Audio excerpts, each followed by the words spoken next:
to get licenses and jobs. Another suspect that caught our eye is businessman. Listen to this other episode of Stanton embarrassing us again. The hard clinical and coursework required to get licenses and jobs. Another suspect that caught our eye is businessman Stanton Witherspoon, the CEO of a popular media company in Liberia. He was part owner of Siena College, where court documents reveal that he and his co-conspirators, quote, solicited and recruited people seeking nursing credentials and employment as an RN or LPN, and sent and caused others to send, via wire communications, information used to create false and fraudulent transcripts and diplomas from Siena College. The chief motivation. What happened? That's my question. That's my question I have today. What happened? Yes. What happened to our grandfather money that Stanton collected? What happened to it? Number one, three question. What happened to our grandfather hospital case? The operator on our grandfather, they messed up. That's one case. Number two, what happened to our grandfather nursing home case? They didn't take care of our grandfather good, and something happened at that nursing home. The Papi had sore all his body. The Papi's situation was worse. Something happened at that nursing home. That was a nursing home case. What happened to that case? Also, what happened to our grandfather life insurance? We're not talking about Stanton made stories. We're talking about true story. What that true story? What we want facts. We don't want no story that Stanton made up. We want to know what happened with these cases. Matter of fact, two cases and one life insurance. I call it life insurance case. What happened to that? We need answer. You brought small money in Upper Darby. These things were hiding from some of us until it was revealed that all your money you get, all that money that Stanton get, that from the Papi, if the Papi wasn't going to have that situation he had, and if the Papi wasn't going to die, Stanton wouldn't have been buying houses and all this thing. But right, Stanton owed all his brother, his oldest brother and his oldest sister. He owed them. Bring all that document. Disclose it so we can believe you. Bring it all. And bring the actual number, the check that they released. Bring that check. The fact check. Not no Stanton story check. We want a real check. Bring a real check document. The real check document. With all this things, you close everybody up. All your... But the big story on Action News tonight is the local connection to what federal investigators call a massive scheme to sell fake nursing degrees. We learned today that 2 Burlington County residents are among 25 people charged with operating the nationwide ring. Now, according to investigators, the group peddled more than 7,000 bogus degrees and nursing certificates to the tune of more than $100 million. Action News reporter John Paul joining us live in Camden tonight. And John, the feds say some of these fake nurses put real patients in danger. Yeah, and that is the real concern tonight, Brian, that they may not have the background to actually treat people in a hospital-type setting. You know, I've confirmed tonight that Delaware actually annulled the licenses of 26 nurses already. And the feds tonight, they're charging people across the country, including 2 in South Jersey. All of us feel this is egregious. Strong words from the executive director of Delaware's Board of Nursing after learning of a massive scheme out of Florida to sell fake nursing degrees. And tonight, we've confirmed 26 nurses in Delaware had their licenses annulled in connection to the fake degrees. These people who went to these Florida schools did not complete the curriculum, the education, and the clinical training that is required of all nurses to be eligible to take their licensure exam and to be licensed as a nurse. She says there are no reports of patients being harmed, but tonight 25 people across the country face charges for their involvement in the scheme that brought in more than $100 million, including Stanton Witherspoon and Alfred Sellout of Burlington County, New Jersey. He's home? Okay. Can we talk to him? We tracked down Witherspoon at his home in Burlington today, but family members said he couldn't talk. Over the phone, he told me he had to check in with his lawyer. Wednesday night, the Department of Justice released findings of what was dubbed Operation Nightingale. When we talk about a nurse's education and credentials, shortcut is not a word we want to use. Now the FBI is working to notify state nursing boards to ensure that unqualified nurses are not working in healthcare. You're playing with people's health. How dare you play with someone's health like that?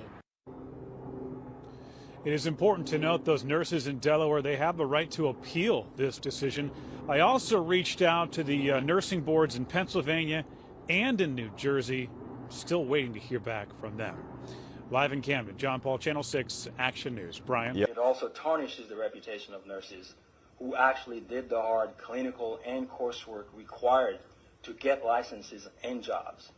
Another suspect that caught our eye is businessman Stanton Witherspoon, the CEO of a popular media company in Liberia. He was part owner of Siena College, where court documents reveal that he and his co-conspirators, quote, solicited and recruited people seeking nursing credentials and employment as an RN or LPN, and sent and caused others to send, via wire communications, information used to create false and fraudulent transcripts and diplomas from Siena College. Listen to this other episode of Stanton.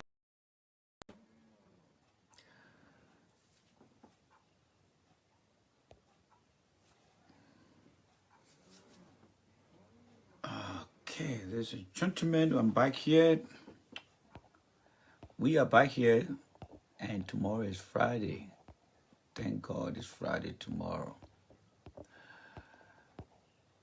Right, let's take our time to chit-chat a little bit.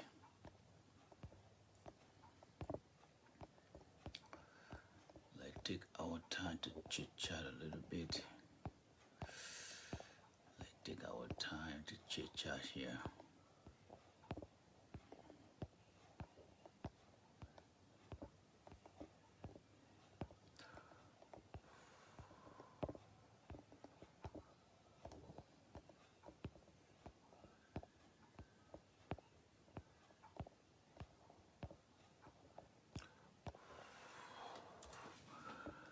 All right, let's see here.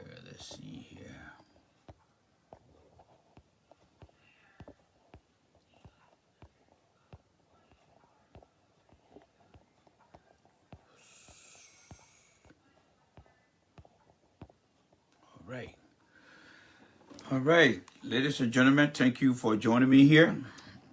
Thank you. Let me take this short time. There will be some announcement here tonight, and there will be some discussion here. So please use this opportunity and share the video. There's going to be some announcement here today, and there's going to be other discussion here. All right, so let me see where I am now. Okay, I see myself right here. Let's go, Mr. Dabo here. All right, Mr. Dabo is right here. All right, Mr. Dabo is right here. All right. Mr. Randy is right here. Mr. Randy is here. Mr. Randy is here. All right. Hello there, hello there, hello there, hello there.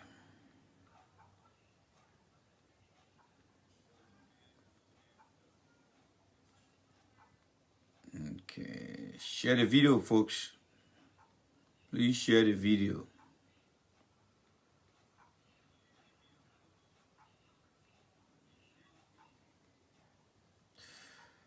All right, let's see. Share the video, share the video, share the video.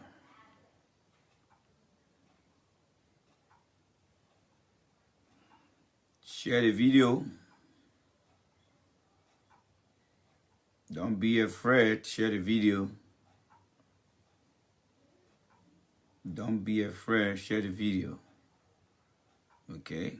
I think they're sharing the video now. Don't be afraid. Share the video. Don't be afraid. Share the video. We are fighting a spiritual war. Don't be afraid. Share that video.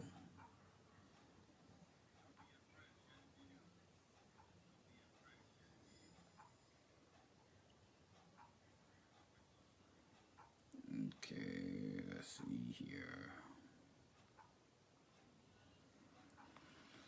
Okay, ladies and gentlemen, thank you so much for the opportunity.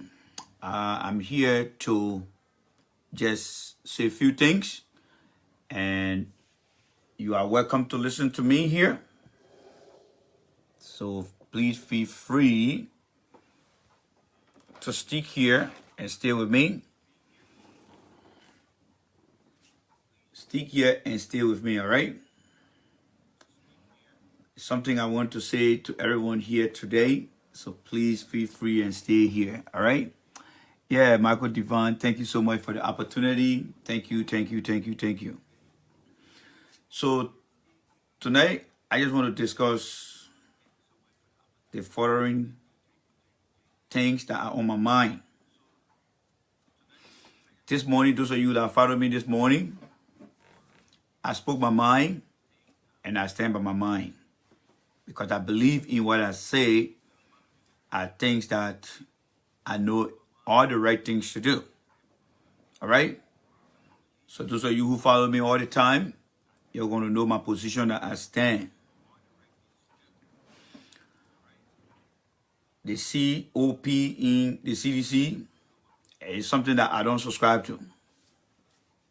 Yes, I do not subscribe to seeing the COP within the CPP. That is not right. That is not right. Yes, it is not right. See, to penetrate an enemy, it calls for a strategy. Let me say this again. To penetrate your enemy, it calls for a strategy. The opposition know very well that the CDC is a formidable party that cannot be easily penetrated into. And because they cannot penetrate into it directly, they're going to find ways to befriend the CDC. That's going to be their first move. And then while doing so, they're going to recruit people within the party. They're not taking them out. They are not going to take them out. But they're going to send people to join them. And those people are going to make friends with them. And the friendship is going to be based on recruiting of power so they can hold them. If you are going against an enemy that you cannot defeat directly, one thing you do is to befriend them. And then when you befriend them, then you begin to recruit them. And when you recruit them, you want to live up to their pleasure, up to their expectation, things that they like. And then you start to give it to them. And then you start to make them to feel happy about themselves. That is what's happening in CDC today. Don't take my word for it. Just keep the video. Y'all know me. Y'all guys seen most of my video before in the past. But exactly what I'm telling you guys. By 2023, y'all will say Randy said it. And y'all will go for this video. And y'all will try to show it. So let me say this to you again. If your opponent cannot defeat you directly, he or she will come to you and befriend you. And when that friendship is connected, they will start to recruit friends while they are with you. And then one thing they will start to do, they will start to put in place measures that will give those people the opportunity to believe in themselves that indeed what is happening is the right thing to do. Let me move the camera over here. All right? The name COP. Does that name make sense to be part of CDC? Don't CDC have the youth wing? Why would somebody come from, can the Chinese bring their military name into the United States Army? Can the AFL come and join the U.S. Army and open an AFL branch? Think about that. Think about that. Every organization like the CDC has its own culture, its own orientation. That when people come to join, they bring their names them outside and leave it right there. And they come inside. The name COP is not an affiliated name that has anything to do with CDC. This thing that is taking place right now in Liberia, you're taking for fun. I'm just going to tell you the story today. I'm just going to tell you the story. And those of you that are listening, if you have ears to hear, it's up to you. I'm not going to force you to listen. But the tension, the plan that is building under George Weah, I'm going to tell you how the plan is tonight. Take my word, leave it, it's up to you guys. We can bring all the story here, we can show all the videos here, but there are things that are taking place right now that I want you to understand. One, from the day Alexander Cummings said, I will make sure that George Weah become a one-term president, he's not joking about that. He is not joking about that. Alexander Cummings and the CPP plan is to ensure that the Weah administration, within the 5 working business days, don't have any peace in our city and in our country. They want to ensure that every little thing should be turned into a protest. That's from the party structure standpoint. Every little thing should be turned into a protest. There will be no negotiation. And the purpose for doing that is to discourage investors from coming to the country. And the way it works, they feed on the desperation of the people. They influence the people. And the Irishman, I don't understand, he thinks they are in their interest. That is the first strategy. That is their first strategy. To always make sure that whenever there is something that the government needs to negotiate about, that thing will turn into a protest. That is the CPP strategy. Is it working?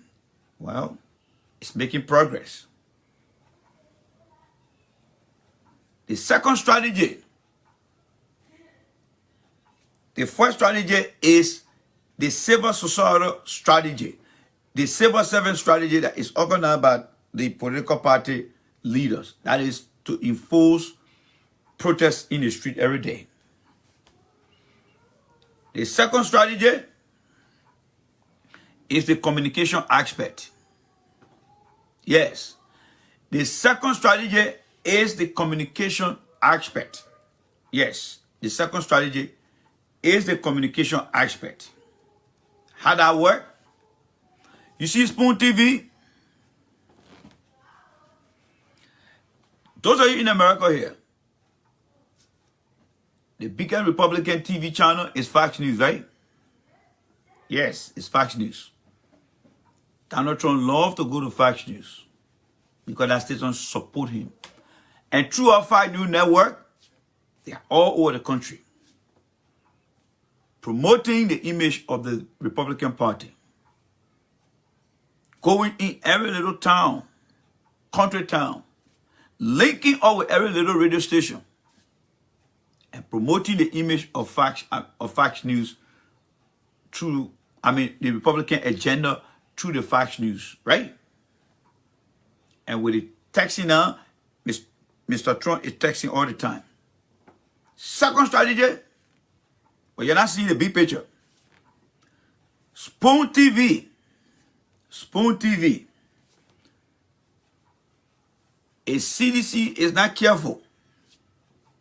The way Spoon TV is moving, by 2022, CDC will catch hard time. Yes, CDC will catch hard time. It will give up a little bit of uphill battle to climb, because Spoon TV is being used by the opposition under a dark cloud that you cannot see if you don't have that exquisite vision. That how Spoon TV is being used. Don't take my word for it, though. Don't take my word for it. When Mother Douglas said Liberia was going to go in chaos, many people didn't take it for serious. All right? They took it for granted. They were not sure about it. So I'm just here telling you now. And I'm glad that I got video from the past where I said, oh, Mr. We will be president. And people not do anything. People used to doubt it. They seen it today, right? So I'm making a video again. I'm making a video. Spoon TV is a communication arm strategy for the opposition. But they are doing it in a very transparent but disguised form. That if you're not smart, you're not reading the math, you're not reading the calculus, you will not see it. You will not see it. Spoon TV has announced that they got Fabric FM, they got Hot FM. You know how I got popular in Liberia? I got popular in Liberia through Hot FM. Daniel Rogers. I used to get up in the morning, I used to be on Hot FM. And when I say Hot FM, that I announced my support for George Weah.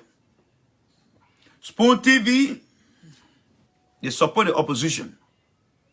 Their strategy here is we should get most of the radio station and begin to broadcast. And secondly, we start to bring all the government officials to us so they can come and start to tell their story. And then we'll be asking them questions. How many of you guys listen to Jefferson Koji today?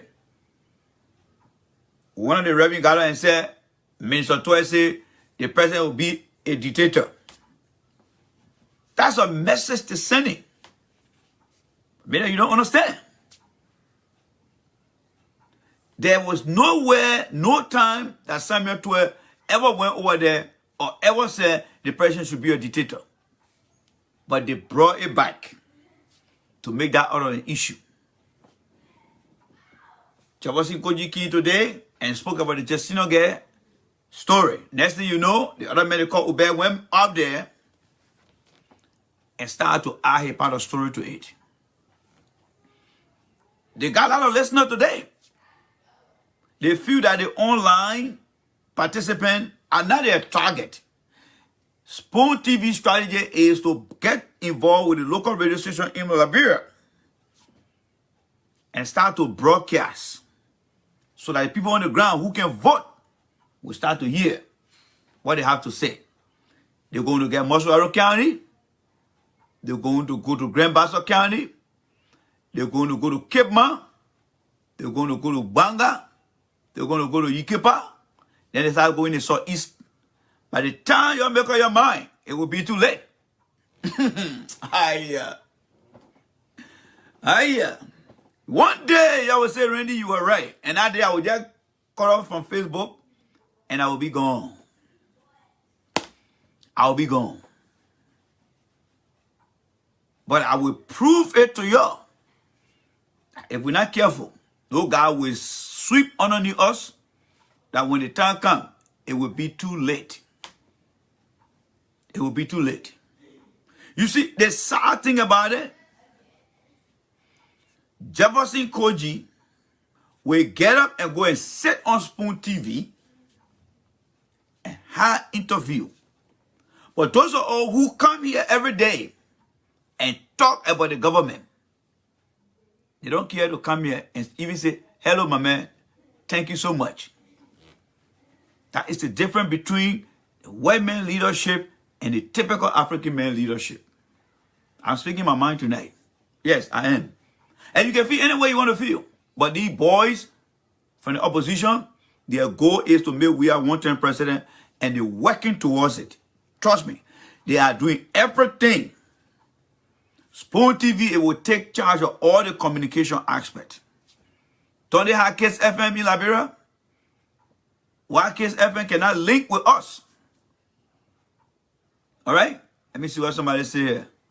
Who cares for your feelings? Okay. So this one will be black now. All right? Yeah, the other man, who cares for your feelings? When you're making sense, the kind who cares for your feelings? So that one is black, he's gone. We don't like to hear the truth. We don't like to hear the truth, folks. We don't like to hear the truth. Whether he belonged to Jefferson Koji, I don't know. The same thing when the rebel war was coming in Liberia, people are taking it for fun. See, there's one thing about we Liberian people. The illiteracy rate will continue to kill us. And that's why the Congo men will all be better than us in Liberia. Trust me. Yes, the Congo men will all be better than us in Liberia. Honestly speaking. Because they are together. They are together. Somebody come here and say something together. Oh, who cares about your feeling? Oh, no, now nobody cares for my feelings, right? Because I tell you, you got it true now. So nobody cares for my feelings, right? You see how deceptive we are? You're telling them the truth. They don't want to listen. Then when something happens tomorrow, then they're ready to blame other people. Instead of saying, my man, the thing you're talking, let me try to understand you a little bit. But, oh no, who cares for your feeling? It's not my feeling, my friend. It is not my goddamn feeling. It's not my goddamn feeling. It is the feeling of the innocent people I'm trying to tell you. Because you are so limited that you don't even understand what I'm saying. But you guys are the one that will see the things happening before you believe it. That's how you guys are. These people are planning, they are planning, they are planning. There's nothing here about my feelings. It's nothing about my feeling. It's about how the country is going to be taken out of something in time to come. These people are planning. You got Jefferson Koji going on Spoon TV. But they will not come on other citizen show to say thank you. What are they trying to prove? Oh, that when you are opposition, then they come to you. So if I become an opposition tomorrow, will they come on my show? Is that why it is? See, that's why Fox News and the white people are very smarter than the black people. All the Republicans will go on Fox News to promote the agenda and will make them strong. But you get our public officials. That's why I give Minister Toy credit. Yes, I give Minister Toy credit. Minister Toy is a true leader. He believes in what support the government agenda. But not the other people. And I'm not going to give them any credence here. No. I'm not going to give them any credence. The only way I will give you credence is when you support your own. There's nothing wrong with you going on the other side. But you should support your own first. Just how you care for your children first before you care for other people's children. That's how it should be here. That's how it should be. And that's the truth. That is the truth. Take it or leave it. That is the truth. You cannot leave those who are promoting the agenda and going to sit on other channel and be talking and leaving out the other people who promoting your interests. That is absolutely wrong. So Spoon TV, the strategy they're working on right now is Spoon TV continue like that. They will surprise us because by then, by 2022, they will have merged most of the local radio stations and it will become powerful. And the Kiss FM that just sitting over there, nobody supporting them to expand, they will be playing a catch-up game. And then their third strategy is blending in with the youth. You see, if you are going against an enemy,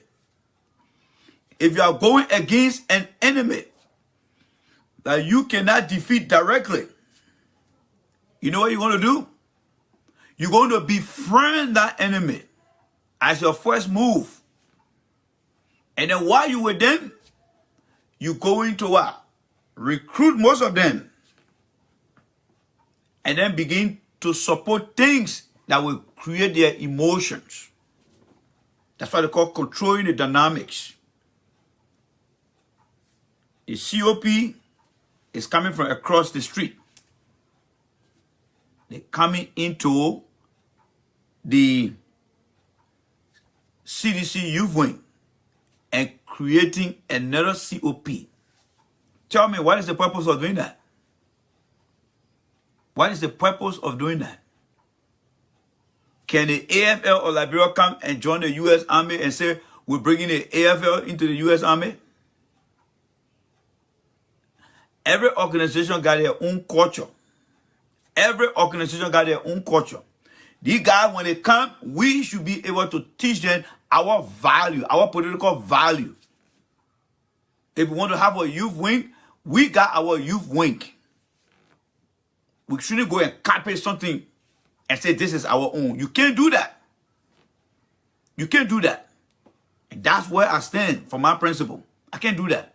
The same way they put when I copied the Constitution back then and took it to Liberia, and they could not even fix the Constitution of our country, all messed up today. How can an opposition group, COP, come within the CDC youth and create another COP? What's the purpose of doing that? We don't have brain? That somebody should kind of create a COP? What is the purpose of creating a COP, by the way? What are they going to do?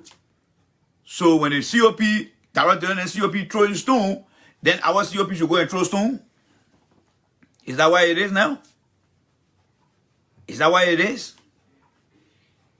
I don't care, you watch me, I don't give a damn. Honestly, I don't give a damn. But I have to tell you guys the truth. These guys are setting you up. All right? These guys are setting you up. All right? They are setting you guys up.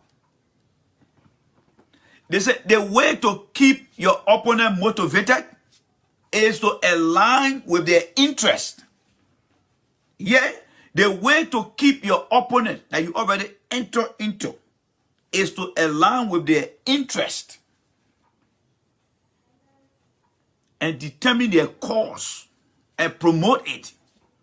You don't see this in the party who looking for leadership. Few handful of people come down, oh, let's create a COP.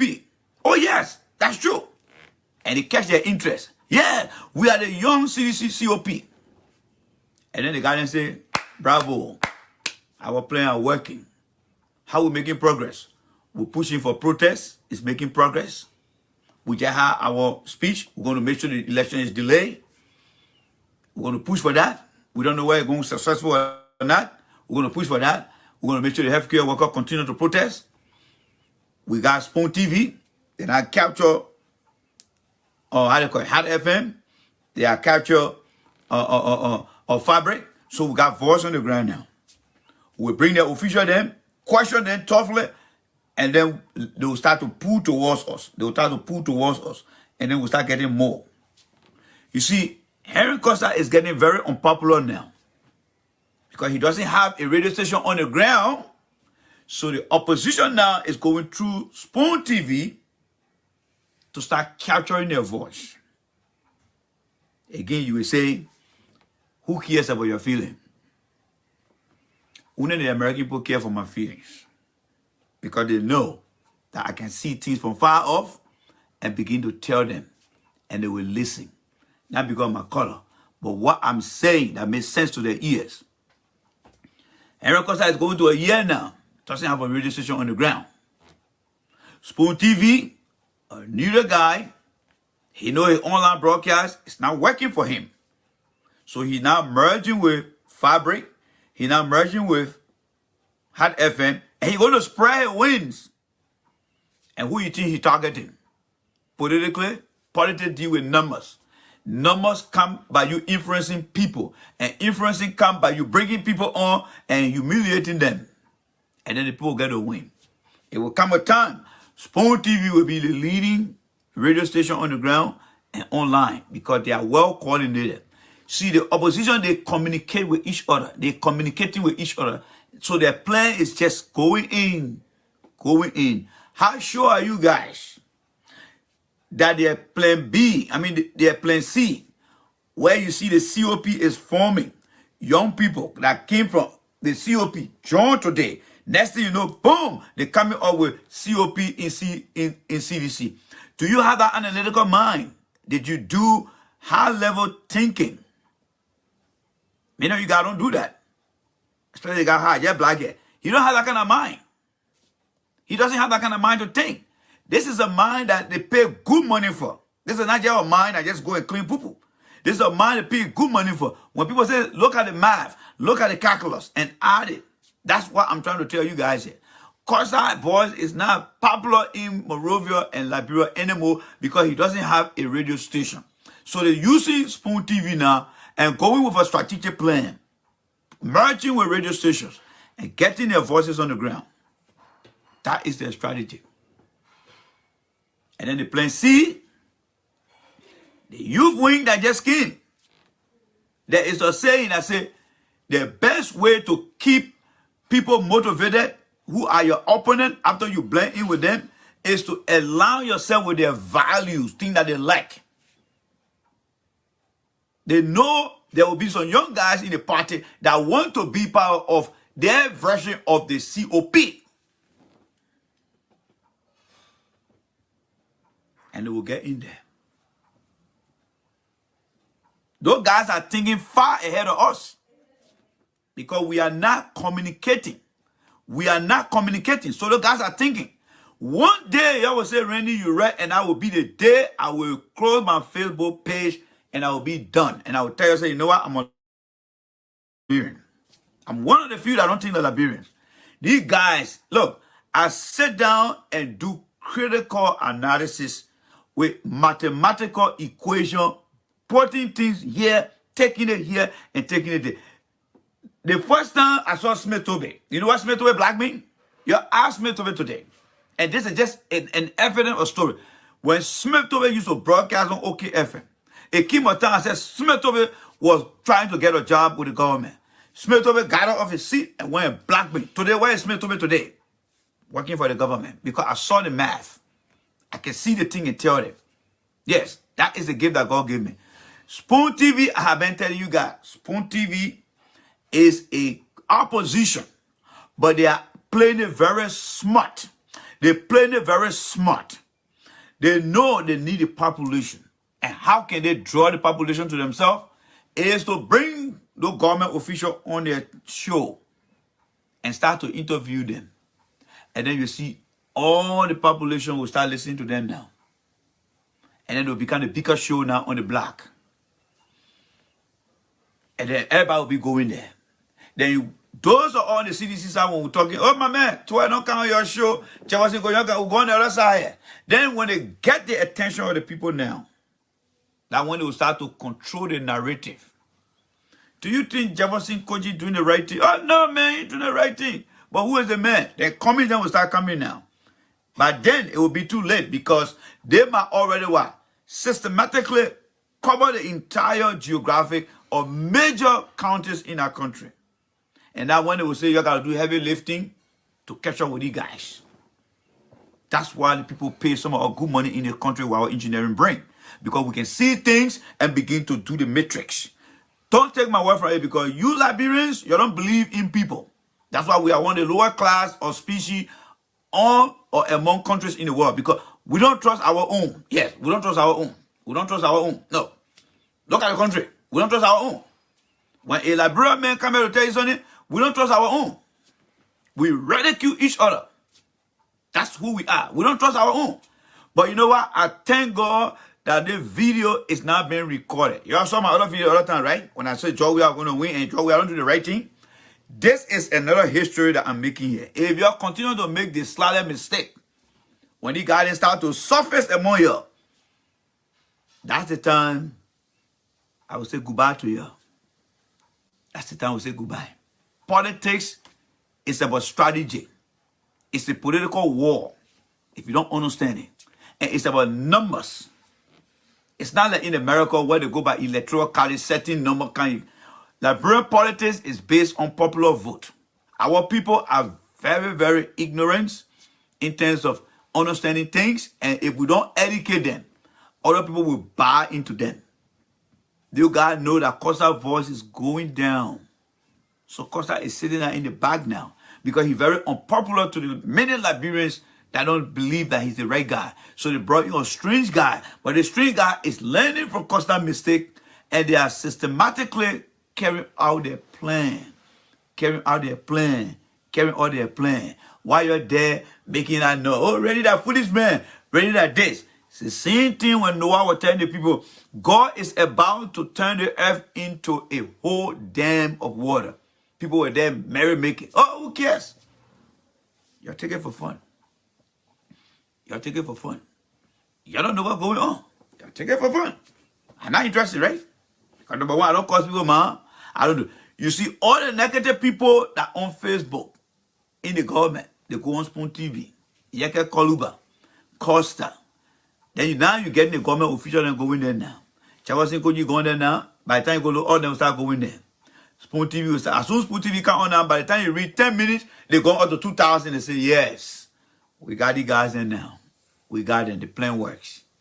The plan works. And by the time they get any protest now in Liberia, Spoon TV will go and be showing the protests and be destroying the image of George Weah. And you see all the thousands of people watching. Then you'll have to come back now and go on Spoon TV again. Oh, you know, it doesn't work that way. They send Justin and come. Don't mind them. They are useless people. They are useless people. That is the game they're playing with you guys tonight. That's their game plan. But you guys will not believe it. Do you think I really sit with these books and behind me and I didn't crack my brain to think ahead of people? You know what Spoon TV, let me tell you what Spoon TV did to me. Spoon TV cannot allow me to make comment when there's show going on. That to how much they afraid. Whenever Spoon TV is live, they block me from making comment. I can only watch. Because they know Spoon TV is not stupid. The guy that run the show, they sit down and look at everybody on Facebook and they say, that guy, don't let him make comment here. Because his comment will stir things up. Because we know him. They don't just, I mean, do you hear me insulting? No. But they know. They know what I'm capable of doing. Tara Dillon, the Costa page, now Spoon TV. Why do you think these guys are blocking me? Well, you don't see me insulting. But the very people who insulting people, mom, they can make comment there, right? You see the contradiction I'm trying to bring to your attention here? You guys are playing with a fire. If you ever watch any movie where, the example I give to people from our age group, if you watch Chinese Super Ninja, where the guy they took that girl in, she was serving them food, but she was drawing the entire facility. Drawing it. When the time came, she got it, she took that boy out and just sent it. They poked in and took over. By the time the men got ready, it was too late. The kingdom went down. The kingdom went down. You don't understand these things. Costa is not popular anymore. So they're using Spoon TV. You know what people buying more? I mean, look at Spoon TV coming up. They came all strictly out of being in opposition. And because they became opposition, they started bringing Akara's Grill. Akara's Grill was the first person that started promoting Spoon TV. He didn't like it own. You got freedom over there. Freedom should be able to go all over the 15 counties, asking people to be broadcasting in their vernaculars. How many people in the different part of our country can listen to what's going on in Moravia when it comes to rape? But Spoon TV guys, they will go beyond those areas. And they will steal the idea I'm telling you right now today. They will start to find people who can broadcast in the different vernaculars. Grable, compel and bring them on the show and start to discuss about what happened. They will control the narrative. Let me tell you now, our government official, I'm not saying they shouldn't go on the show, but they should make it competitive. You got Fox News that support the Republican Party. You got MSNBC that support the Democratic Party. They can go on a show and they can come on the show and make it competitive. That way they put But if you allow them to just be bringing you into the corner, then they're going to control the dynamics. There is something called transformation, or to transform your ideas is to keep your opponent close to you. The way you keep your opponent close to you is to motivate them so they can align with their personal interest on your show. If you do that, then you will be controlling their narrative. They don't come on our shows. They don't come on our show. For those of you that agree with me, you just keep the video. That's all I ask. Keep the video. That's all I ask. Because you will go back to the video years to come, you say, damn it, that guy was damn right. And by that time, you might not find me around. I may be completely gone. Because the damage will be done. And I can't come out to control the damage. You see, the reason why they have preventive health care is for you to not get a sickness so it can get late for you to live long. In Liberia, because we don't have preventive health care, we don't think about preventative measure in our country. No. Now, brother, guess what? My man is sick. By the time the sickness hits you, your likely chance for you to survive is like 2 or 100% because it's too late. You don't go to the hospital on a regular basis because there's nothing that preventive health care. And we apply those same logic into what we do.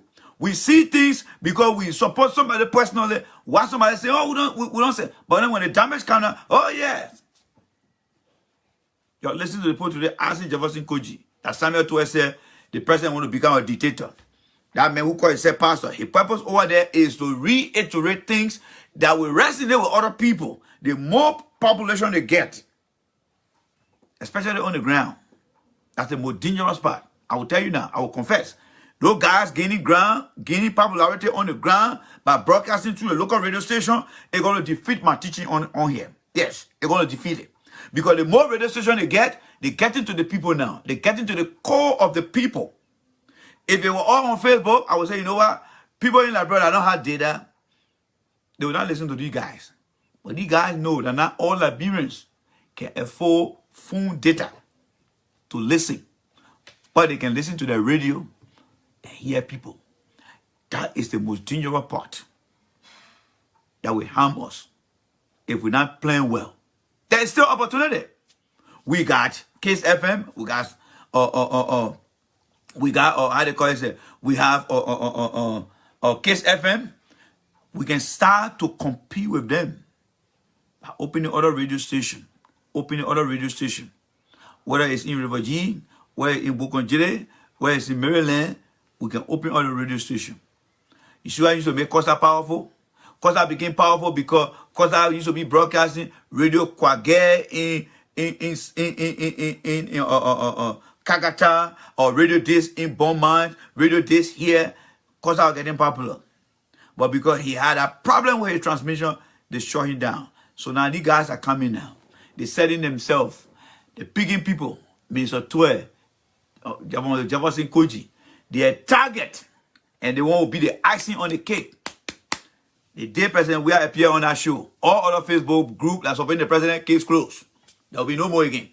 Because they already got the icing on the cake. That's it. That's it. Their target is to get Joe Weah on that show. A Joe Weah appear on that station. Case closed. Case closed. They will get the highest turn up. And that when now they will start to draw the Liberian people attention. Because there will be questions that will be asking Joe Weah to make them to remain on top. Many of you guys don't understand these things. And I don't blame you for these things because, number one, in America, you don't interact with people who got tons of ideas to teach you strategy.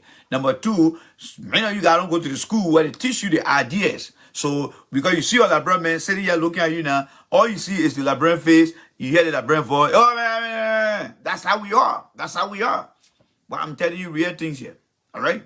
That is the trap. That is the trap. All right? That is the trap. Somebody say, I for a broadcasting through opposition Joy FM. Thank you. Thank you. Now somebody is seeing something here. Thank you. They are strategically positioning themselves. That's what we call strategic planning. It is called population target. They are targeting population now. They are putting their foot down. Communists know what they're doing. They're distracting the executive leadership by putting in place number of protests. So the protests can generate attention. And when they get that attention, Spoon TV will be there to show it. And the way Spoon TV is building her popularity is by bringing in government officials to appear on their show so that Liberians can start to like their show. And they're going through the local radio station. So when there is a protest, Spoon TV will be there, making their picture big on Facebook. Then the people of Liberia throughout the country will be hearing what's going on in the country. Then our government will start to lose popularity. If the people on your side, it's powerful. Do you know why Donald Trump always tweeting? Said Donald Trump being in office. You know why he always tweeting? Because he's getting the attention of the American people. Yes. He's getting the attention of American people because he is not underestimated. Because in America, most people have access to data. So Donald Trump said, I'm not waiting for the media. If I can tweet, everybody can. Hey, Donald Trump tweet right now, I will get it. Because I subscribe to that. But in Liberia, because people don't have data, those guys are using the local radio station now. Everybody in the country got their own style radio station. They got some people favor Fabric. I used to broadcast through Fabric, through Radio LRB. I used to broadcast through Fabric. When President Givler was there, I broadcast through Fabric. I know exactly what I'm telling you because I've been there. Go and ask when that lady from Nigeria was the president or the CEO of Fabric. We used to broadcast through Fabric. When President used to have that late night show, all right? He was the godfather of late night show. I used to broadcast through them through Radio LRB. We used to be there. Then we turned around. I personally went to Hot FM. I was invited by Dana Roger, and we're down there. So I know exactly what I'm telling you because I've been there and done that. That is excluding my own exclusive vision and mind to perceive things. But you're missing the mark. How much does it cost to open a radio station? I don't know. That's not my area of expertise, Nancy. That's my area of expertise. But the government on the ground, they got radio station that support their ideology. Freedom FM is on the ground. Case FM is on it. Case FM have been a station that supported the government agenda for a very long time. But how many people go to Case FM? How many people know about Case FM? Not many people. I know that Case or King, I think one of them. I know King or Case FM. How many Liberians know about the station? These guys are plenty ahead of us, let me tell you now. And for any reason, when they put a dent into our parade, it will be our own doing. Because our own people promoting them. Our own people promoting. All the government officials from the Republican establishment, they will always go to Fox News to tell their people how they're doing. Most citizens will listen to citizens. Liberians are selfish when they are in their position. I agree with you, Kamara. Yes. I agree with you. That just tell me that some of them don't just care. Mr. Twerking went all around. Sat down on different CDC shows and you saw how the tenor came. Do you think they were doing it all the time? Coming and having the argument and saying things. And then when they go on the other side and then the opposition want to say something negative for them, we say, no. When these people were here, this is what they said. You guys are lying. Then it becomes competitive. It becomes competitive. Because what you saying over is not what the men say here. But they're not doing it. Our government official feel that buying the interest of the opposition is going to help them. But no. Let me tell you one thing. What the opposition doing to you guys is very deadly. All right? What they're doing to you guys is very deadly. They say the best way to manipulate your opponent emotion is to define the nature of your opponent relationship. And once you do that, you will use them by giving them the impression of things that they like. That's what they're doing to you guys. That's exactly what they're doing to you guys. So you sit there, and oh, the man ain't talking that they good. Those guys are playing the smart. Those boys tested power for 133 years. They're learning by the day. They see things. The reason they blacking guys like me is because they know when I start to expose them, what took Smith to go to the Providence Island today on a video clip. Because they see the kind of video I'm showing. But they don't want to come and say, you know what, let us come. And all we're asking for is for them to bring the information to us. Many times we also ask that we get airtime in Liberia, Saturday morning, Sunday in the evening. Now one radio station will come from Liberia and say, my man, we want to give you one weekend to come and broadcast and teach our people. All we're doing is just teaching few of you guys in America here. That is not an impact. The impact is on the ground by you influencing the people and giving them the sense of what has happened. Do you think all the video I'm showing, if that were being shown in Liberia, you know how many minds you'll be changing? You know how many perception you'll be changing when Alexander comes in and talking and know exactly what the video you saw about that other man yesterday who left from here after working as some kind of taxpayer member want to go be president in Liberia. You think if the people of Liberia start to see the video, how you think the people going to consider the people? Education is not only in the classroom, folks. They got public education out there, street education, where you can teach people to be enlightened. But that's the challenge we have, folks. That's the challenge we have. I cannot help it. But when I tell you, God, what I think, I cannot help it. We have decided to license and re-license or permit and re-permit from year to year illiteracy. We're not willing to learn. We are not willing to learn. We are not willing to learn. We are not willing to move the goalpost to a better location. We're not willing to learn. That's us. We're not willing to learn. I mean, see how much we do on this Sunday here. Now, one person will come and say, my man here, let me see on the show here and say hi to you guys. I cannot connect. Okay, I can connect you with Send TV if you want. I mean, the opportunity is open to you guys. All right? The opportunity is open to you guys. Whatever you feel that would be the best thing to propagate the government agenda. That's what we want.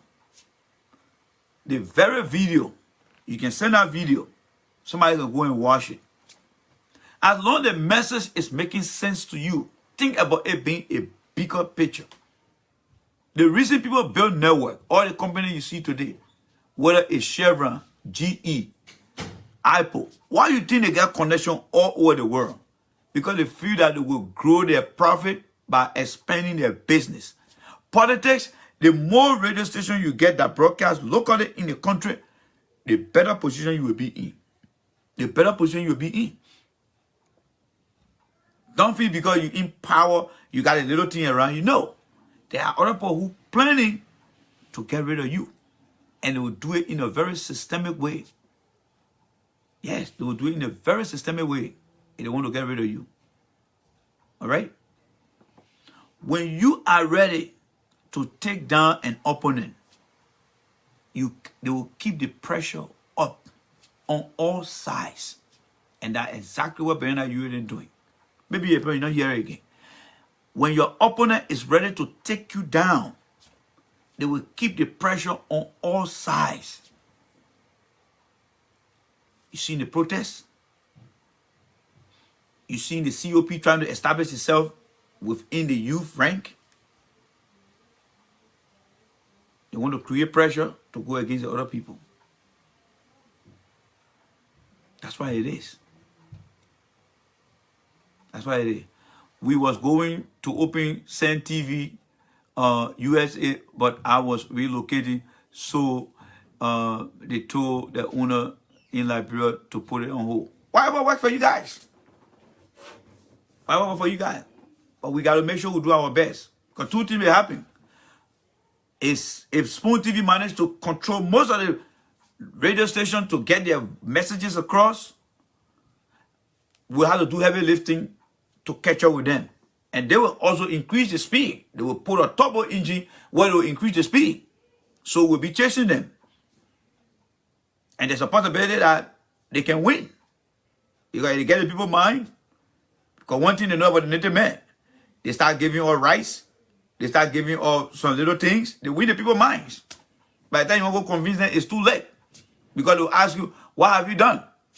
And that question alone will go to the poll. People's minds are not well measured in understanding the long risks that things may pose. So I just thought it wise to come and have the conversation here with you guys. That's what it is.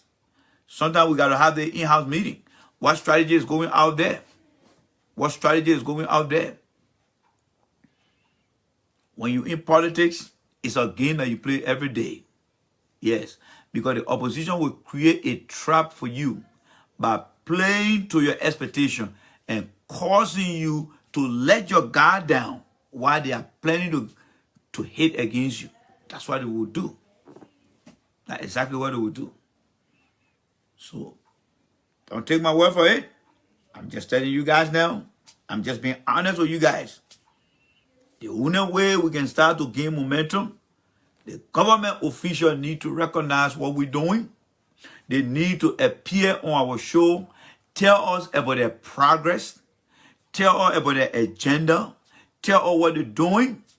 That will motivate the people, because the people will go out there and say, yes, we watch this show, that support the government, and the minister then appear on the shows. All right? That I mean, somebody here can see a gill. Let me see what the person say. Let me see who the other person. Let me show you here. All right? This guy right here. Yes, I saw the guy. You're right, Vivian. I saw this guy. You see the guy? The moment Jefferson Koji got off, that Spoon TV, this guy came and started to modify, add more mud to the comment that Jefferson Koji made about Justino Taylor. This guy, I don't regard the guy, because the guy is a travelist, and you know, he's a travelist. I don't know how he joined the army in America. Maybe he was hiding that behavior. But he came and started to castigate, tarnish the young man's reputation. Because that's exactly what Spoon TV is all about. Spoon TV will bring the government official and they will take something from there and spin it, and then the other people will run with it on their show. They will run with it on the show. Look how they are on their mission to do everything possible. And from what I'm seeing, looking at the map, looking at the prediction, they are doing extremely well. The president spoke about progress, yes. So the opposition communication arm, they are doing well. Because if they can pull our government official to go on their show to talk a lot, they're doing well. Many citizens, Prince Sharif, Gilmer, and others, the guy will talk from Monday to Saturday. Now one government official will come on the show and say thank you. Now one. So what the effort mean? Because they are the one who move things. When they move, people move with them. So if they redirecting their energy to the opposition station, so that's where the energy will go. So why would you want to waste time and come on Facebook and be talking to you guys when you're not even getting the motivation? When you're not getting the motivation. All right? That same guy want to, yeah, he want to marry the woman. That's what he said. I mean, I hate personal affair. I don't really care for whether he want to marry the woman or not. But I just saying that Jefferson Koji and other government officials continue to go on the show, they're going to open themselves to a lot of vulnerabilities that the guy will use against them. They will use it against them. Spoon TV is phishing. There's something in technology called phishing. So now you on your computer, you see the email that comes to you, tell that it came from your boss or from your wife. By the time you click on it, they expose you, they tap into your computer. That's exactly what Spoon TV do. They are phishing. They are fishing for the government officials and bringing them on that show and asking them some questions to see whether they will slip up, and then they will keep the video. That's what they will do. Yes, that's exactly what they will do. Who's selling diplomatic passport? I need one. All right? Diplomatic passport, if you want to go anywhere, go get it. We're not selling passport here. Passport can be sold all over. Adding high. Let me see here. Speaking of diplomatic passport here. All right? Let me see here. What's up, Hassan? What's up, Hassan?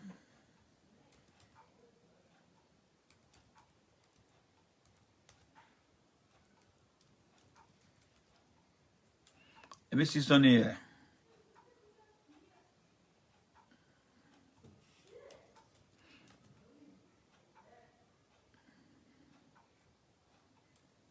Hold on here.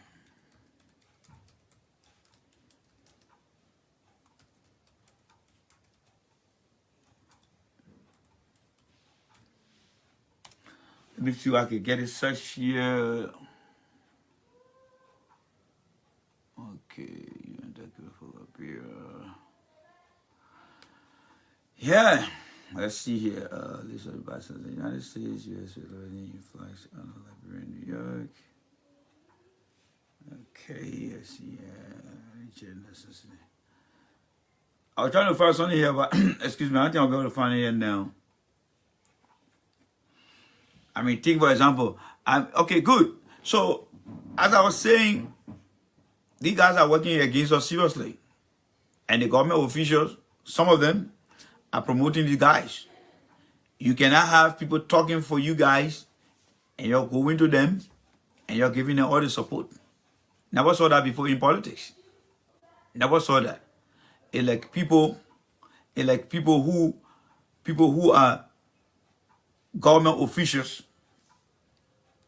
in the Trump administration going on CNN and having the conversation all the time, but never appear on Fox News. Never saw anything like that before. Yes.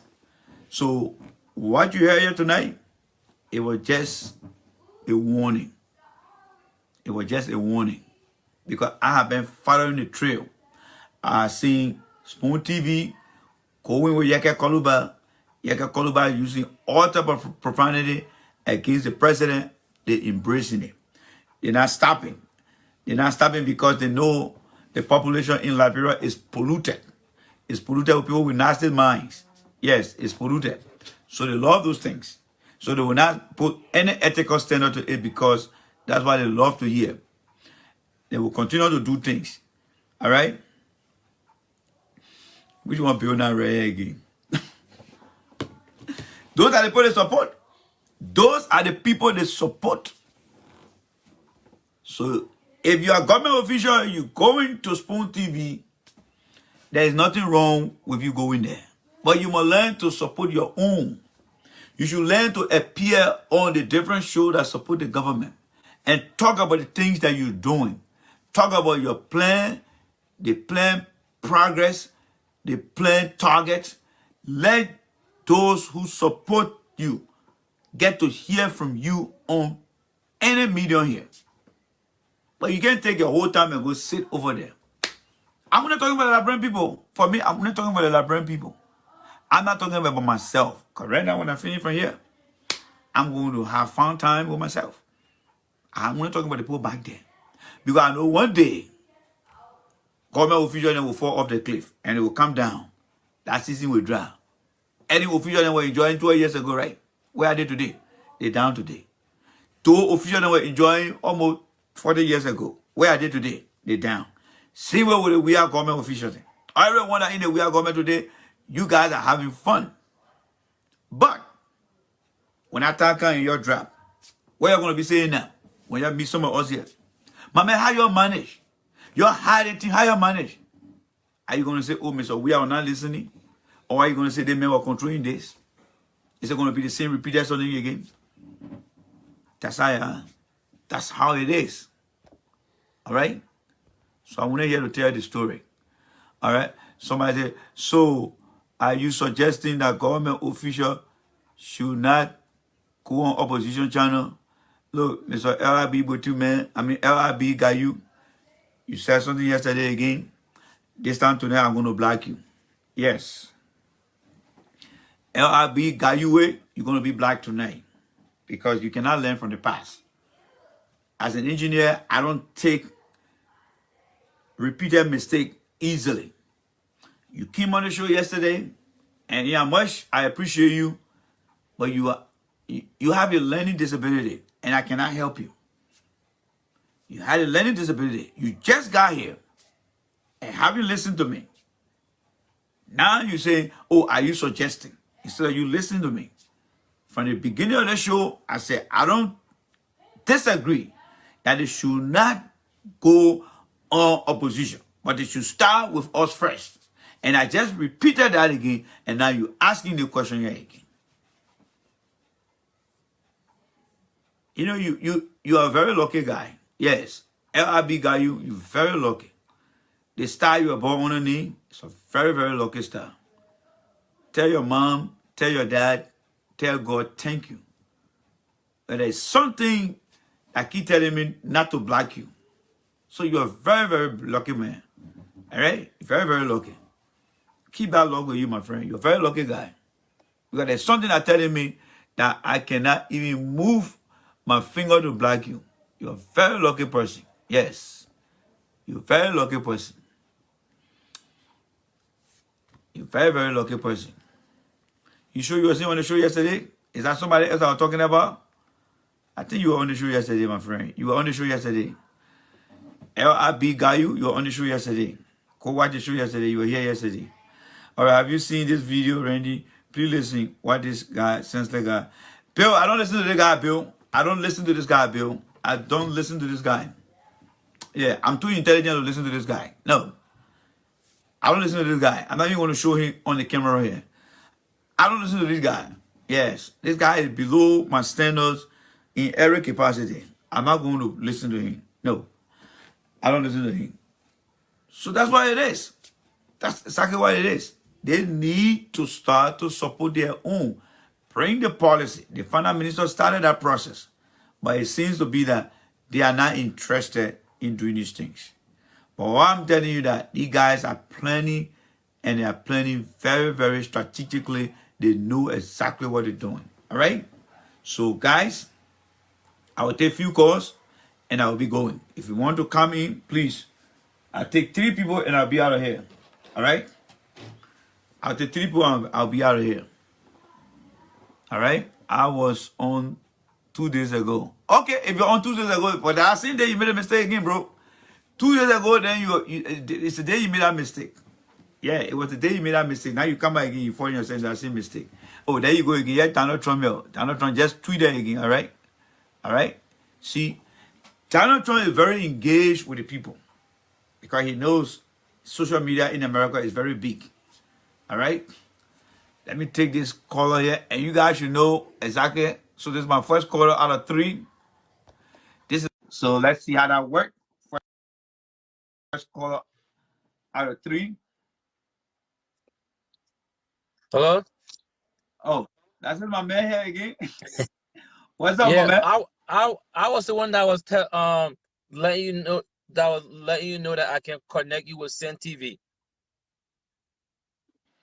I don't know how good that would be, but I want for everyone who broadcasts, maybe that you could say, for example, once you start the process, others will follow your lead. So I could agree with you on that. Yeah, so that opportunity, I look forward to you making that out because I want to make sure that this Spoon TV gets some competition from here and from the government standpoint. Okay. So I appreciate that effort. Okay. All right, I will appreciate that effort. I will get back to the other guys in here and see what can be done. But preferably for me, I would rather do Sunday evening or Saturday afternoon. But Sunday evening would be a very perfect time for me. Sunday evening, I don't know how the studio run over. Do they sleep in the studio? Because Sunday evening, maybe like 6, 7, most people are home relaxing. And then you can start to, broadcast because I think most people relaxing at home. And then maybe during the weekdays, we can find one day when people are at work to continue to get the message across because that's my goal.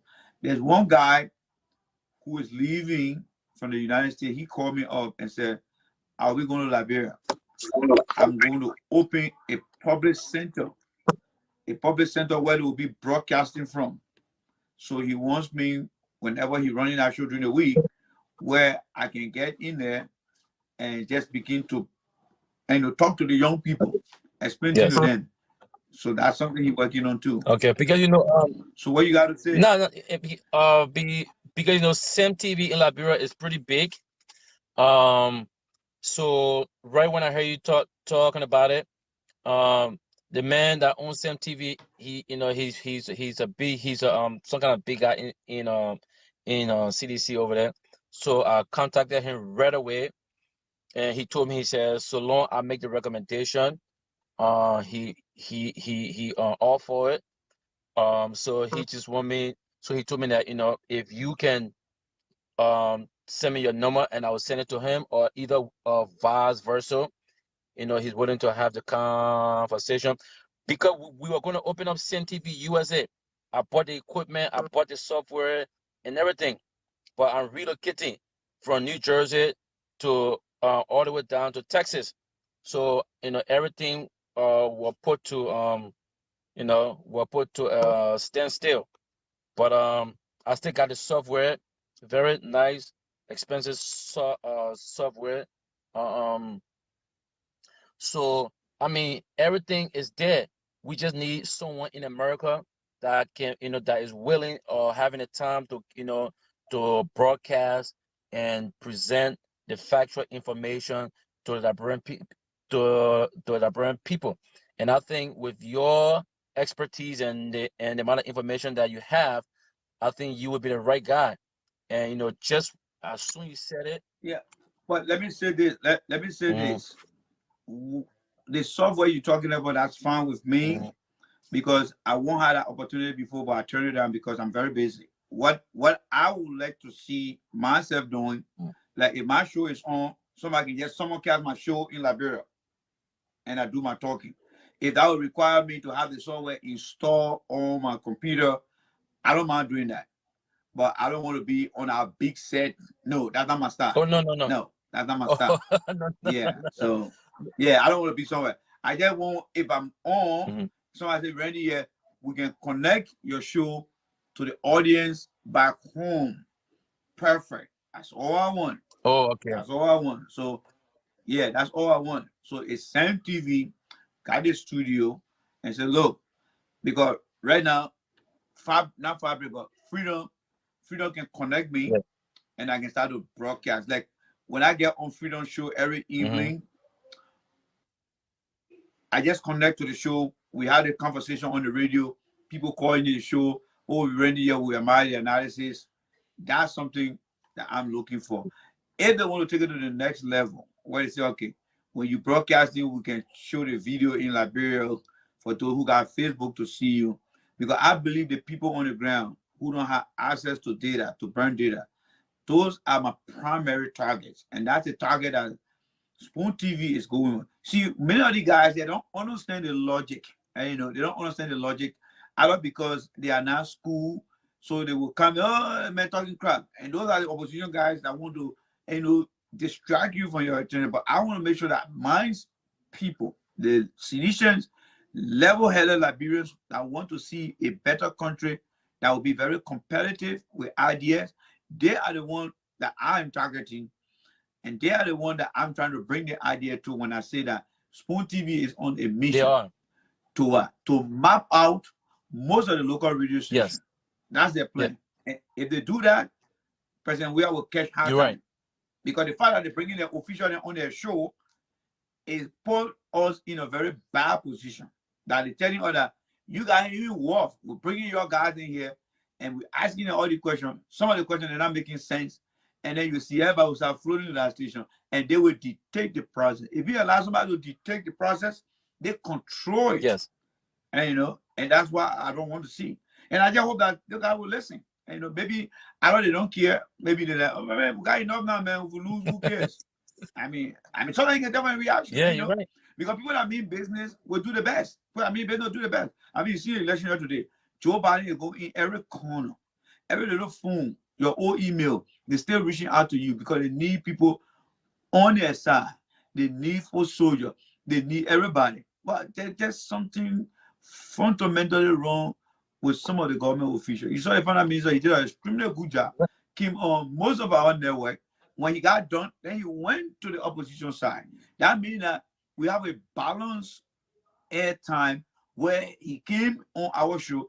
But somebody got, no, I don't know, I think some of these guys in the government, let me be frank here, some of the guys in the government feel very, and you know, they have that kind of inferiority complex where they feel that they are obligated to go to this guy station to prove some point. But to us in America, yeah, it's both I crap. know. And You're you know, right.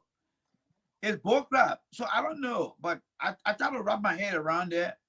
But I mean, let me just give you the floor to have your say. Yeah, And, you I know, mean, but I love the conversation here. I didn't really call to say anything. I just really called to let you know. But I will inbox you after the show, and I think that would be a great.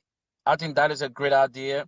Um, the oppositions, they have an idea to take over and spread out false rumors out there to our people. And I Yep. think CDC, we should have a platform as well in Liberia and America, where that we can also have broadcasters every day that will be able to go on there and give the factual information to debunk all of the lies that that were told by the opposition camp. And I think that is a brilliant idea. If some of the government officials then, if they don't see it, I really don't know. Maybe it's just the ego. These guys are very egoistic. Once they get into power, then they get blind. So so I mean, I will connect you with him, and then y'all can take it from there, and you just let him know Yeah, what. what you can do for me is you can go on my page, send you some of my video, let you get to see the content of what I have been talking about, especially the most recent one yesterday, the day before yesterday. Share the one with him, and then the next thing you do is to share the information. Because I'm not just looking out for that publicity only for myself. No, I want Prince Sharif, I want Michael Gilman, every one of us to have that opportunity to be able to compete with these guys. If that guy would be a person to provide that opportunity, that would be a blessing for the government. All right, that would be a blessing because those who are the pioneers of things that happen will not be the one to benefit. Dr. King, today, you and myself in America here fighting for the kind of rights, they started it. If it will cause one person to give us the opportunity so that the government official can benefit, people will know that we did it.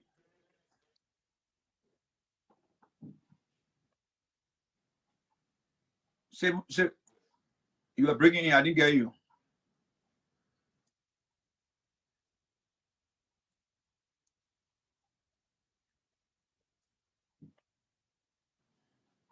I'm not gonna say his name here. You know him as well. Yeah, yeah, you know him as well too. Once I say his name to you and identify him, you will know who he is as well. He has his family live in Philadelphia, but he always in Liberia. So yeah, so I mean, he liked the idea. He just want to talk to you, and that's it. And then I think he followed your show as well, so he know who you are. So he just want to talk to you. Okay. Yeah, he just want to talk to you so you can explain to him what you want to do, and he will provide you the opportunity. Because I'm making that recommendation. I just want to inform the Liberian people. I just need competition. I love I competition. know, man. I can see that. Whatever the opposition doing over You're there, right. I want the people to know. Yeah, and I want to take it to the next level. I want to even see different radio station in my own place of River G. They got the G radio station there. If I can get an opportunity to broadcast from here to River G and tell the people exactly what the president is doing, that would make my day. Because the people got to get the truth. But these guys on the ground, I don't know, it's just something just wrong with them. And I don't know whether That is if you ask me honestly, I don't think they love the that country. is And the I don't think they love the that president is the agenda. That's Liberian. my own opinion. I don't think they love the country. I don't think they love the country. They love the president agenda. Because if you love the president agenda, when you hear people promoting stuff, you will be quick to reach there and say, my man, how can I afford you the opportunity? But I just think they are giving the president lip service, but they're not really looking out for the president because their action, their behavior can tell You're right. you whether they buy into the president's idea. It is one thing to work for somebody and get your paycheck. It's another thing to subscribe to the person and result. Yes, Two different things. you're right. And at that high level, where like press, we are.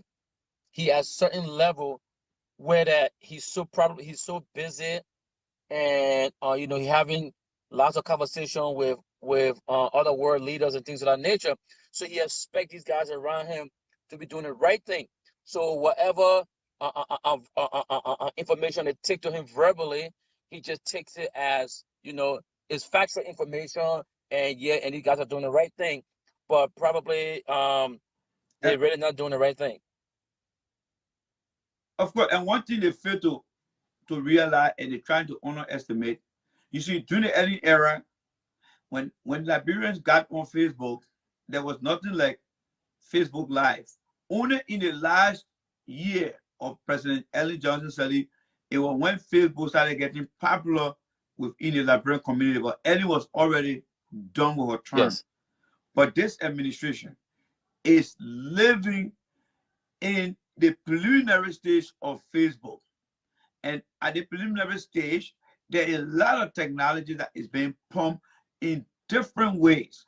So if the government official believe in themselves that, oh, we got this thing covered, they got to think again, because technology is very, very powerful. And Spoon TV will use it to their advantage. Yep. And I brought the same idea back then on the Classic D show. I took Classic D. I said, look, you see in America, you see the reason why Donald Trump is not losing ground. I said, because Donald Trump, he's very consistent. Okay, he keep touch with his voters. He keep touch with his base. Even as a president, he's going out, still hosting rally. He's still hosting rally. He's still informing the people. The people, sometimes the people here, they will hear from the press secretary, but the person that they voted for, that's the person they want to hear from a lot too as well. And I said, that's the reason why Donald Trump is not losing any base of supporters. And I said, I told myself, the CDC government need to have a platform where that constant conversations, information being put out at all times to keep the public informed. So when these guys come up with and another thing here too is, I mean, and to those who listen to us here, I love the conversation. If you want to participate, that's fine. Another weakness too, and the reason I'm having the conversation is because nobody out there want to reach to me. If the mountain not kind of Moses got to go out there and look for the mountain. Yes. So that's what I'm saying. Another thing they need to establish in the government is some form of think tank. Citizens are very smart people. They have a lot of smart citizens across the face of the planet.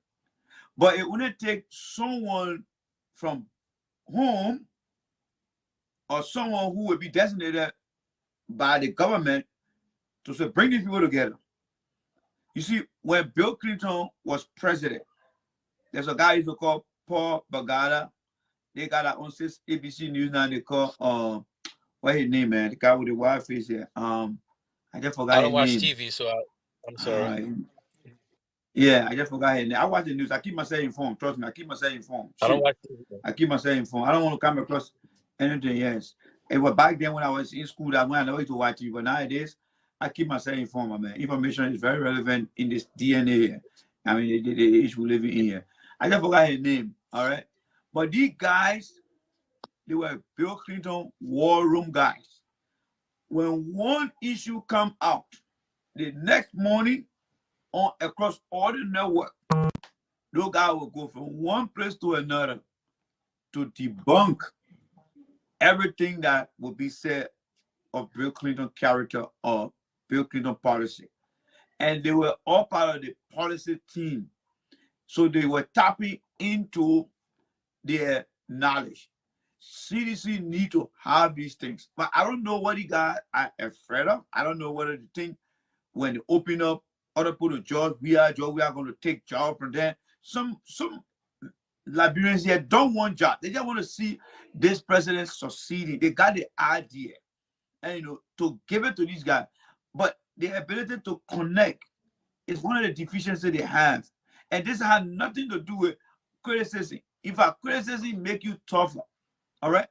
Criticism make you tougher. All the tablets you take, not all sweet. Some of it better to make your body better. So criticism is another way, but it depends on how you criticize. You should criticize with some passion. And that's what we're doing here. We want the government to succeed, but for the government to succeed, we need their support. We need their support. These guys you see on Fox News, CNN, when they come with the papers in their hands, they're not writing those things for themselves. They're getting these things from different areas of the government. Say, this is our policy, this is our plan, this is what we're doing. Go out and go tell the people. But for this government, it's a very, very challenging battle. Very, very challenging battle. The president get up in the morning, he got a very tight schedule. Yeah. When that president get out of the bed, when he get out of the bed, his whole itinerary from the time he hit the office to the sunset, he's exhausted, he's tired. Yes. So it's very difficult for him to watch some of these shows. But these guys who brief the president, who watch these shows, they become tired when they're with the president. All they want the president to do is to take what they're giving the president. That's it. That's very bad. That's it. Yep. That is very bad. And, you know, that is very, very bad. They should open up the president and say, Mr. President, here, I heard a guy saying something here. You want to listen to it? Yeah, just for 5 minutes. This part is very important. They're not doing those things. Then when the opposition get ready, then they want to come and play the role as information minister, defense minister. That is not your role. Your role is to disseminate the information to those that are out here so they can do the talking for you guys. Yep. They'll always wait the time before they want to come and talk. That is the deficiency of some of the ministers in the government, ability to make the president better. The president hire you guys to have authority. That authority should be shown in how you connect to do things. Let me give you the last one. Yeah, and you know, right before I go, and you know, I love the way how Summer 12 went on Spoon TV and really school these guys to the information. And some of these guys was trying, you know, they were throwing tough questions at him. But you know what? He is so well informed about the issues, and he know his job very well that every question were being answered correctly. And I mean, you could see all of the opposition and they was muted because it was like this guy, he was like a guru at what he does. And he was just giving out the information, and I was like, wow, why is that? If you guys was gonna do this from the beginning to now, you know, they were gonna make you guys' job easy. They were gonna make your job easy, the Jada Hasho job easy, the Prince Sherry job easy, the Classic D job easy. What's the other lady name? All these other people. This role, you know, all these other and plus all of the females that also be on Facebook Live, because there are a lot of information that he was giving out that nobody don't even know about, and those information was very key. And everyone on Spoon TV, I mean, like, you could just look at the faces. These guys was in the shock. They were shocked. There was a wow. We didn't even know that this kid or this guy, he is well knowledgeable about the information. He knows what he's doing. He knows his job, and he's a smart guy. And I watched that entire show, and I was really pleased with what he did. And these are the kind of things that everybody should be doing, because if you know your job and you're well informed about the issue, you will not be scared. Okay, you will speak with confidence, and you know, and that's just what he did. So you know, thanks for everything that he does, man. I will connect you with the guy, but you know, we need to compete. We need to take the competition beyond Facebook. We can't keep living in cyberspace. Thank you so much. Let me get out of my girlfriend. Text me 20 times. I gotta go.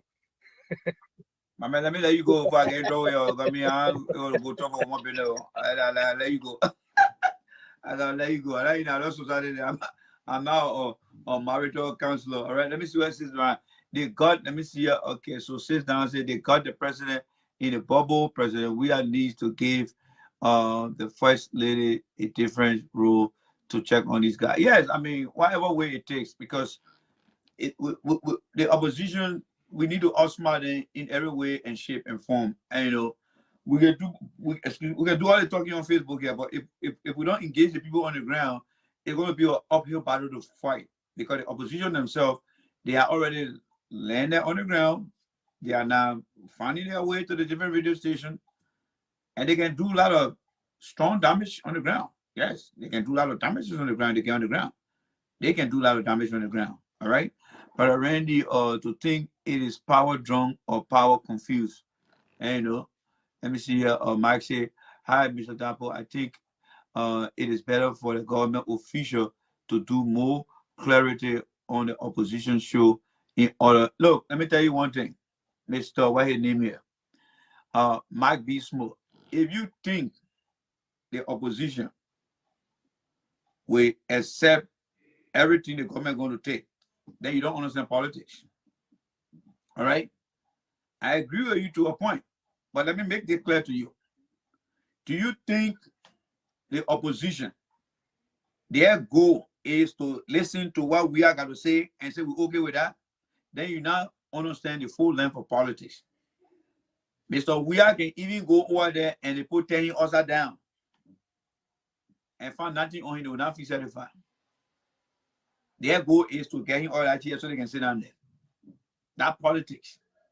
So they can go to all these stations and go and explain. It's not going to change anything. And I'm not against that. I want you to understand. I said, apparently just getting here. I'm not against the opposition going. And if you just started the show, Max B. Sumo, I would suggest that you watch the show from the beginning, because I cannot go back to start from where I started to where I am now. But just to put it in a nutshell, I'm not saying that no government official should appear on any level. I'm saying they should first promote their own.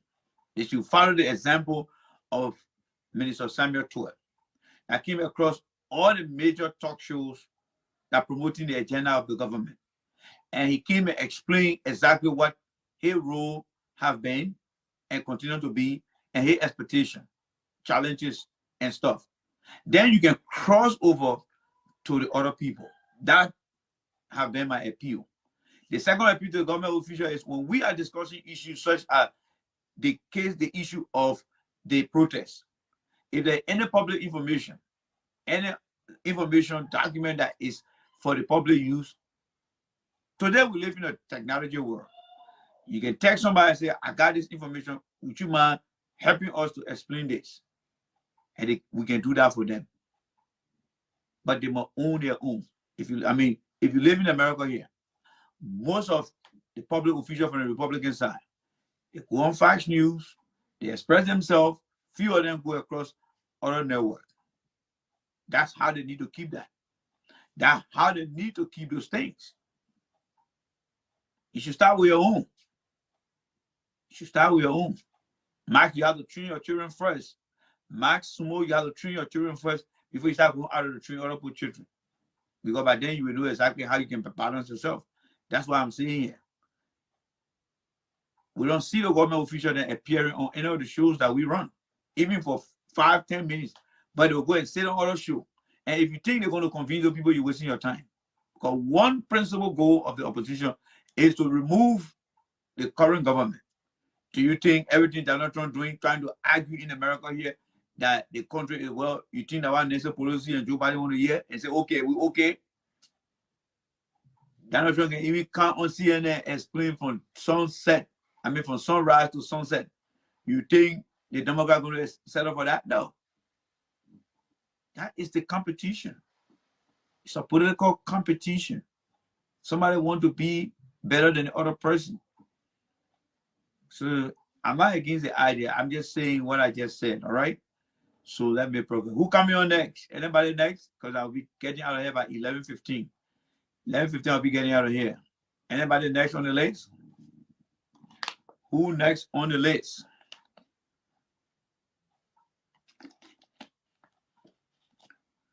These guys are starting very early. They are plenty ahead of time. That's what we call plenty ahead of time.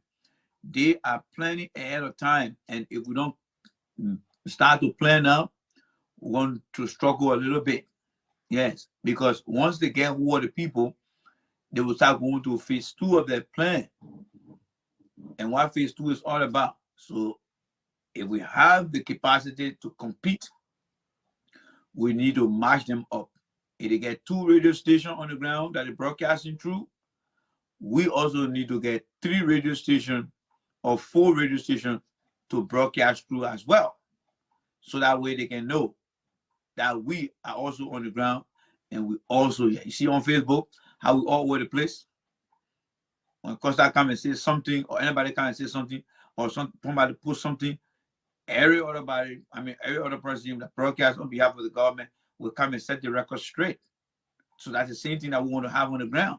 It's Spoon TV going to the ground and say, oh, we're broadcasting through this station, Then some of us need to say, you know what, we're broadcasting through this station there as well.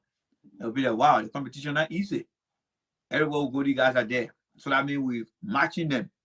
And but if they start to take advantage of going on the ground and engaging the people directly, that is a very dangerous game that we must not overlook. Yes, don't overlook the kind of game.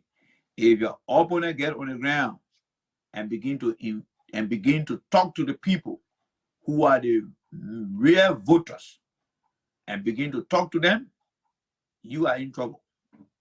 You are in trouble because they will win their minds. And that's what you got to understand here. All right? So let me see. I got 5 more minutes to go. So whoever want to join the show, that's fine. You're welcome to come in.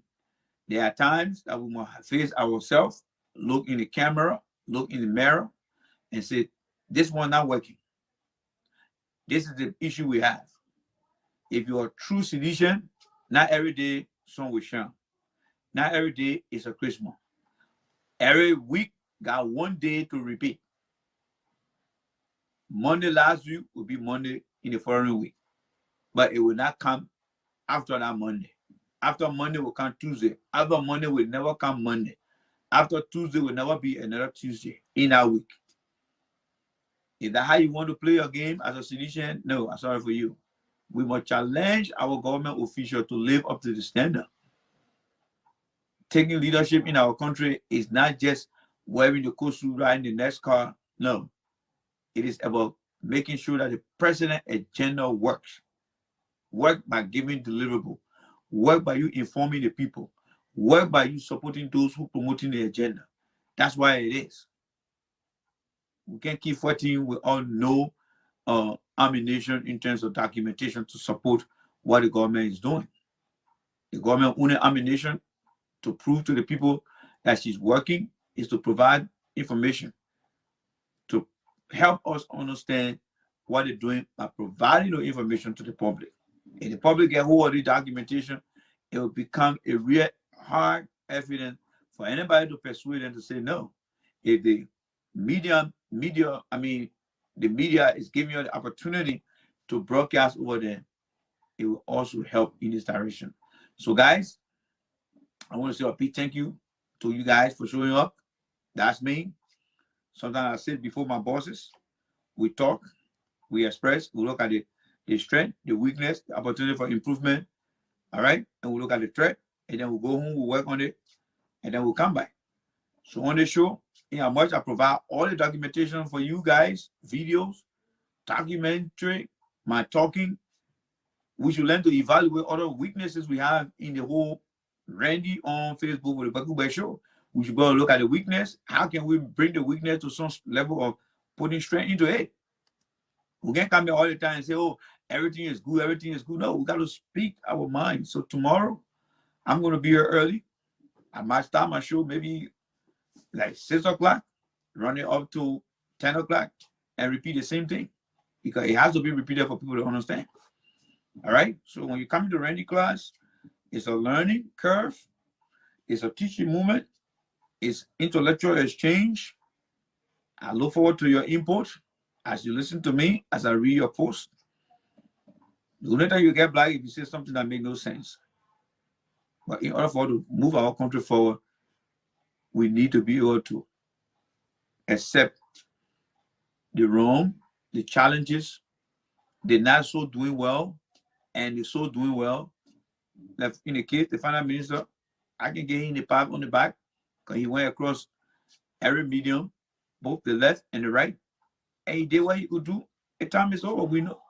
Everybody now can come here now and defend the finance minister and say, no, it was not $25 million or $20 million that was missing. $17 million was not even missing. $25 million was not even missing. There was no money missing because he came and told the story. People asked questions. He answered the question. He provided documentation. That's what we call public engagement. Meeting the people, having conversation with the audience, and that will ease things down. If you ask me, the government is not doing so well. All right.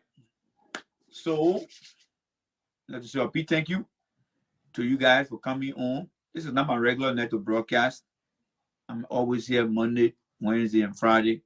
But I just thought it was to come and speak to you guys on the issue. So it's 11:15 my time. God bless you guys. We'll be in touch again. Good night. All right, guys. Ladies and gentlemen, welcome to the J. Randy Show for this evening. Thank you guys so much for joining me here. And as part of our education and awareness, we are going to spend at least an hour on today's show. And what you're looking at is part of our presentation today. And I encourage you to please share the video. Excuse me there. There have been a lot of people who have been asking me to at least explain to them what actually happened to Mr. Witherspoon. They are Liberians back home. Some of them actually called me and said, "Be better if you can break it down on your show for us, what actually happened to Stanton Witherspoon. We will surely appreciate you for that." And as part of my goal on Facebook is to be very transparent, use my skills to help Liberians understand things that they don't know of and help them open their minds. So as part of my presentation today, I am going to explain on this show what Stanton is actually facing right now as he prepared for his court date sentencing on the 2nd of November. And everything that I'm going to be saying here is no makeup story. You're going to see the link, you're going to see the documentary, and that's something that will be very, very convincing to you. So welcome to my show, and I would like to say hi to every one of you guys. It is important that we spread education, not just political education. We also got to spread social education. We also got to spread good and bad character education to our people. So our goal here is to tackle all those things because that's what we do here. So guys, please share the video as I'm about to share the video as well. All right, so as you take a look, I want you to please read what you see on there, because we're going to do a little bit of digging on that, and we look forward to you helping us here as well. So let me just share the video there. If you just joining me, please share the video. Let me say hi to my brother, Sakodinho. Thank you very much for taking your time and joining me here today.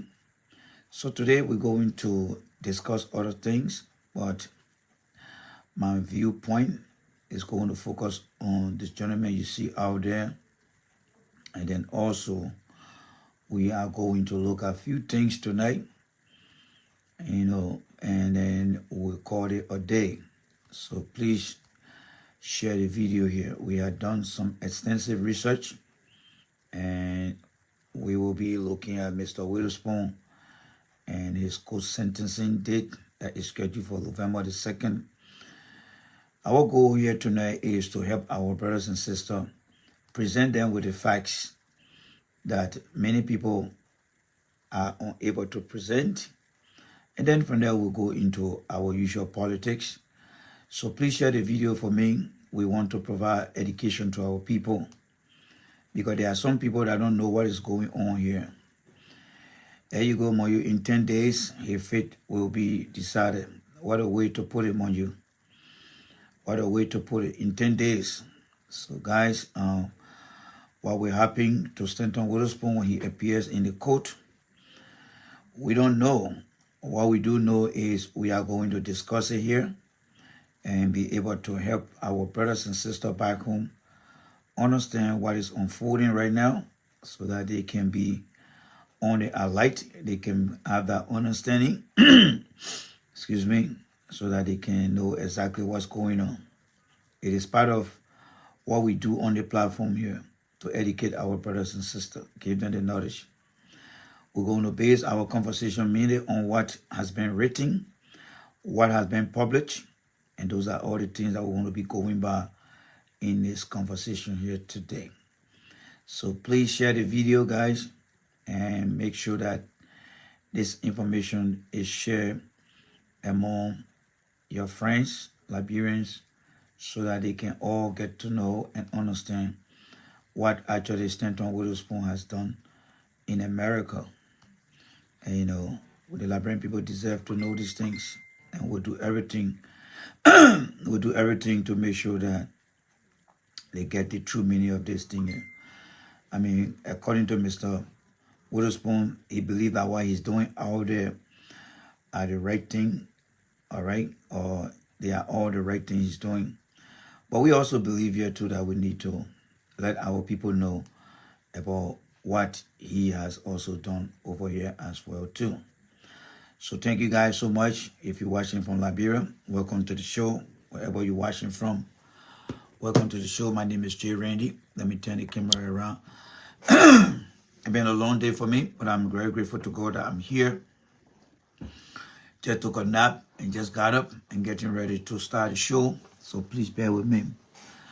As we prepare for this election to go into the second round of the election, which is scheduled for November the 7th, we don't know whether Stanton Witherspoon, after his sentencing, he will be given other extra time to still be around, or whether he's going to go to jail straight. We don't know all of these things.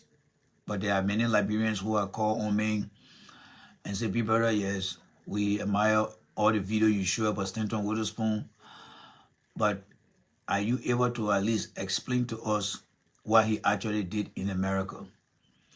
And as always, my goal on the platform, or one of my goals, is to help our brothers and sisters understand what is going on politically, understand what is going on economically, understand what is happening to Liberians who they are interested in, and sometimes some of them who did something wrong. So I just want to encourage you guys to share the video, and so that your brothers and sisters back home, some of them are here, who don't know what Stanton went through, can get to understand. All right? So with that being said, let's go back to our discussion. So here we're going to be looking at this gentleman here, Stanton Witherspoon. You know him very well. He's a popular guy in the eyes of some Liberians. But we want to know, what did he do in America here? But before we go through, we want to just go through our routine. This is the J. Randy Show. Our goal here is to help you.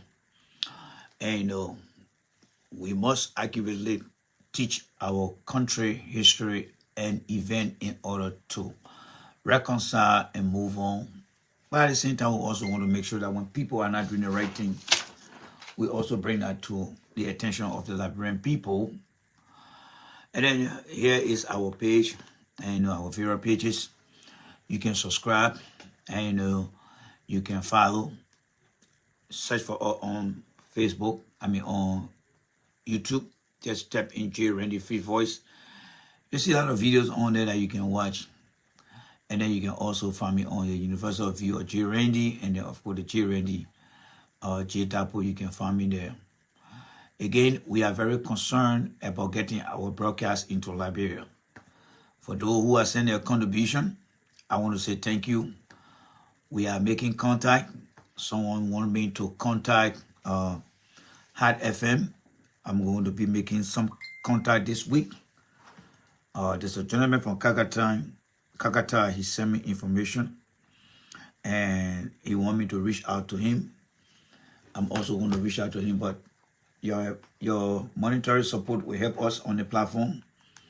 Remember, all the other people who try their best in the first round, we are to where we are. They need more support. Like I said yesterday, and I will continue to say, the Boka people, they are not going to relax. They are going to turn everything and do everything to make sure that this election is going to be neck to neck. The first round of the election, if you ask me, technically it was a draw. Technically it was a draw, because if you run out the number after the decimal point, you run it out, we got 44, Boka got 44. If you run the number out, that's all we can say, run the number up to the nearest 10th. If you run that number up, we got 44 points, Boka got 44 points. That is election that is very, very close. And I think all hands on deck are needed at this time. So whatever you can do, we want to find ourselves in Liberia. We want to find ourselves in Liberia. I will be very honest with you guys. If I cannot broadcast in Liberia when the election season starts, I'm not going to say anything when I come on the platform here. I'm not going to say. We just sit down and allow things to bleed out, because that's a Liberian way. So we have to make sure that we do everything possible to make sure that we get ourselves, our voices on the ground. That's my appeal to you.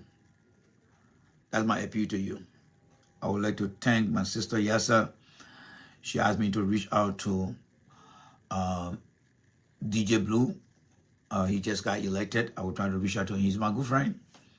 I used to be on their show before, but the guy who running the show now in the morning, he's a pro Arizona Comics guy.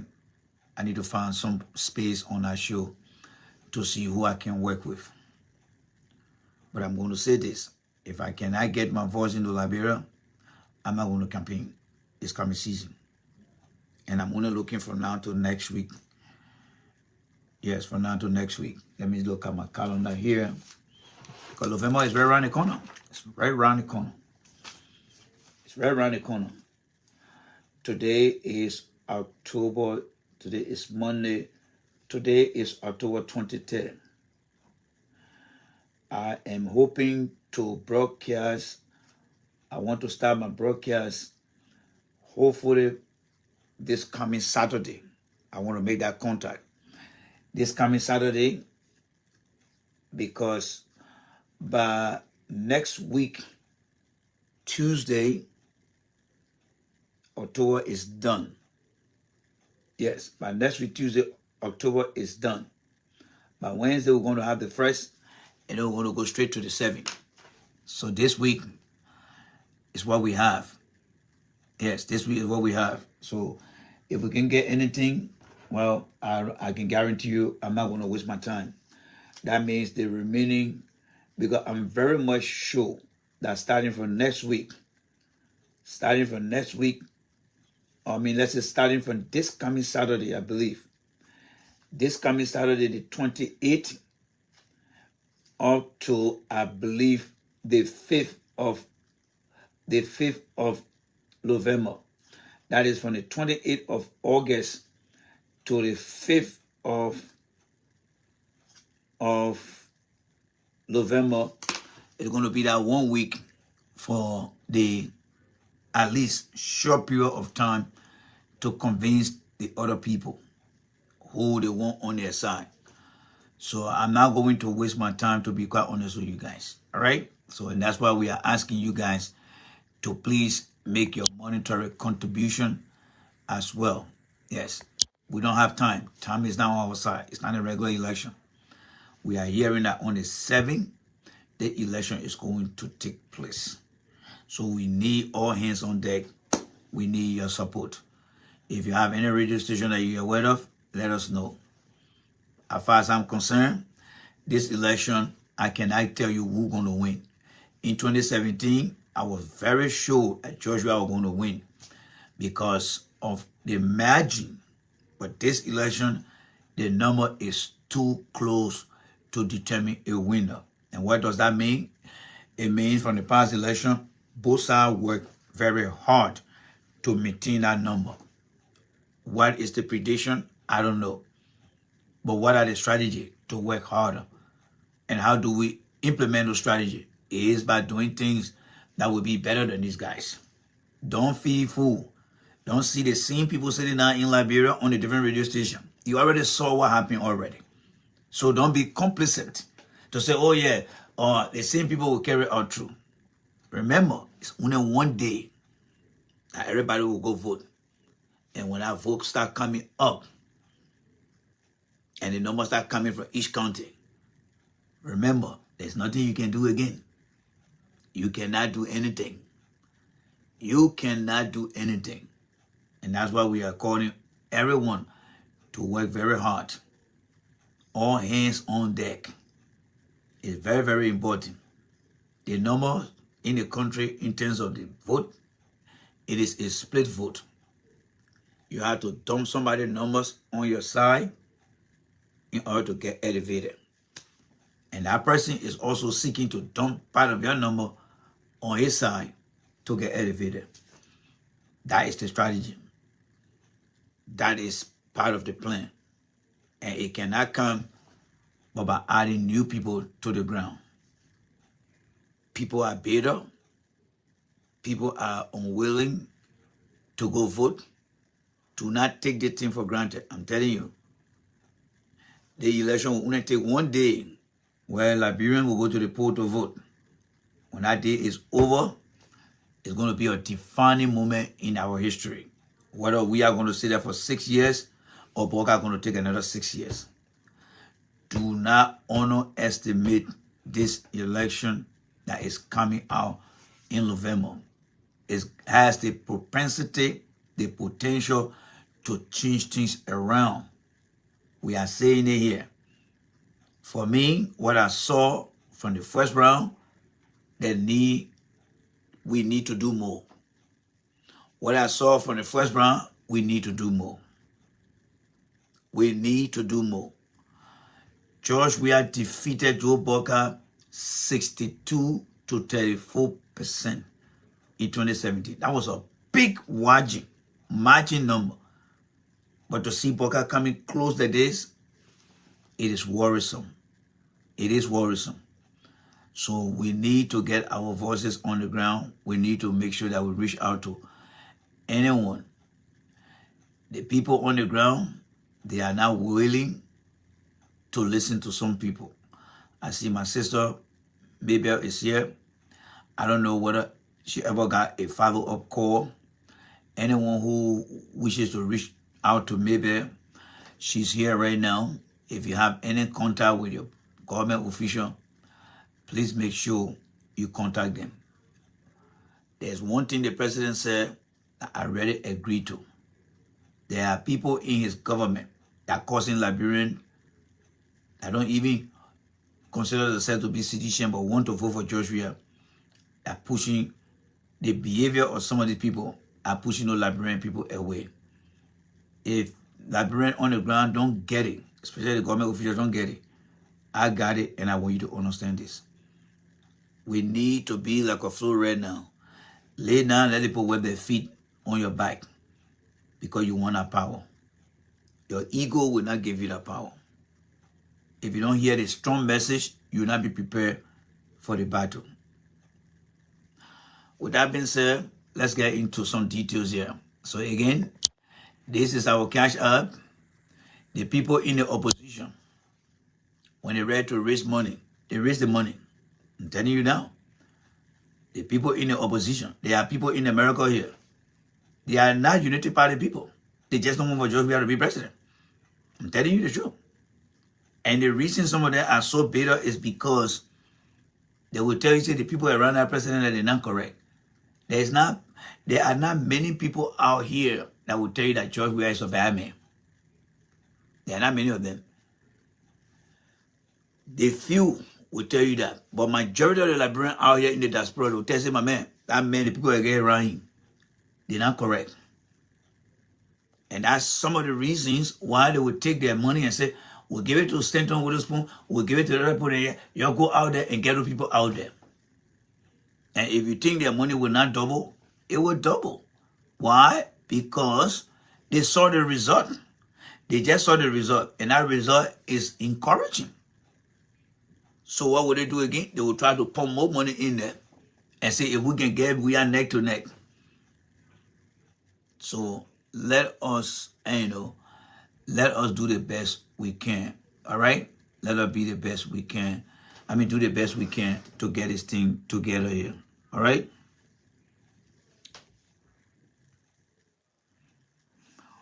Stanton Witherspoon, he is a criminal. All right? Christian Aberton, I'm very sure that you don't live in the U.S. here. What we're discussing here is nothing in comparison to what you got are understanding down there. All right? So you can talk about Stanton Witherspoon being the god, the hero. It doesn't work in the white man world here. That's why we got the black man world on that side, and now we got the white man world here. All right? And in the white man world here, Mr. Aberton, we compete out here. That's why you will not rest until you get to this country here. All right? So you can go out there and talk about he will be remembered. He's not going to be remembered in this country here as somebody who came here and added value to this country.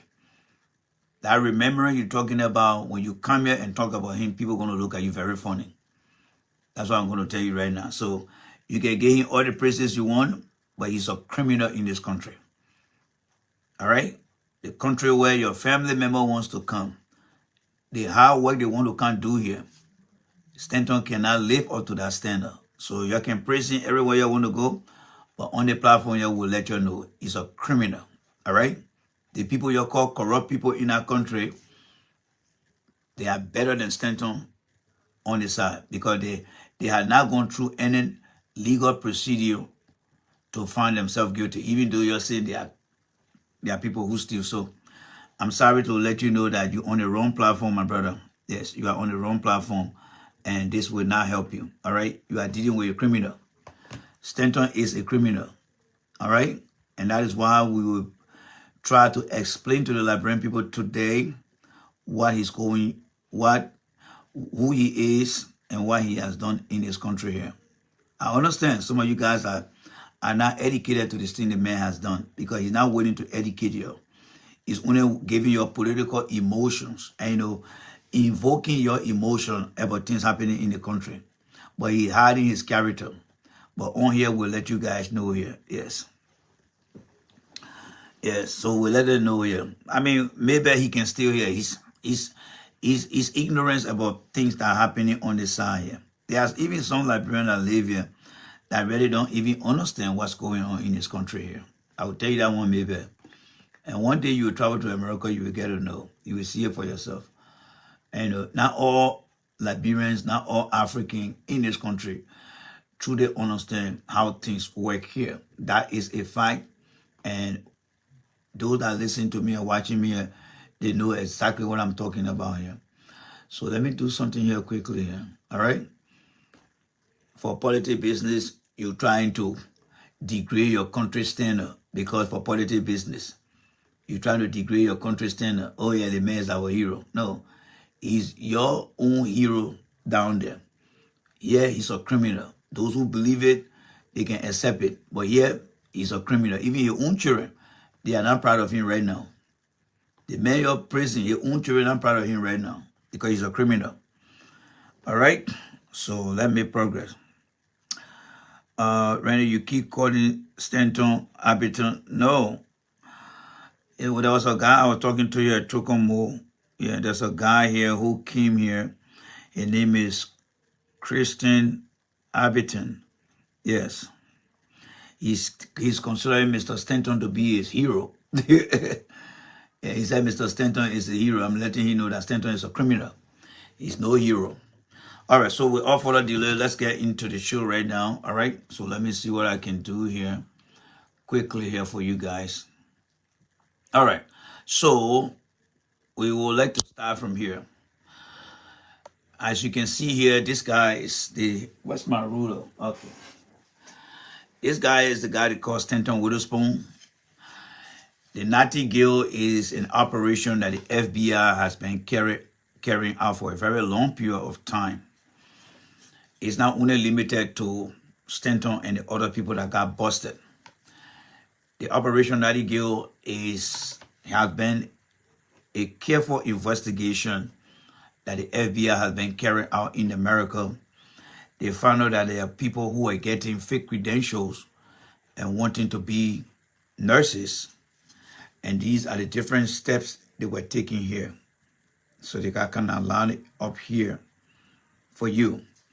And it happened that while they were going through the investigation, this guy Red called Stanton, he got caught in a same trap that the FBI were trying to, in a same situation the FBI were trying to investigate.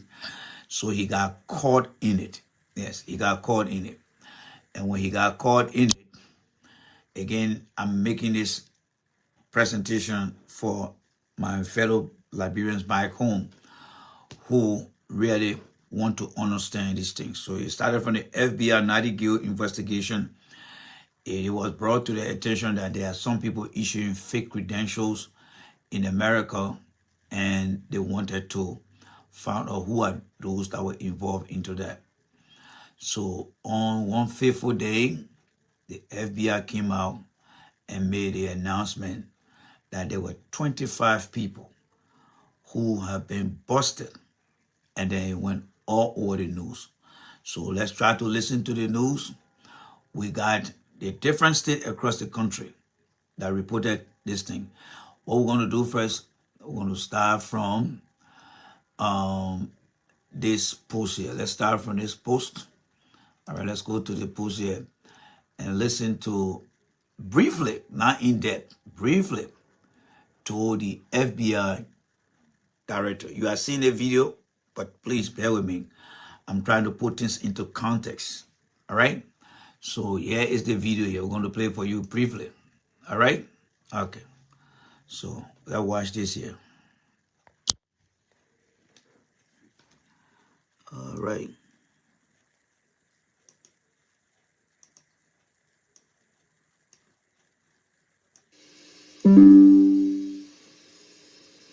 So I'm going to forward this thing here. So after they carry out that whole bus, when they finally got those guys, they decided to put out a press conference. And that one good thing about America, they will carry out their investigation. They will do all their fact-finding mission. They will go from place to place, checking here, verifying things. And by the time they get what they want, and they know they get it, they pass it on to people who will verify these things. And if the people verify and say, yes, you guys are on the money, you guys are right, and they say, are we all aligned? Then they will say yes. At the federal level, they will go to the grand jury. The grand jury are lawyers, professional people who have legal minds of their own. They will look at the cases, they will look at the investigation, the information gathered, and then they will say to the investigating team, we think we got a case. Therefore, go out there and make the announcement and go for the arrest. So from the Nightingale investigation, the grand jury gave their blessing to that report, and this is where we are now. So this is the part 2 here. Phase 2 of the process. So let's listen here briefly. All right? Shortcut is not a word we want to use. When we take an injured son or daughter to a hospital emergency room, we don't expect, really cannot imagine, that the licensed practical nurse or registered nurse treating our child took a shortcut around educational and licensing requirements. When we entrust the life of an elderly parent to the staff of an assisted living or skilled nurse facility, the last thing we want to learn is that the nurses administering the medications, the ones charged with carrying out doctor's order, took shortcuts on their clinical training, and used fake nursing diplomas to get their licenses and jobs. Unfortunately, thousands of people have taken these shortcuts. The prosecutor and agents here today have worked tirelessly to disrupt this fraudulent scheme. Today, I'm honored to announce that their hard work has paid off. In 3 recently unsealed indictments by a South Florida grand jury and 2 informations filed on my office's behalf by Assistant United States Attorney Christopher Clark, 25 individuals have been charged across multiple states with wire fraud crimes, including conspiracy. Their alleged participation in a scheme that involved the following. 1, that is selling fake nursing diplomas and transcripts to individuals who use those fake credentials to sit for state board examinations, obtain their nursing licenses, and ultimately get jobs at hospitals, skilled nursing facilities, and assisted living facilities. All right. So as you can see, as I'm describing it, these people, all right? These people right now, what they are doing now, they did an investigation, they gathered all the facts, they went to a grand jury. The grand jury is a combination of legal minds, experts that view the case. And the investigators, the few investigators, they brought all the information, gave it to the grand jury. Grand jury said, yes, this thing stand out to be the best. So you'll go and make that public service announcement, invite the press. And that's how come you find this guy you just listened to now. He came out now and started to lay out the charges. After he laid out the charges, he mentioned 25 people, and he said many of them are across a different state, and some of the behavior they were into, as far as the shortcut goes, people not sitting there in the classroom to do the clinical, they're giving them fake credentials to go out there and carry on some work. That is some of the practices that Mr. Witherspoon was involved into. So right after the media announcement, the media was there. The next thing you want to know now, the entire network in this country is started to broadcast to the American public. And here we go now, after the announcement. So going into what? The third phase. First phase, investigation report was gathered. They explained it to the grand jury. Grand jury said, FBI, yeah, thank you very much. You'll go out there and make the announcement so that the American people can know. They came, they made the announcement before the press. And of course, the next step now is the press. So let's go to the press now. The big story on Action News tonight is the local connection to what federal investigators call a massive scheme to sell fake nursing degrees. We learned today that 2 Burlington County residents are among 25 people charged with operating the nationwide ring. Now, according to investigators, the group peddled more than 7,000 bogus degrees and nursing certificates to the tune of more than $100 million. Action News reporter John Paul joining us live in Camden tonight. And John, the feds say some of these fake nurses put real patients in danger. Yeah, and that is the real concern tonight, Brian, that they may not have the background to actually treat people in a hospital-type setting. You know, I've confirmed tonight that Delaware actually annulled the licenses of 26 nurses already. And the feds tonight, they're charging people across the country, including 2 in South Jersey. All of us feel this is egregious. Strong words from the executive director of Delaware's Board of Nursing after learning of a massive scheme out of Florida to sell fake nursing degrees. And tonight, we've confirmed 26 nurses in Delaware had their licenses annulled in connection to the fake degrees. These people who went to these Florida schools did not complete the curriculum, the education, and the clinical training that is required of all nurses to be eligible to sit to take their licensure exam and to be licensed as a nurse. She says there are no reports of patients being harmed, but tonight 25 people across the country face charges for their involvement in the scheme that brought in more than $100 million, including Stanton Witherspoon and Alfred Sellout of Burlington County, New Jersey. He's home? Okay. Can we talk to him? We tracked down Witherspoon at his home.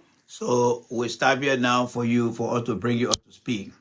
So when the FBI director of the Southern region or the chief prosecutor said there are 25 people across the United States, and then the news guys who were at the press conference, they pick it up, and he said 25 people have been busted through a federal indictment, and some of them are in our local area. The news broadcast is in our area here on the East Coast.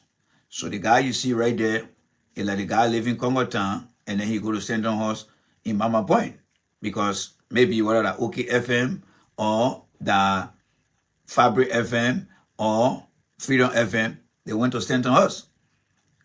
Now the guy asking the person who live in Stanton House that came to pick up their trash, he asking, well, the man have been federally indicted. Is there any way I can speak to the man?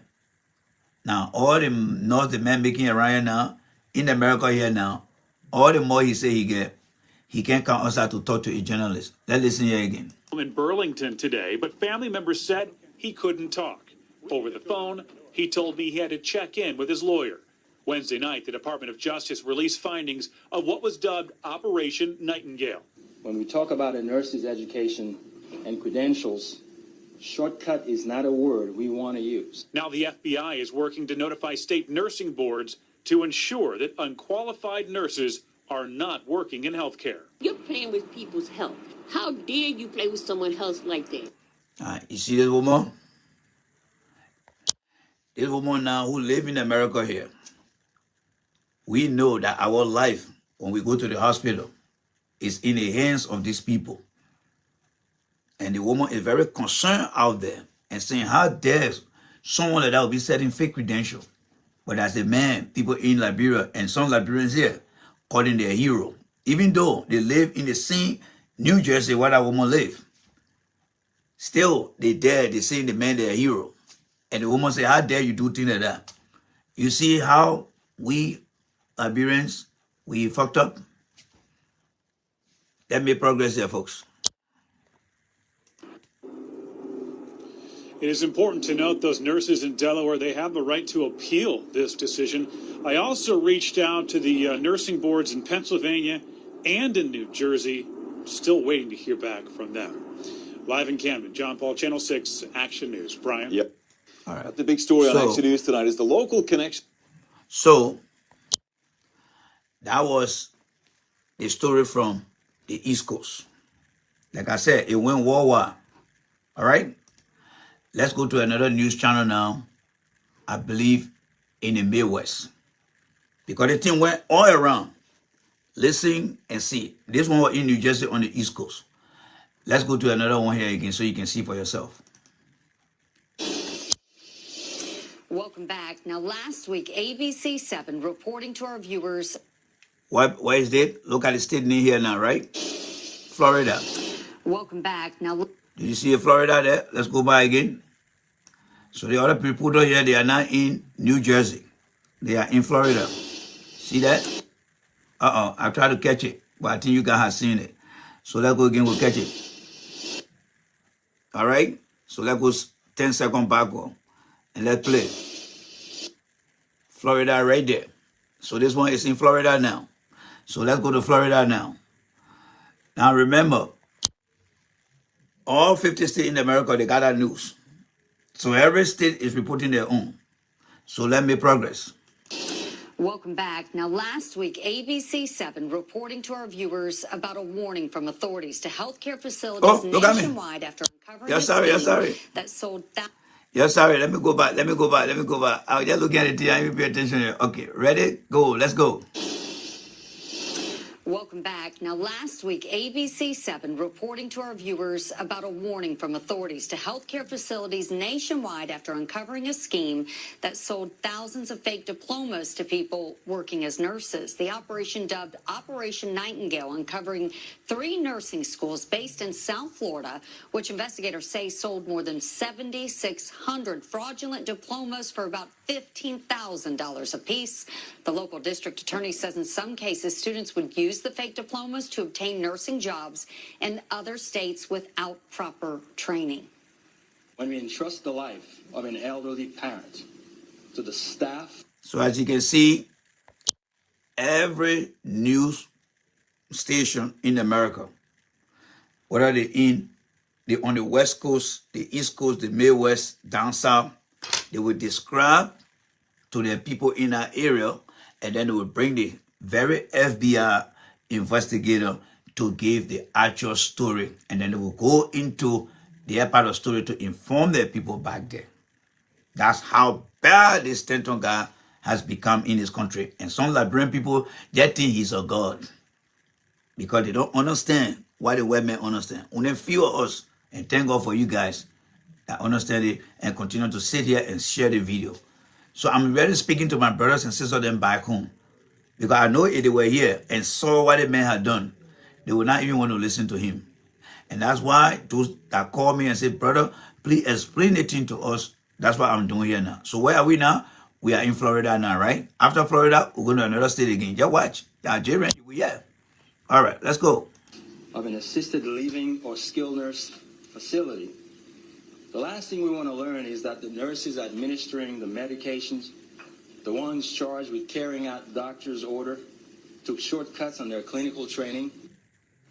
Authorities are charging 25 people in the scheme across multiple states, including here in Florida, New York, New Jersey, Texas, and Delaware. Yeah. Yeah, now.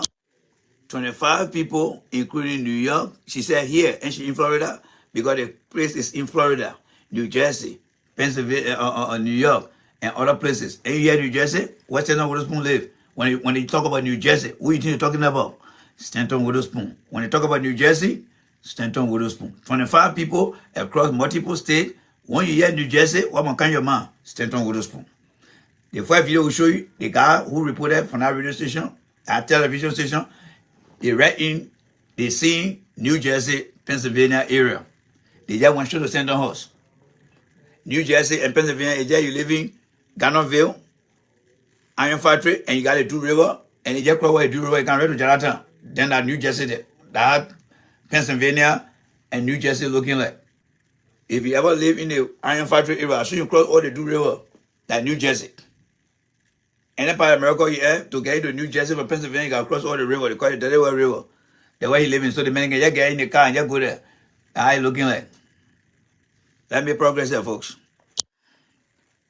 Agents say they have identified several facilities where people may currently be working as licensed nurses after obtaining their jobs illegally. Investigators are now working with licensing boards in every state to make sure anyone who received a fraudulent diploma no longer provides care. The 25 suspects face fraud and conspiracy charges. 3 schools have now been shut down. The disturbing aspect, why is there such a high demand, though, for these fake diplomas? This afternoon, ABC 7 is taking a deeper dive into this question. We're bringing in our own expert to gain some insight on this topic. And joining us now is Meg Harrell, also known as Nurse Meg. Nurse Meg is a registered nurse and nurse educator, focusing her main passion of educating the next generation of nurses with the tools they need to survive in the real world of nursing. Nurse Meg, thank you for joining us. We want to start out by talking about why so many healthcare hopefuls are turning to get fake diplomas. Why are they doing this right now? Yes, well, a nursing degree is about 2 to 4 years of classroom training and then hours and hours. Now, let me hold this here. It's a way now we the black people, they can condemn us in this country. They got some white nurses, just they got some black nurses that can explain exactly what that woman doing. But because they know that a lot of black people that were in that deal, they decided to bring a white person to tell the world that we the white, we don't take shortcut. That is the apply race inequality in this country. But some of you guys, you don't understand it, that supporting Stanton today. And my fellow people here, you might not blame them because they don't have that knowledge to understand. So we need to help them. And that's what we're doing here. Now you see that woman, how she explains things? Let's leave that woman and go to another one again, all right? Let's leave her and go to another one. Let's leave her and go to another one. Now, because we are pressed with time, right? Let's go to another state here, all right? We just coming from Florida now, right? We're going to go to another state again. Watch for the state, though. All right. Watch out for the state. The FBI, along with the National State Boards of Nursing, are investigating thousands of nurses. Officials say those nurses paid money to receive diplomas without actually completing the coursework. Emma Jerome joins us live, digging deeper into this. And Emma, how many of these cases are in Oregon? Good morning, Ken and Emily. Officials tell me about a dozen nurses in the state of Oregon are under investigation as a part of this case. They paid money for these fraud. Let me say this here. If you look at the map of Africa, we are on the west coast, right? The west coast of Africa. The people who live in Kenya, Ethiopia, they are on the west. So just imagine this lady, she is reporting from the west coast of Liberia. That's where we are. But in America, we are in Kenya. So look at the map of Africa. And then when you look down where it gets to Africa, Botswana, they were Stanton were doing that here. That's the southern part of America. So you see how big the thing going? That's how it is. So they got people that are reporting. So Oregon is from where? The west coast, it's just like Liberia. And then we who are Liberians in America, if you look at it from Kenya, I mean from the East Coast, we are in Kenya. I'm just trying to tell you how big the men trouble went all around America. So this lady is reporting from Oregon. Oregon is on the west coast of the United States. It's like she in Africa, West Africa. And we living in Kenya. And then the other view you just saw is from South Africa. One more left. The central part of Africa and the north. So we have done what? The east. We have done the south. We're now doing the west. And then we'll soon come to the central. So let's listen. Same story, but different geographic in America. Fraudulent credentials being that diplomas or transcripts in order to cut some corners when it comes to becoming a nurse. The suit by the FBI charged 25 individuals in a wire fraud scheme that would lead to fraudulent nursing diplomas for 7,600 people nationwide. Investigators say the scheme generated more than $100 million over several years. Aspiring nurses were charged around $15,000. Now, you see how every state report, every radio station, you see how they're breaking it down? 76,000 fake degree, $100 million. When you used to see Stanton dancing in the basement there, God can help you, God can do this. He was stealing from these people in here. So all that things they be doing, God can bless you, all the kind of thing, that's stolen money. That's why the people exposing here today. Because they were selling fake credential. Let me progress here, folks. For that bogus degree or transcript. According to the indictment released Wednesday, 3 now defunct Florida-based schools were implicated. Those 3 schools are Siena College and Sacred Heart International. So, here is this college here, the Stanton men were making that thing right here. They call it right here. And the college here he was where? The Siena College. And the fake college he established. Institute, both in Broward County, Florida, as well as Palm Beach School of Nursing in Palm Beach County, Florida. Ultimately, 25 individuals were arrested and face up to 20 years in prison on multiple charges, including wire fraud. The Oregon State Board of Nurses says the affected nurses' cases will go before the board for discussion during a meeting on February 22nd. When I asked for the names and hospitals that these nurses might currently be working at, I was told that I can't get that information because of the ongoing investigation. And when I reached out to the Washington State Nursing Board about any nurses there that might be implicated in this, they did not reply. Reporting live this morning, Emma Jerome, Coin 6 News. Thank you, Emma. All right. So, where do we go next? Let's go to the last one. There are so many here, but we just restrict ourselves. If you live in the central part of the United States, that is Iowa, all right? Here is yours. Watch. Let me turn it on for the people in Iowa. The state of Iowa is revoking the licenses of two nurses in The state of Iowa. Let's go by there again. Listen to you. The state of Iowa is revoking the licenses of two nurses. Investigators found they were part of a fake diploma scheme. Officials with the Department of Justice say 3 nursing schools in South Florida sold more than 7,600 fake diplomas. They say people who use these would get into nursing jobs in other states without proper training. According to the Iowa Board of Nursing, several other licenses are currently under investigation. There have been no reports of any patients getting hurt by those involved in the scheme. So you see, throughout the whole United States, that's how they got it called Stanton. That's what he has done. Now, some people will come and say, but why J. Randy always calling the man criminal? He's a criminal. Let's go to where he became a criminal. So, right down here, let's go here again, folks. Let's come to some theory now. We finished watching video. Let's go to some theory here. So, on August 24th, all right, September the 28th, I don't know what you were doing on that day. Stanton Witherspoon went to court.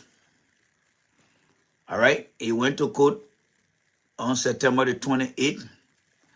And it says right here, let me highlight it here for you guys. All right, right here. Let's read.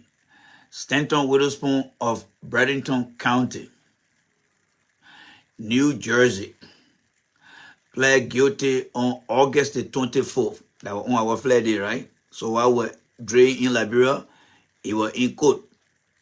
And he pled guilty to a conspiracy to commit wire fraud. This is the case number here. You copy the number, you put it into any search engine, whether it's Yahoo, Google, or Bing, Stanton name will come out. So what happened now? After he pled guilty, like my brother Monyu said, on November the 2nd, which is 10 days from now, Stanton Witherspoon will be going to court to go be at the mercy of the judge. That will be on November the 2nd. Now, what does it mean when they say pled guilty to wire fraud? What does that mean? Well, I got some information here for you guys, and we're going to go through it. All right? So let's go back here. Let's go back here. All right? So, Stanton, the guilty man, I seen right here. So when they say he pled guilty to conspiracy to commit wire fraud, first of all, we ask ourselves, what is wire fraud? It says that wire fraud is a federal crime. Isn't crime create a criminal? Yes. So he pled guilty to wire fraud or conspiracy to commit wire fraud. From the federal level, wire fraud is a crime that occurs when electronic communication, such as email or text messaging, is issued to further a criminal act. And that's what the guy was doing. That's what he was doing. Now, if you say, but what is the punishment? J. Randy, even though you talk about the wire fraud, the crime was committed in Florida. Is it a federal or a state crime? If somebody commit crime in Mosquito County, you say, but my man, the crime was committed in Mosquito County. But is it the government case or is the magistrate court in Mosquito County, or is it going to be at the Supreme Court? Well, since it's in America, we know what a fraud is. Let's look at what Florida says. What is, all right, so I want you to follow me right here, all right? What is the penalty for wire fraud in Florida? Because the way they were doing all the clandestine thing, right? So let's read it. Say, honor the general wire fraud that is in Florida, the judge may impose up to a 20-year prison sentence as well as a fine. But you remember when Michael Gilmer and Jerome Gilmer went there, they said they were going to fine him $250,000 and they said the judge said he can increase it from 20 years. Well, this is where the judge was talking from. And these are all legal things that I have here. So, on some of the aggravating factor of wire fraud that impact financial institution. Of course, some financial institutions were affected, right? That's why they got indicted. They took about $100 million from institutions that are supposed to offer this testing and credential. So it said, under some aggravating circumstances, what could go up to the 20 years if they impact financial institution or have connection with federally declared emergency. Penalties range up to 30 years in prison. So when you hear the judge, when you listen to Gilmore and his friend that said, the judge said, I can increase it. What they did is under some type of federal declared emergency, penalty can range from 30 years, up to 30 years in prison and a fine of $1 million. But from what we heard, it's not the case. Now, let's come down here, all right? You see the word conspiracy here? But before we go to conspiracy, this is what Stanton pled guilty to down here, all right? I just copied that one off that page that we just read from the federal government website. Stanton Witherspoon of Burlington County, New Jersey, pled guilty on August the 24th, 2023 to conspiracy to commit wire fraud. So this is what he pled guilty to here. Conspiracy to commit wire fraud. Now, what does that mean in particular as it relates to conspiracy to commit wire fraud? Let's come here. Conspiracy to commit wire fraud is a serious crime that can result in severe penalties. All right, you follow me here? Conspiracy to commit wire fraud is a serious crime that result in severe penalties.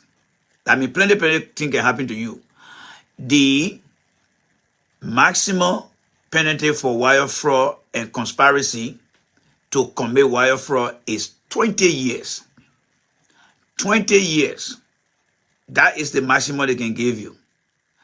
But then again, they say 20-year imprisonment and a fine. And then they say, however, the actual sentence, because remember he due to go to the court for his sentencing on the 2nd, right? So he say, however, the actual sentence depends on the various factors such as the severity of the crime, the defendant criminal history. And you say, you only looking to listen to history. But that move, let it go, man. All right? And then the judge discretion. This is one where they say the judge discretion. There's somebody always say, if that judge man die in the hospital and he bother with a guy, he must leave and will go. So that is where we are when it comes to Stanton Witherspoon. So as he go to court on Friday, on the 2nd of November, we really don't know what's going to happen to him. But at least you now know that the crime that he has committed, this man is a criminal, all right? We are proving it beyond all reasonable doubt that what he has pled guilty to, it has up to 20 years in prison. That's why he has committed himself to. Now, aside from the news, there are other talk shows in the country that also went and decided to do their part of things. How we got our talk show here. Some of them don't work for the P radio station. They're in Liberia, how they get Fabric, they got Hot FM, they got Freedom. Some people got their talk show, like Costa them, they got their talk show them. So somebody like that too, they got a lot of audience in America. And that is the video Campbell can show you now. So let's watch that one now.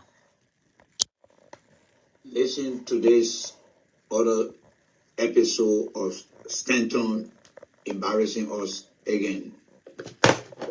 Clinical and coursework required to get licenses and jobs. Another suspect that caught our eye is businessman Stanton Witherspoon, the CEO of a... So this guy that you hear talking now, the man who say another aspect that caught our eyes, he is like a talk show host in America. And he got plenty followers. Yeah, he got plenty followers. All the banana men in America, all the yo-yo men, all the bluff girls, all the new girls, they all listen to that thing. They can listen to it on their phone, in their car, in their offices. That is in addition to the news that spread all around. And that the guy doing a part of Una, so he breaking it down. So let's go by again so you can enjoy it now, right? Okay, so let's go by again. Let me just rewind it. I will not talk too much. Let me rewind it now, all right? So let's go by again. All right, ready? Let's go. All right. So let's play again for you guys here. Listen to this other episode of Stanton embarrassing us again. The hard clinical and coursework required to get licenses and jobs. Another suspect that caught our eye is businessman Stanton Witherspoon, the CEO of a popular media company in Liberia. Now, you see what the guy did? This guy, he the one spoiled the whole thing. All the other news we listen to, the people just think that Stanton living in America. But the other guy, he the one spoiled the whole thing. Say the man, a businessman in Liberia. That is where the whole thing spoiled now. That is where the whole thing spoiled. So the next time the guy Stanton go to court, anybody that report on it now, you might not be surprised when they say, oh, a businessman who was setting yada yada yada in America, he is from Liberia. Imagine you to your working place watching the news like this. We go to our working place, we got a big conference room there. Everybody can be eating, and they just look at the big TV. Some people take their lunch at 9 o'clock, 10 o'clock, 11 o'clock. Just imagine you sitting down there eating your food. Then they go to show Stanton Witherspoon. He's a businessman from Liberia. Then you got your boyfriend next to you. Oh, you from Liberia? You man down there. How you will feel? No, you're like, yeah, now you must say, that was hero. That was hero down there. That guy will just pick up your food and then you say, excuse me for that hero thing you talking about. Come here, let me go sit on the other side where your hero be there. That's what we're trying to prevent in this country here. So this guy, he the one that detected the whole case here now. Because you saw all the news broadcasts, right? They never mentioned anything about Liberia. But this guy, he mentioned about Liberia. Let's watch it again, all right? Let's watch it again. Let's go by again and watch it again. This one, I will not stop until he finish talking. So let's go by again. The guy here bust the whole case there big time. Listen to this other episode of Stanton embarrassing us again. The hard clinical and coursework required to get licenses and jobs. Another suspect that caught our eye is businessman Stanton Witherspoon, the CEO of a popular media company in Liberia. He was part owner of Siena College, where court documents reveal that he and his co-conspirators, quote, solicited and recruited people seeking nursing credentials and employment as an RN or LPN, and sent and caused others to send, via wire communications, information used to create false and fraudulent transcripts. And you see what the guy did? He online everything, and he even gets Stanton Witherspoon name on it there. Let's look at here. The guy on he used yellow sunny. He posted Stanton name there, and then he said he collected, wire of communication. So the guy on he detected Stanton Witherspoon here by way. He detected him by way. You think you're getting very with me? No. That this guy you need to get very with here. This guy here that talking here. That the guy detected Stanton Witherspoon by way. Yes, he detected him. He detected him. Maybe a well was a nice, or she is a nice, or maybe somebody in your family is a nice. Say that food there, he can't spoil one here. Say, don't worry, honey. Don't worry, my niece. Don't worry, my nephew. I will detect him on my platform. And that's what they got to hear right now. And diplomas from Siena College. The chief motivate. What happened? That's my question. Now, this is where now we stop it. You see, the monkey black hair, it cannot leave it behind. They guy here that stand on Witherspoon unready. When he started the Krugu GT, he started from in your own house. And that's why the guy come to control about now. So you see how far we have come now? From all the way we went to Douala, Freeport, we came back, we went Pinville, we turned around. Now we're coming right back to 12th Street now. Charity begin at home. This guy you come to listen to, that's Stanton own reality. Now listen to what he coming to can see here. Let me progress here. Question. That's my question I have today. What happened? Yes. What happened to our grandfather money that Stanton collected? What happened to it? Number one, three question. What happened to our grandfather hospital case? The operator on our grandfather, they messed up. That's one case. Number two, what happened to our grandfather nursing home case?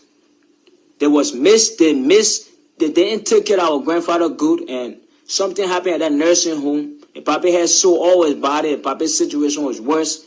Something happened at that nursing home. That was a nursing home case. What happened to that case? Also, what happened to our grandfather life insurance? We're not talking about Stanton made stories. We're talking about true story. What that true story? What we want facts. We don't want no story that Stanton made up. We want to know what happened with these cases. Matter of fact, two cases and one life insurance. I call it life insurance case. What happened to that? We need answer. You brought small money in Upper Darby. These things were hiding from some of us until it was revealed that all your money you get, all that money that Stanton get, that from the papi, if the papi wasn't going to have that situation he had, and if the papi wasn't going to die, Stanton wouldn't have been buying houses and all this thing. But right, Stanton owed all his brother, his oldest brother and his oldest sister. He owed them. Bring all that document. Disclose it so we can believe you. Bring it all and bring the actual number, the check that they released. Bring that check, the fact check. Not no or Stanton story check. We want a real check. Bring a real check document. The real check document with all this or things. You close everybody up. All your. But the big. You know when Liberian man vet and you see Liberian man using I mean the devil, you know, my man. So you know that how we roll now. Those are all from the old school when we read to talk, something making up vet, my man, that mean we vet with you now. So when I listen to my picking what I say, bring all the I say, yeah, they got really messy picking up here for you. But you see, that's who the guy is, all right? Everything we have presented here on the platform is not fake. Like the way the guy is fake. Everything we show you guys, they are all true. And that's who he is. Last but not the least tonight, Eugene Fagon has left this guy. I think I threw a little bit of light on it today. But let me throw some other shamale. How many of you guys know about shamale? They used to have regular light, like they used to have the shamale. More you, I don't think you know what shamale is. All right, they don't have shamale. We had the light, we got the shamale. So the money I throw light on it, but let me show the shamale. The shamale is like the fluorescent light, the one that can shine. Back in the days, when I think to be shining in Yukepa, you will see some of those bogdan, they used to come with two hair like this. They got one here, one like this. They got a female own. The female own don't have something like this. Behind their neck here, when you go hold it, you hold it, we can do that. You can bite your finger. We need to go and go collect it. Yeah, we don't call it Paka. I don't know that name again. You will learn from me on the platform. Let me tell you right now, you're fucked up. At the street light, there you go. At the street light. Shama, there you go. I see my man come here. Shama. So we need to get all the old school boys there. We need to get and go to that bro. When they just go sit down on that Thai shop there, one of the places, just tell them, you're fucked up, you're shut up. Let's lecture here today. Who you know about Shama? You know what Shama? Go sit down on the side. Yeah, we have to go and challenge look at it one day. Let's just finish. Let's joke. We are finished with the election. So we have one round. We'll all go to Liberia, go lecture the people and whatever. Yeah, we'll go lecture them. All right, so guys, let's look at this one here. All right, let us look at this one here. I think this is here. To show you that share the video with me here, and, you know, let me just do this for you guys quickly here. It was for the Liberian people. It wasn't for Stanton. This guy is a crook. Now you know that this guy here is a born crook. Don't let him fool you with his smart talk, his smooth mouth. He is a crook. And shame to all these people here. After what you had just saw, do you want to be seen on social media that produce thousands and thousands of video? Do you want to be on a platform with this guy where somebody will ask you, what is the relationship between you and this guy? And after what the guy has done in America, do you think for the sake of politics and you live in America, do you really feel characteristically pleased to be with this guy after what you had just saw? Do you really feel so? I don't think so. Sagodino, you still here? Yeah, my brother Sagodino. So let's listen to him here. This man is a smooth talker. Let's listen to him here. Let's listen to him talk. For everybody. And make no mistake, Spoon Talk was never dead. Even if we had one person, Spoon Talk will stay alive. Now, he trying to play the victim role. You know, in psychology, there is something we call the victim role. The person that committed the worst crime, they will present themselves as if to say that they are the sorrowful one. And I will call playing the victim role. This guy is very dangerous. Don't see him like that. And you know, my father always would tell me, say, you see the monkey, when in the cage, they feel looking sorrowful. But you don't know what inside the mind and in the heart for you. That's who the guy is. A man who have been scamming people. Today now he acting sorrowful. But look at the other people that face who not fall for it so quick. Look at them. They want you, she feeling for it for it. They want you, pa, she's so soft, she just a sugar. You as soon you put water on her, she ready to melt. They want you. They don't want she they got feeling Mawa in the two boys. You know when Joe to play football, Joe to talk about Mawa. They got feeling Mawa in the two people, then they already in the dust. They already in the dust. My man Fagon Pa, he just look and say, my man, I think that shit talk, you get time for you. I just waiting my man Maggie to reply to me small. The other man say, yeah, for me and for CDC, you can go, you come down. The other man say, I think I need to go back to do my reading because I know there will be no opportunity for me here. Let's go ahead and listen to the crook. Folks that came and left, Dr. Richardson remained, I remained, Leo used to come on, Spoon Talk was still alive. I appreciate the fact, Fagon, you joined us. But don't you say that Spoon Talk was dead and you redeemed them and you gave them CPR? I did not say that, Mr. You spoke. You spoke. You know, you see, they guy in the Fagon. The only thing that God gave Fagon that he more. He cannot stand Fagon. Let me tell you right now. They want, I may disagree with Fagon on many occasions, but he cannot stop Fagon from talking. Fagon love to talk. Stanton cannot stand Fagon. Let me tell you now, Fagon come a long way. He's lucky Fagon, you bring that or cow tail. Fagon, you don't have a cow tail. He's lucky. The next time Fagon put you on the street, you will not stop. Then listen to the drama here small. You don't know about Fagon. What's up there, Vivian? I never interrupted you, Fagon. You will not interrupt me. You will not interrupt me. You spoke, Fagon. So the thing that you can be saying, we got a mic. So the thing that you can be saying won't interrupt you, but we'll hold our horses. So you gotta wait. Fagon, you gotta wait. Don't me. Fagon, if that lie you will take it. If that lie you will take it, you will wait. You will wait. You spoke. I was quiet. I didn't say a word. Not everything you said was correct. So you will wait and listen. You will not interrupt the show. You will wait. Let me say this. Spoon Talk was never dead. Let me say this. Going to the election. They may take credit for Spoon Talk. Let's start on stage something. Listen. We will not do this on the show. I will be first. You know, in Liberia, you know, what the other one, you know, the new school, you know, what the other one in Liberia, we call it Babiata, Pupu now ways. That's how we call it in Liberia. When you see people that are making argument All can tell me, my man, Babiata, over there, Pupuna waste over there. It's smelly like shit. That who can call you like, bro, Babiata, Pupuna waste. I don't know the kind of termination you can for it, but we call that one Babiata, Pupuna waste. Now what's going on over there now? Let's see, get to the Babiata here. It's not easy, Babiata. A Babiata here, not easy right now. Let's go ahead, Babiata. We got it. We got it, Mr. Shocker versus Mr. Liability. Can you imagine that kind of match? Mr. Shocker versus Mr. Liability. That matter, exquisite match. For me, I'm taking no side. Yet, I'll be watching the continue watching it. The Liberian people, no, we're not taking the one here. Liberian people, we're not taking the one here. Liberian people, we're not taking the one. That's what's going on right now. Let's do that. In a easy here, Babiata. In the course of the crook people, the struggle continue. My God, you finish talking, my man. Give somebody a chance to talk. Be responsible for the word and wait. Stop interrupting me. Wait. Why you lie on me on national? Lie on you. This is what you lie on me.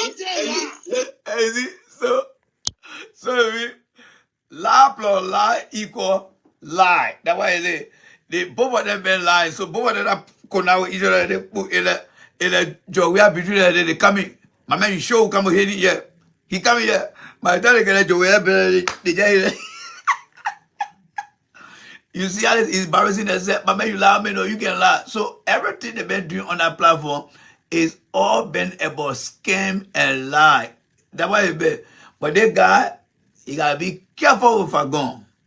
You see, guys, K Hassan, when you press him before he can fight. But Fagon, if Fagon tell you, say, Fagon know that in Liberia, people listening, they comment and listening, they are trying to humiliate him. That one Fagon fighting a battle. Fagon not fighting a battle based on us here. Fagon know him men in Liberia. They listen, how they got trying to mess him up. So that why he trying to fight himself. My man, don't got lie on me in the Liberian people. So he calling for them, calling their attention. But Stanton is messing with Fagon because if Fagon get on any platform, he will destroy Stanton. They say the ocean cannot keep things. Just how the ocean can swallow things, it can bring it back. The mistake they made is to bring Fagon on the platform here. Because these guys used to mess with Fagon, and you think Fagon will go down? No. Fagon will go down fighting her. Yeah, watch. When Fagon appear, unless somebody hold it for, but he will come for Stanton with a spoon. Watch. I know this guy very good. Let's go ahead. Let's enjoy the drama. See when you lie on me and say you send me video, you lie. So I will do my own talking. You will wait.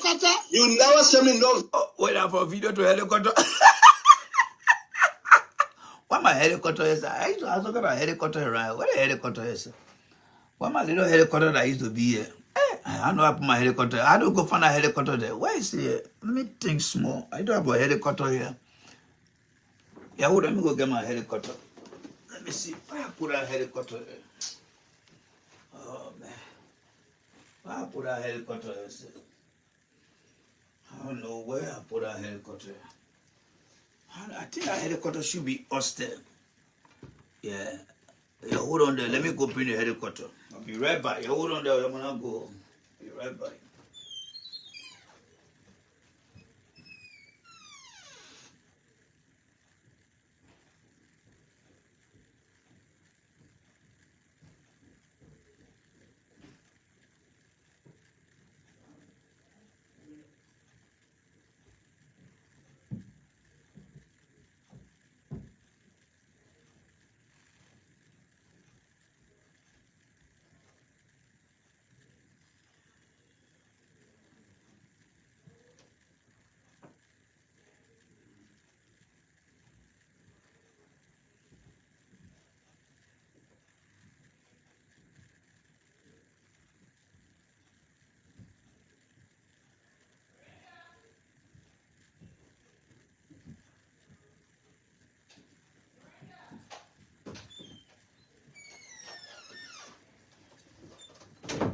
All right, guys. Yeah, thank you for the wait. I did not want to bring. Sagodino, please don't laugh at me. Today I got to cheer you all small. You may not laugh at me, I'm back. You may not laugh at me, I'm back. Today we got to spot something of your right? So let's go back to the video again. Vivian, you get ready. All right, let's listen again. Be can't go for work and wait. Stop interrupting me. Wait. Why you gonna lie on me on national? I lie on you, you will take it. They see when you lie on me, and they see when you lie on me and say you send me video, you lie. So I will do my own talking. You will wait. You send me the helicopter, and you said the helicopter to me. If I go, you said the helicopter to me. You send me the helicopter. That's why you say it. And then you also send me your truck. You also send me your truck, I go.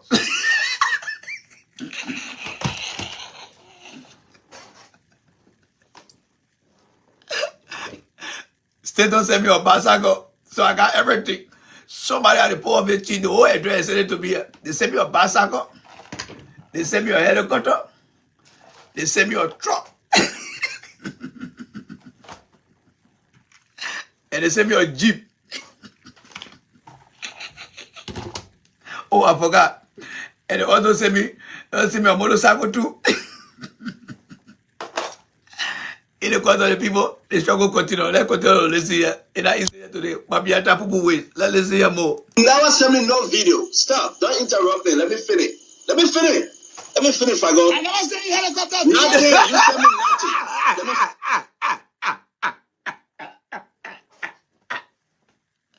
Helicopter video. I never do that. I can't say they call helicopter video. Helicopter video.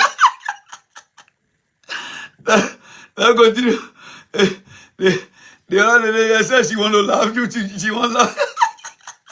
Helicopter video. Helicopter video. Let me upload helicopter video. Yeah.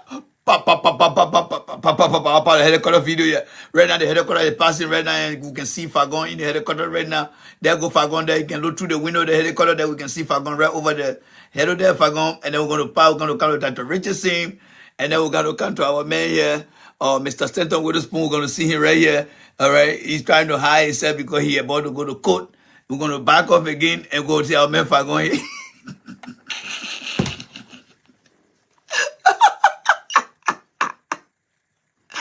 Oh, God. Let's go ahead, folks. Stop now, Let me say this. You know, we come here with joke here and there, but sometimes let's be serious. Spoon talk for everybody. All political party. My man, shut up, man. When you hear for that thing, spoon talk for everybody, then you will be lying to people there. What the last one I got here for you guys? There's another one I got here for you guys. Where is it? There's another one I have for you guys. Oh my Lord, where is it? I thought I downloaded the thing today again.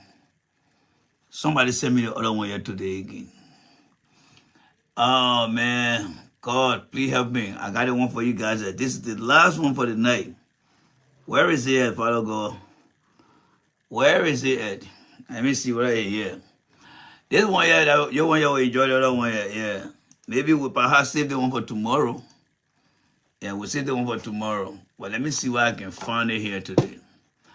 I thought I downloaded it here again. How come it's not here? All right, let me see where I can find it here. Somebody sent it to me. Who sent it to me here today? Somebody sent me that one.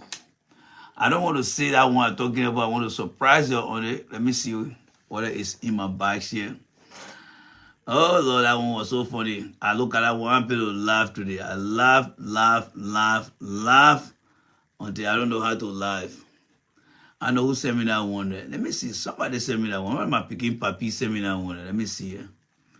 Somebody sent me that one there today. No, not that one. No, not Papi. Somebody sent me that other one there today. Oh, yeah, Papi sent it to me. Let me try to download the one here quickly here for you guys so that you can take the one away and go home and laugh with it, okay? The download will not be that long. Trust me. The download is very, very short. The download is very, very short. I have the whole video to it, but we'll just make the download short. Yes. The download will be very, very short. And then after that, we'll go home. All right. So let me download the video here. All right. So just in case you want to download video for yourself, all right? If you have any video you want to download, just make sure you just copy this Facebook download and fdownload.net. You can download any Facebook video, especially if it's not restricted. So this is why I can go to download. So If you want to download anything, you go there and download it too, and just keep the video. Because the way I can go and download the video, because they're going to delete that video that the helicopter on. All right, so we're coming to Ismos now. Let me see, I'll download the one in HD. They want here now. Yeah, they're about to I'm going to lie to you. Love you to know. This one here now, it will take us home. All right, so let's see. It's downloading here now. After that, we're going to listen to it. Another Babiata again. Another Babiata. All right, let me see. Download is complete. Yeah, download is complete. Let's open it up. It's loading up for us now. So let's go there. It's loading up for us. Let me come to my download document here, and then that way I can be able to get it for you guys. There you go right here. All right. All right, let's see here. All right, let's see. Download document here. I hope it will play. Oh. Yeah, let me see. I hope it plays. I hope it plays. Okay. You ready for the fun? You ready for the fun? All right, let's get into it. Let's get ready for the fun. Let's get ready for the fun here. Let's get ready for the fun, guys. This one will take us home. Are you guys ready? All right, let's get ready for the fun. All right, we got Donald Trump here, and we got the chief of birth certificate here, and then we got our man Chabate here. He is the historical guy on living life as a man, a historical man who is a master of marriage and divorce. You ready for the drama? Let's go ahead, folks. Let's get into it. All right, go ahead. The president, they are not on the ground, they are not in charlatans. What's the opposition? Mike Jabata, hold on 1 minute. Reverend, let me ask you a question. Yeah. Mike Jabata said, yeah, if his... Yeah, hold on, I got it playing in two places here. Vivian, I'm coming for you today. Let me tell you today. Vivian, I'm coming for you today. You will share tears today. Let me tell you. You will share tears here tonight. You don't know what me for true. You will share tears here tonight. The Remington of Donald Trump today. The Remington of Donald Trump, we got President Obama with Mike Jabate, and the Remington is Donald Trump. You watch the drama. You watch the drama. You're coming on. So Donald Trump versus Mr. Obama. Let's go ahead. Mike Jabate is the Obama, and then Reverend Martin is the Donald Trump. So let's go ahead. All right, ready? Most of the opposition are against the president. They are in the diaspora. They are not on the ground. They are not eligible to vote. But yet instead they go on social media and call out of North around here. Even you are saying the studio, the so-called Revy. You are not eligible to vote. Do you have a voting card? I'm a Liberian. You are Ghanaian. You can't tell me I'm not eligible to vote. How are you going to say that? Oh, wait a minute. Why can't I say that?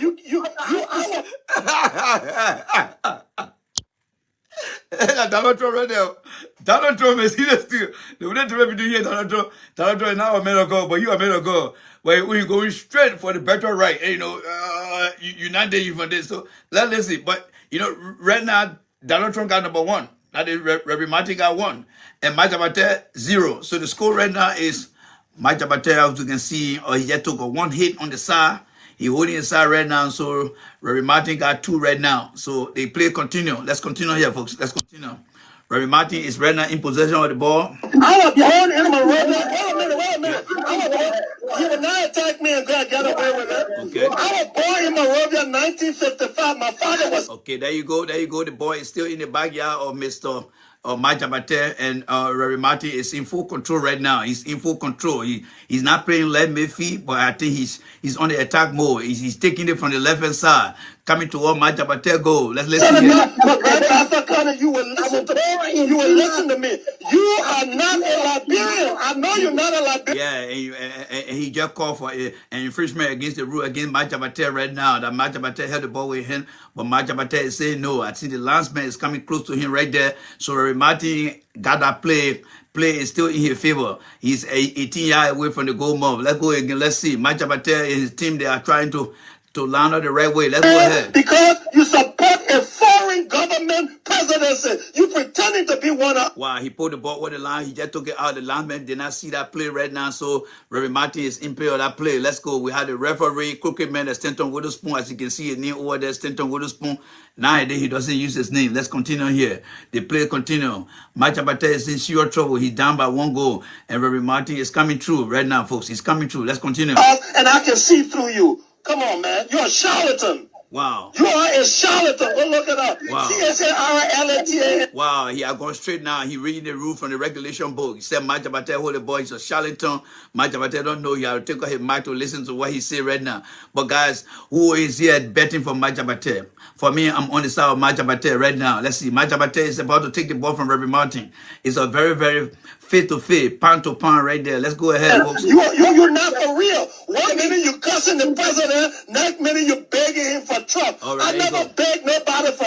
There you go. There you go. You're talking about truck right now. Talking about truck. So that means he got most spectators on his side. He brought out a truck. Majabate now is getting frustrated. He's looking at the crowd.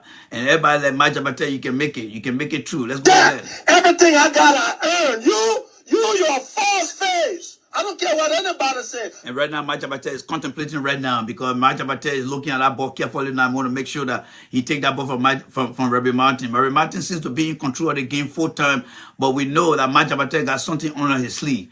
When will he release that? We don't know yet, but Majabate got a plan. Let's go, Majabate. Let's see what you made out of. I would tell you the truth. You might not like it, but that's what it is. I don't even see you as a Liberian citizen. I'm telling you now. If we check your record, how you ain't born no Jekepa.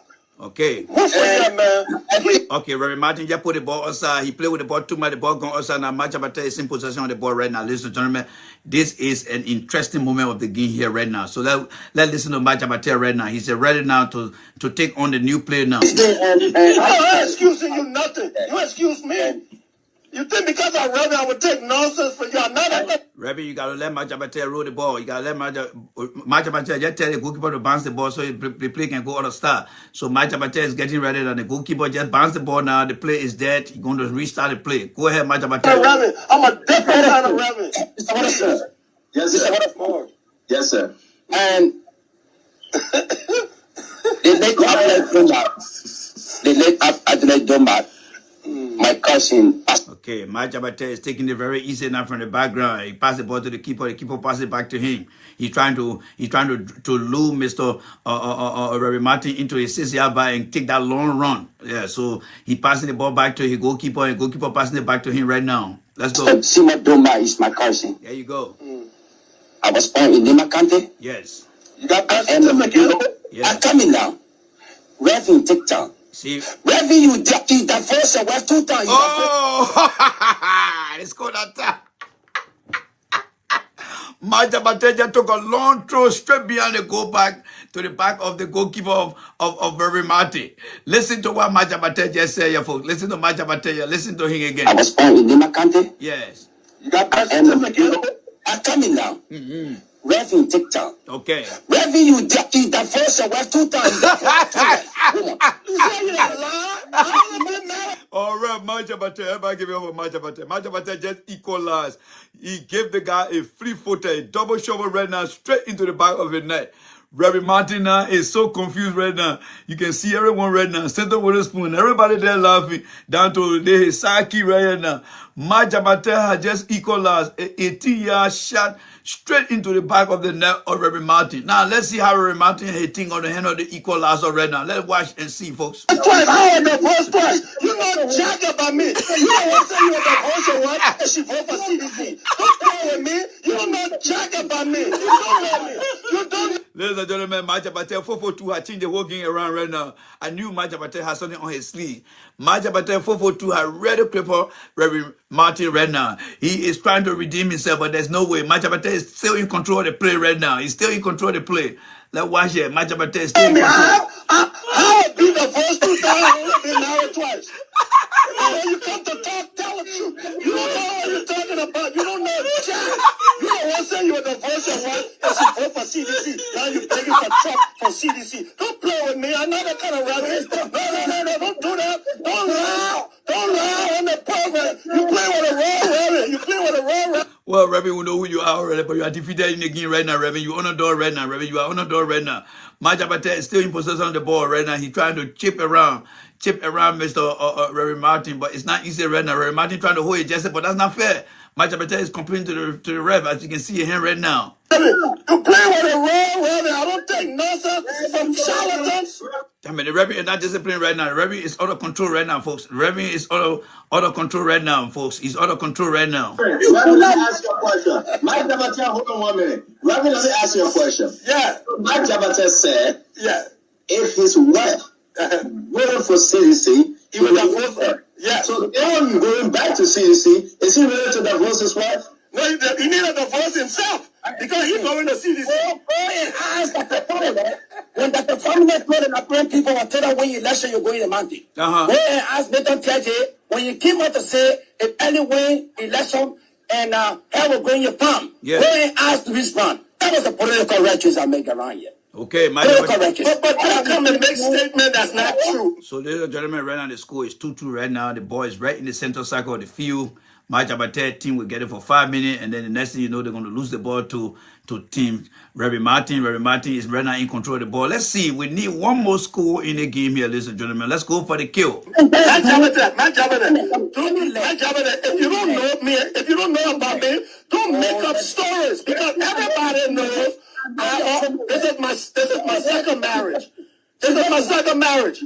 So don't come and start telling lies on the program. Spoon knows my wife. I have not been divorced twice. Now you can just say anything that comes to your mouth. Why are we going to believe you? You're the same guy. You're the same guy. You're the same guy who cursed the president. Now you're begging for stuff for him. Please, man. Please. You are calling me Guinean. You are not calling you Guinean. You sound Guinean. You look Guinean. Show me your birth certificate. Well, I think Reverend Martin just took a beautiful shot, hit the crossbar, and the people are trying to determine whether that is a goal. And Mike Jabate is complaining that was not a goal. Let's see how this play is going to go, folks. This game is coming to an end, folks. Somebody got to take the lead right now. Let's go ahead. You see that? Yeah. Tomorrow, I will go and interview an ex-wife at West Point. That's a good. I want to marry somebody from West Point. Look at this jackass. My Jabata just scored another beautiful one again, folks. My Jabata is in the lead. My Jabata is in the lead. Listen to the celebration right now, folks. Listen to the celebration right now. My Jabata just scored a beautiful goal. Listen to the celebration. Today, I will go there tomorrow. And the real West Point, please. You are calling me Guinean.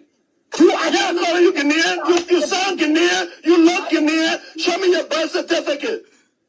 You see that? Yes. Tomorrow, I will go and interview an ex-wife. West Point. What's today? I will go there tomorrow. And the real West Point, I know marry somebody from West Point. Look at this jackass.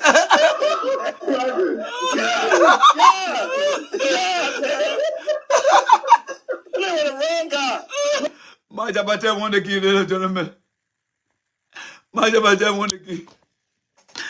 The Reverend said, look at the child. Tell me the Reverend can cost too. The Reverend asked him for birth certificate. He leching. You know, back in the day when people called, we going to say the man leching. The Reverend then leching. He asked him for birth certificate. So my Jabata had the country blown at it. The Reverend keep hitting at it. My Jabata really want the country blown at it. It's staying up. Ladies and gentlemen, this is how we come to the end of the show, folks. This is how we come to the end of the show. Thank you guys so much for joining here tonight. Hopefully by tomorrow we'll join you guys here again. Let us continue to at least ease down the tension and put some fun into this here. But I thought these two videos were very, very interesting. I don't know which one is the best one for you. Whether the Mike Jabate Obama versus Donald Trump, or whether the Lion Fagon versus the Crooked or Stanton Witherspoon. I don't know which one is yours, but for me, I was able to present both of them to you guys. So you tell me which one you prefer mostly, all right? But I think most of you got a lot. Do I know that somebody like somebody from West Point and another message? Then I say, you had a color video. Damn it, all these guys are fucked up right now. I see you guys, man. Take care. Good night to everyone, man. Thank you very much, Sagodino, for stopping by. I see you guys. Good night to everyone. Bye, guys.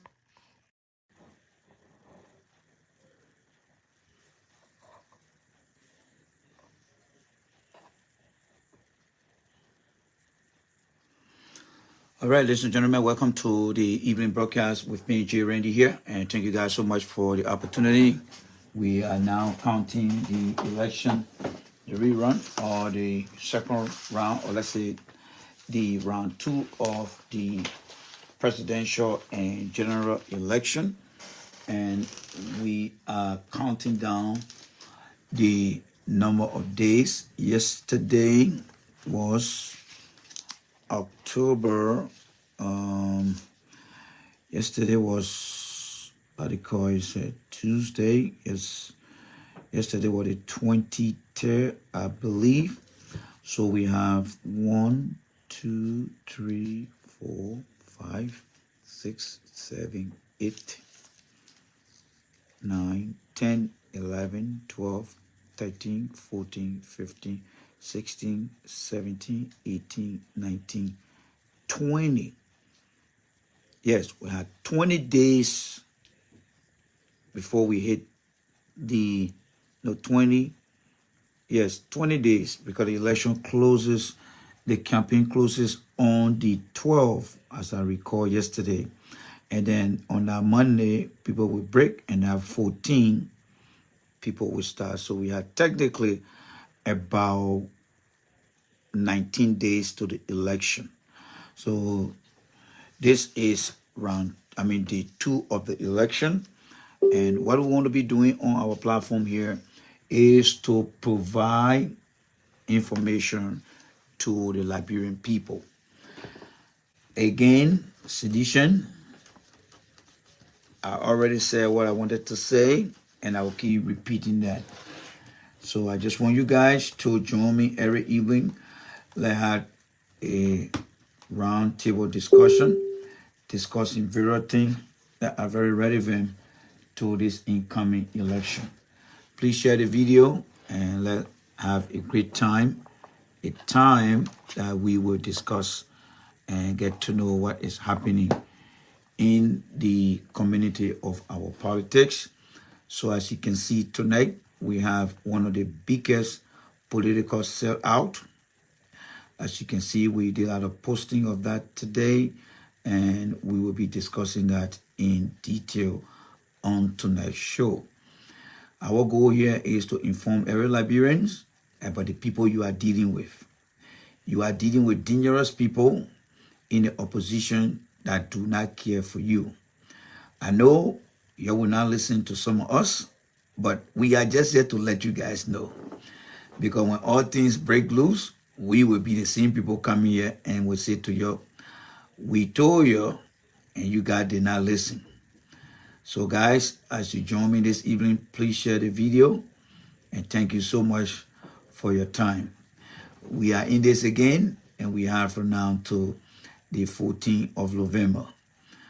We are going to do the best we can on this platform, informing the Liberian people about the risks associated with their decision and what will be the consequences of their decision if they decide to do what they think might be the right thing for them. We will let them know. All right? So feel free to share the conversation here, and we will continue to do the best we can here. If you're just joining us here for the first time, just bear in mind that we are guided here by setting standards. We are guided here by setting personal integrity, moral value, and that means we can just come here and start to curse here. Facebook has a lot of places that belong to Liberians. You are welcome to go there and be unlimited with your choice of words. Here, we want to exhibit a civil conversation that respect every side and every individual on here. Irrespective of how you feel, we don't enforce feelings here. We are not here to provide any therapy for your feelings. So if you are under emotional stress If you have a very short temper, as a brother man would say, please stay away from this platform, because any wrong action or doing by you might lead you to be blocked on this platform, and you will not have the opportunity to come back on the platform here. Like I said, we are not forcing anyone to be here, yet we are responsible to discuss the issue regarding Liberia and as it relates to any politician or any individual in our country. Why? Because we are Liberians and we are entitled to discussing our country's future and informing all our people what they need to know and what they need to understand. This is my platform. This is your platform. All I ask is for you to be very civil in the conversation we are having here tonight. So guys, welcome to the platform. My name is J. Randy, and I would like to say hi to Monju down there. I'd like to say hi to Gabriel and others, Asata, Mela, my man Pambata, and all those who are watching me here this evening. Thank you guys so much for the opportunity. Our election in post-war Liberia is actually exposing people who are there hating agenda, and only it take the matter of time for you to get to see them. There are more deceitful people that you see around here today. And that's why we are always very confident when we come on the platform to let you guys know who are those in the interest of the Liberian people and who are those that are not in the interest of the Liberian people. We make sure we make that clear on this platform here. Why it is true that many of them will not appreciate some of us here. We don't give a damn. Yes, we don't give a damn. All we got to do is to tell the Liberian people about what is unfolding here. All right? We told you some time back that Stanton Witherspoon was a criminal.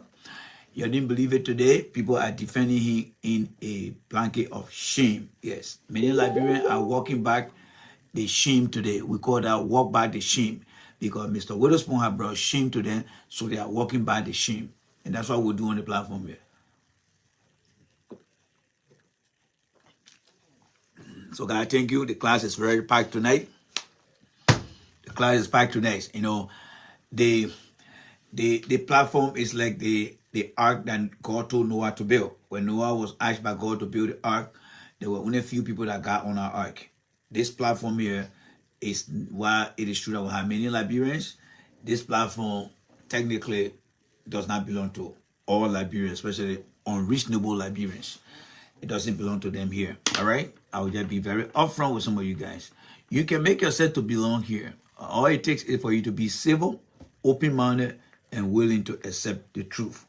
All right? If you come here with any kind of, how do you call it, any kind of bad behavior, then of course the platform does not belong to you, because you don't want to be honest with the truth. You want to be very, very violent, and you want to be uncompromising. So we will let anyone go who will be here misbehaving here. So guys, thank you so much for the greatest opportunity of all time. I'm watching myself right now here, so that way I can see myself. All right. And then I also have my VAR here as well. The VAR here, the Champions League is going on. See the goalkeeper here. What's up, Georgie? How you doing, my brother? I hope your evening is going well. Tomorrow is going to be very good over here. And matter of fact, for the entire weekend, it's going to be very good here. So, Brother George, I hope you have a very good time at your end there. I'm planning to have a good time. And to every one of you guys, I hope you guys are also planning to have a very good time here. We are at a crossroad of our country. We are in a process of making a decision that will either move the country forward or move the country backward. And I understand that more people are emotionally charged, but your emotion should not oversee your reason. Your reason will look into things from the past. What happened in the past, why it happened, what progress we as a people and country have made, and what is ahead of us. What are we looking at now that could compromise the little gain we have made? Are we going to make decisions based on our emotions, or are we going to make decisions based on what we think will benefit not just us, but also our children and our country to be able to compete? And this is where on the platform we'll come to discuss these things. I will start with a show. as always. All right, I will start with the show as always, give you the rundown of what we're going to discuss here today. And usually I often upload the show on my various channel, including my YouTube channel.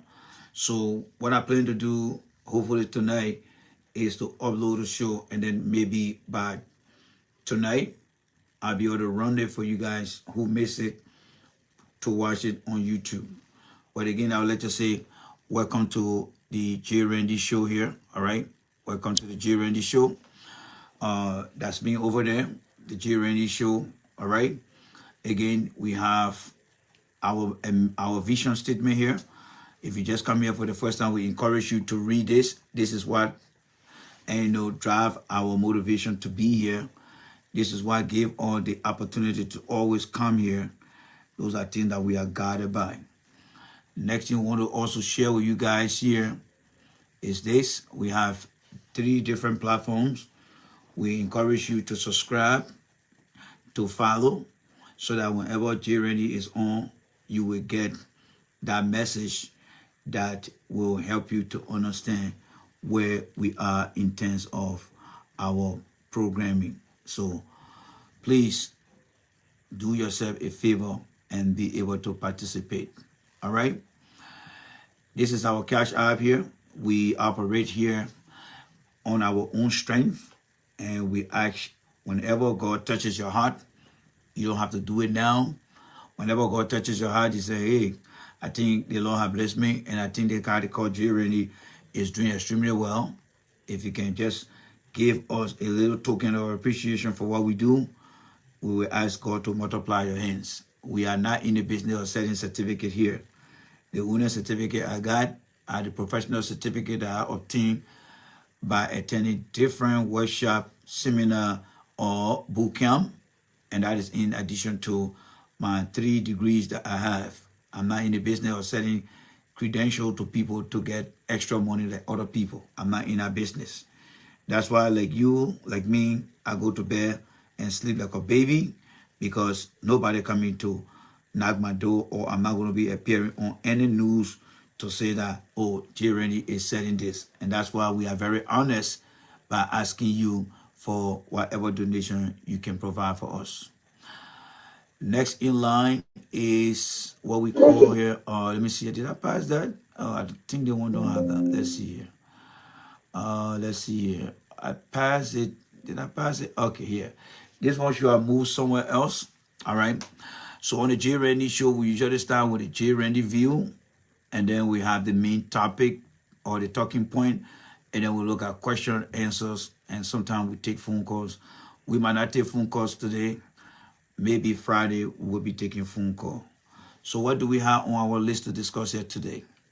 On our list to discuss here today, we are going to discuss the president opportunity. As you can see, Nima is in blue. I am confident that what I'm about to say here, if it's followed to the tail, from the head to the tail, CDC can win Nima County.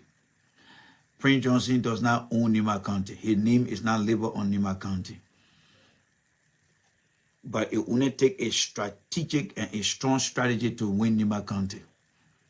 And this is where the sedition that don't listen, I'm going to just make my comment here today. Because in few days to come, when that election is over, and the count start coming from Nima, and CDC is not making any progress, I will not hold back. I will not hold back in your impatientness. I will not hold back.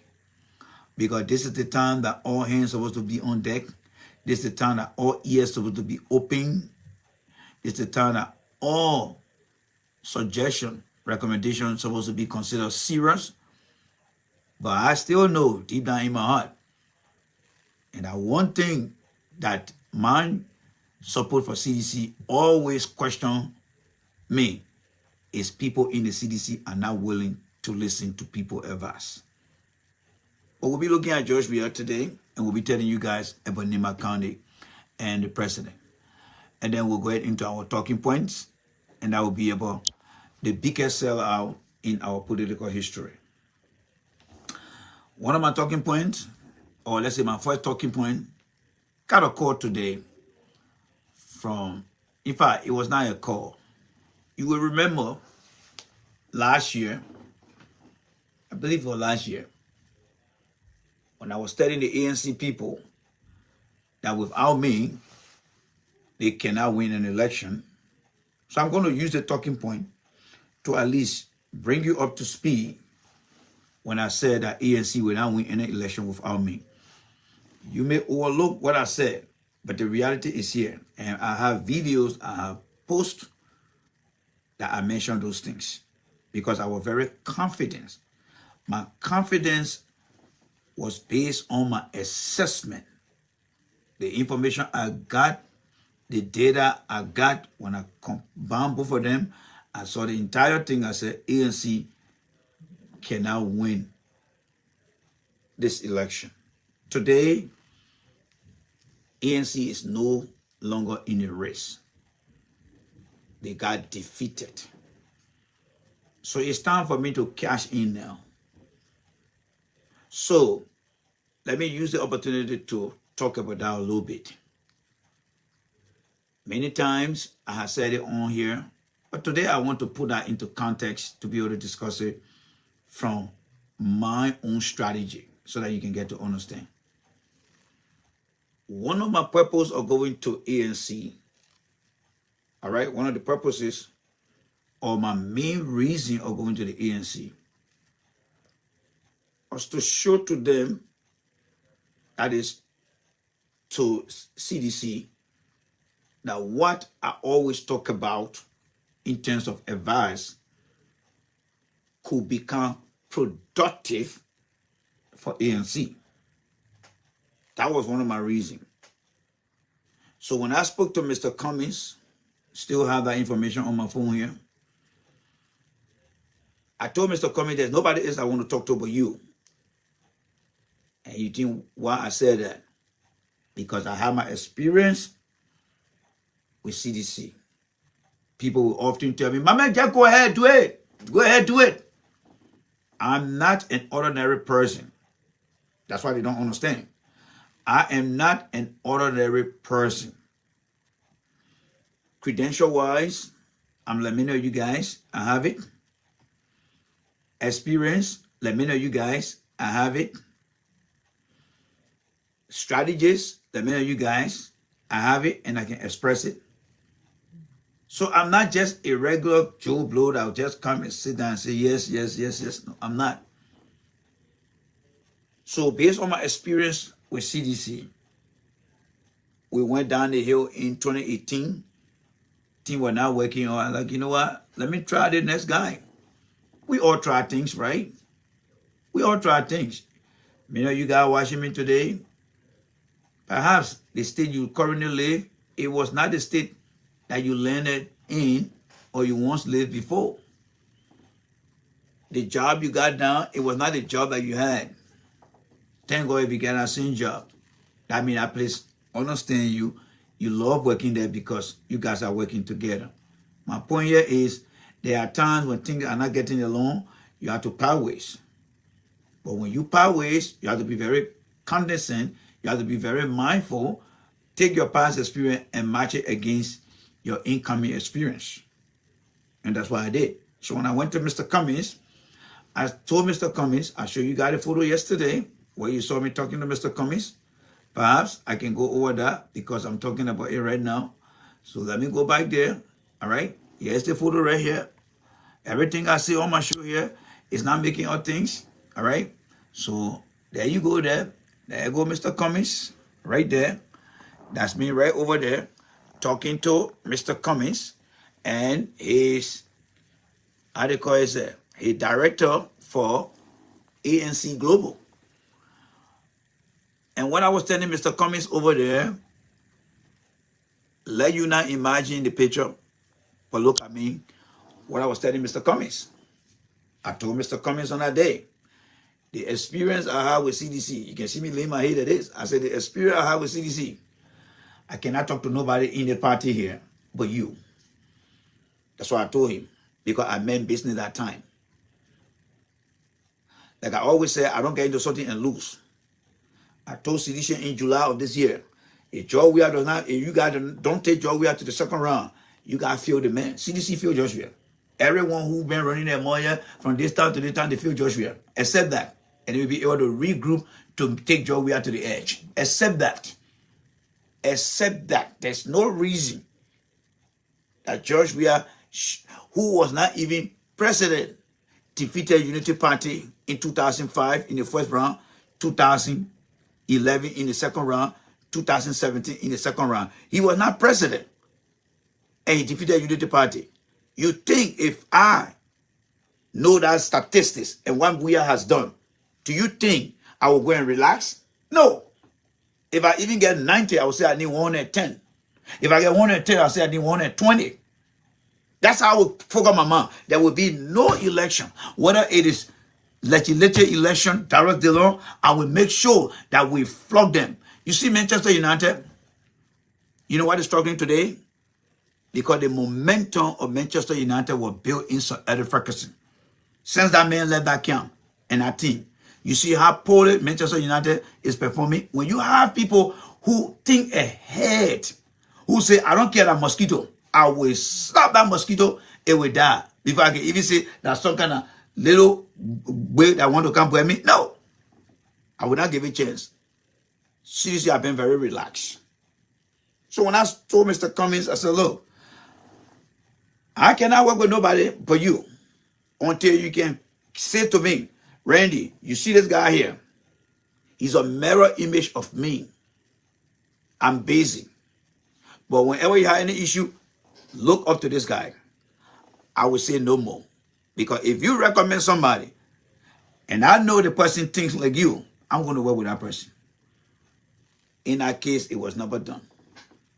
But this is what I told Cummings when we came back. It's election time, folks. You want to understand. Those of you who have privilege to listen to me tonight, please save the video here. I came home, landed back here in my state, like your state, my state.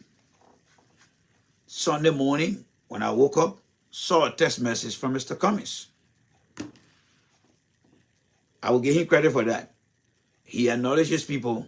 That one thing he has what we call the people relationship. He has that. So I got that. And he said, thank you for attending. I appreciate you. I hope we can work together. And I said, Mr. Cummings, I'm here at your pleasure. I'm here to do everything for you. As long as we maintain the relationship. Anything I see, I will let you know. The following Sunday, he calls me, I pick up the phone, and folks, trust me, I got everything on WhatsApp.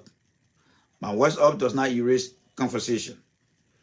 I don't just put it out there unless I'm pressed or I'm stretching thin to prove to some Liberian that I don't understand things. That's the only trigger that will maybe to say, okay, if I had to redact some of the era, I will redact those era.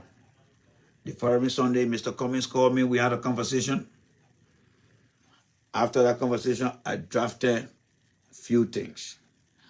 I said, Mr. Cummings, one, the strategy that I have, and we never implemented that for CDC, is to utilize the different languages and start to talk to the people across the country where those who understand the language and they will actually be promoting your agenda.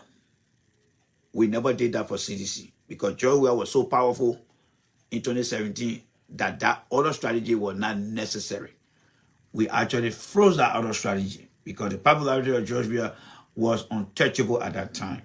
But for you, we had to go through that process because you are still gaining favoritism or you are still trying to get the people buying.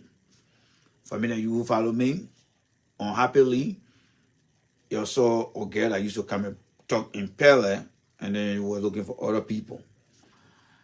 The next thing I did was I told Mr. Cummings, I said, I'm going to test your familiarity. I'm going to test your popularity, and I'm going to do it in the 16th district. I still have that video online. So what I did was, I said, I got on the show I said, I'm asking all 17 district callers on this platform. I'm asking you guys to call from your district and tell me whether coming has been to your district. The purpose of doing that was to test coming familiarity geographically through the demographic and the geographic. Because the geographic will show me how many demographic, because the geographic will have demographic of people calling, and then that demographic will tell you whether that young people, middle-aged people, older people that will call from that geographic, and will give me the sense as to what and where I need to increase my energy and decrease my time. When that happened, I got District 11 and District 17. The call were coming from that places, and people were saying, we don't know commies here. And that became a red flag. All other districts, yeah, we got come here, he's okay here, we know him here. But we're still working about him. I said, okay, well, to me, as long as they are saying to me they know him, they're working for him, they're working with him, they're trying to still understand him, that's good. At least the awareness is in their head. But somewhere where he is not known, but known as an unknown factor, that's a rage, because our election call for head counts. So the next day, I text Mr. Cummings, I said, hey, Mr. Cummings, I ran my show last night. You can take a look and watch the show, but we have a problem in District 11 and District 17. I need to talk to you on this. I was not intending to just tell Mr. Cummings that you have to do this. No. What I wanted to discuss with Mr. Cummings that time to say, hey, District 11, District 17, both are saying that they don't have no representation. Who do you have on the ground that I can liaise with and say, hey, go and find out in that district and come back to me?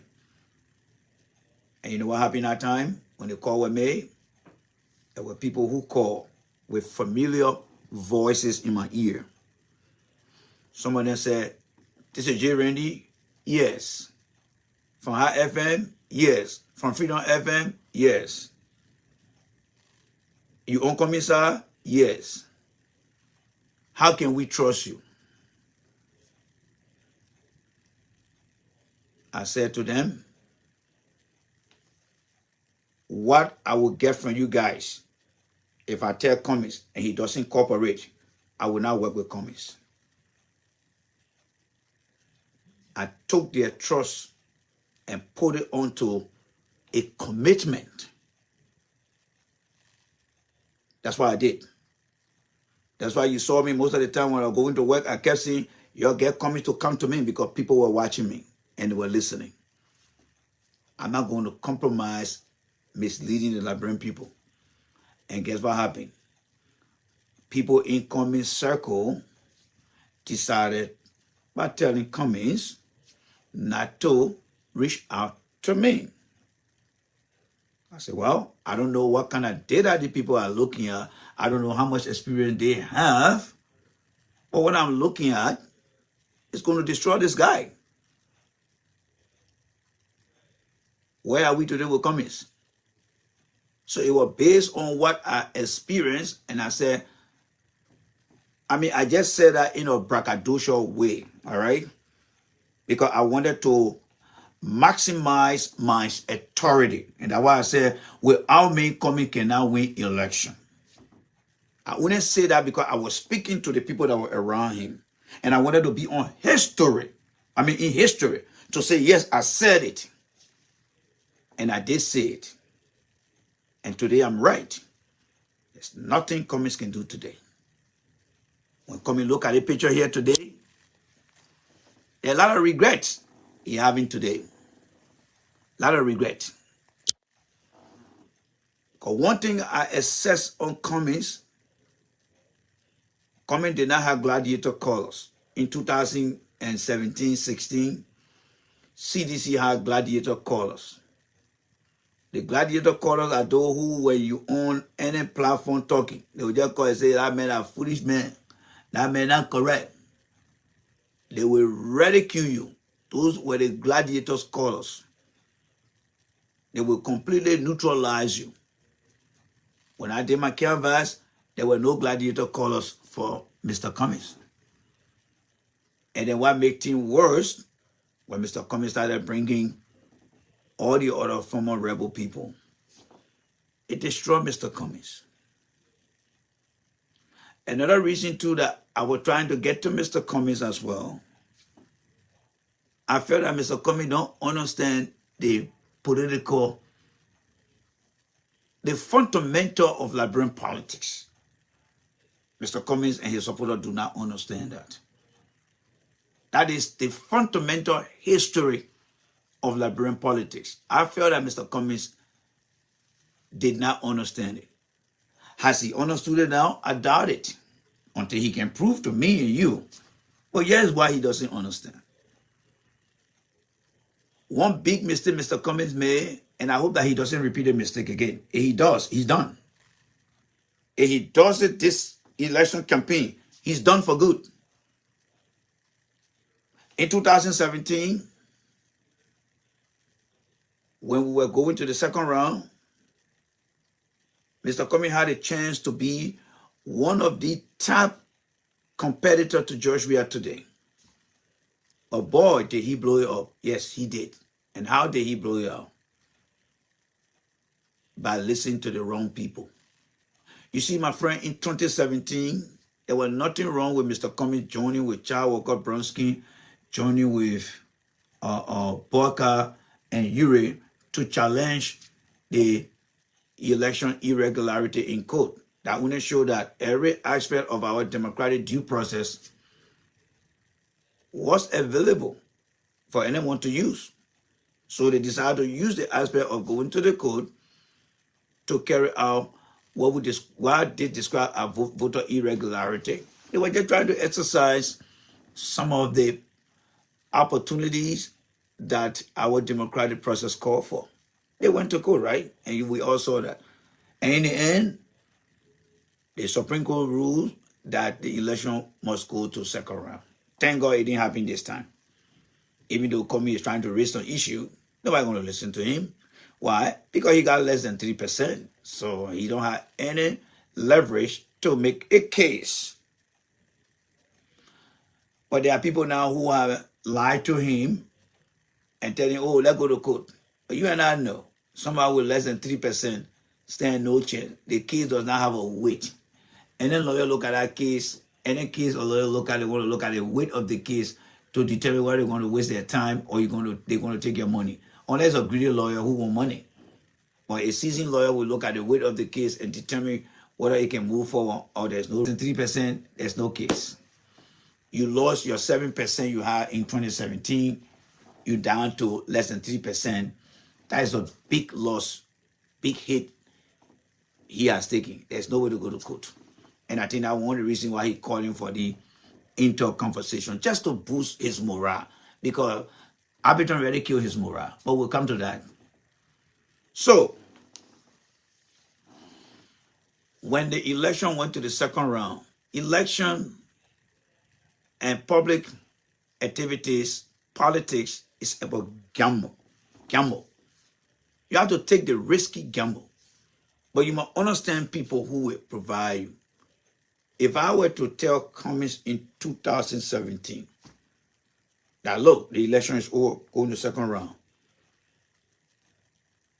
Go out there and tell the people, say, you know what? I don't know George Weah, but what I do know about George Weah, he brought peace to the country. Why it is true that he did not perform to people's expectation in the Senate, I got it, because I'm seeing the government structure here. But I'm going to ask my supporters to support George Weah. And if George Weah doesn't do the right thing, by the time we get to 2023, I will be running.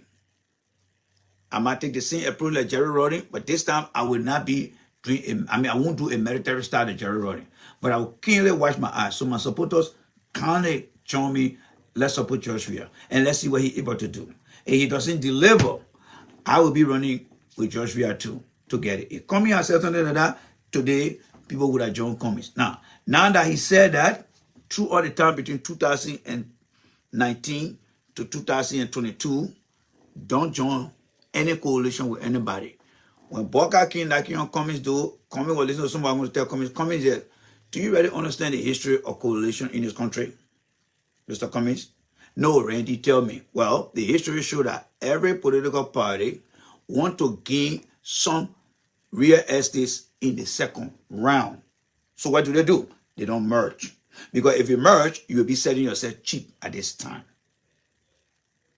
Nobody said that to Cummings. When you look at all the political party history from 2005, 2011, and 2017, they all have been going in it by themselves. They go in it by themselves, and then they see how many real estate they got, then they go to the second round. Then everybody, the two winners look at the whole thing and say, tell me.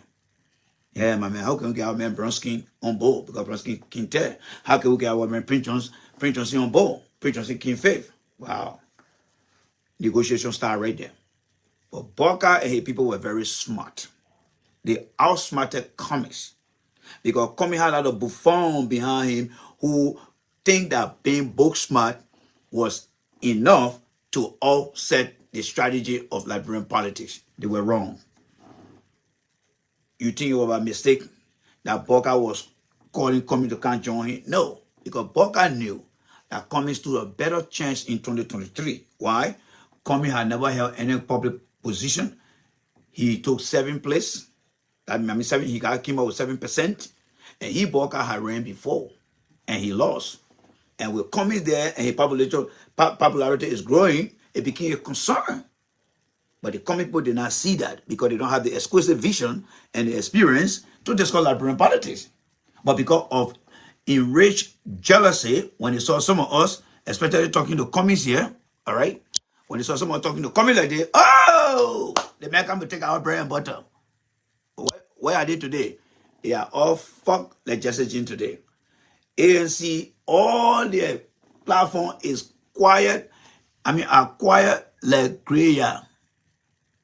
Why? Because this is a perfect example of people living with hatred, jealousy, and greediness. That's what it shows. And what happened in the end with Cummings? Every wrong decision Cummings made, that's why today, the 7% he had in 2017, he got less than 3% today. What is the root cause? Well, the root cause is Cummings doesn't listen to people. Cummings failure to listen. Failure to listen to people who come with good idea is the root cause. Failure to listen to people who gave the ANC better advice is the root cause. What are the cause factor, the contributing factor? The greedy people around them, Yasini, Munafara, every one of them, they all wanted to be hero. What the other one they call Lofa Julius today, who are taking my photo making? Yeah, they're Brandon Mayor. They want all the recognition. What the recognition here today? You see, when people, you don't fight against the 7 universe. You do not fight against the 7 universe. I am from the 7 universe. You don't fight against me. You may dislike me for what I say sometimes, but I am from the 7 universe. You don't fight me. I will say this again. You don't fight me. I'm from the 7 universe.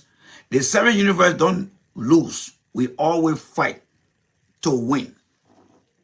All the people you saw that were behind Mr. Cummings, majority of them came from Barker camp. After we had defeated them, or we defeated them in 2017, they ran to Cummings because they were looking for a new place to host themselves. But because they were not strategic, they were not very calculative, they fell short. So where are they today? Gentlemen, where my boy Mon you here today?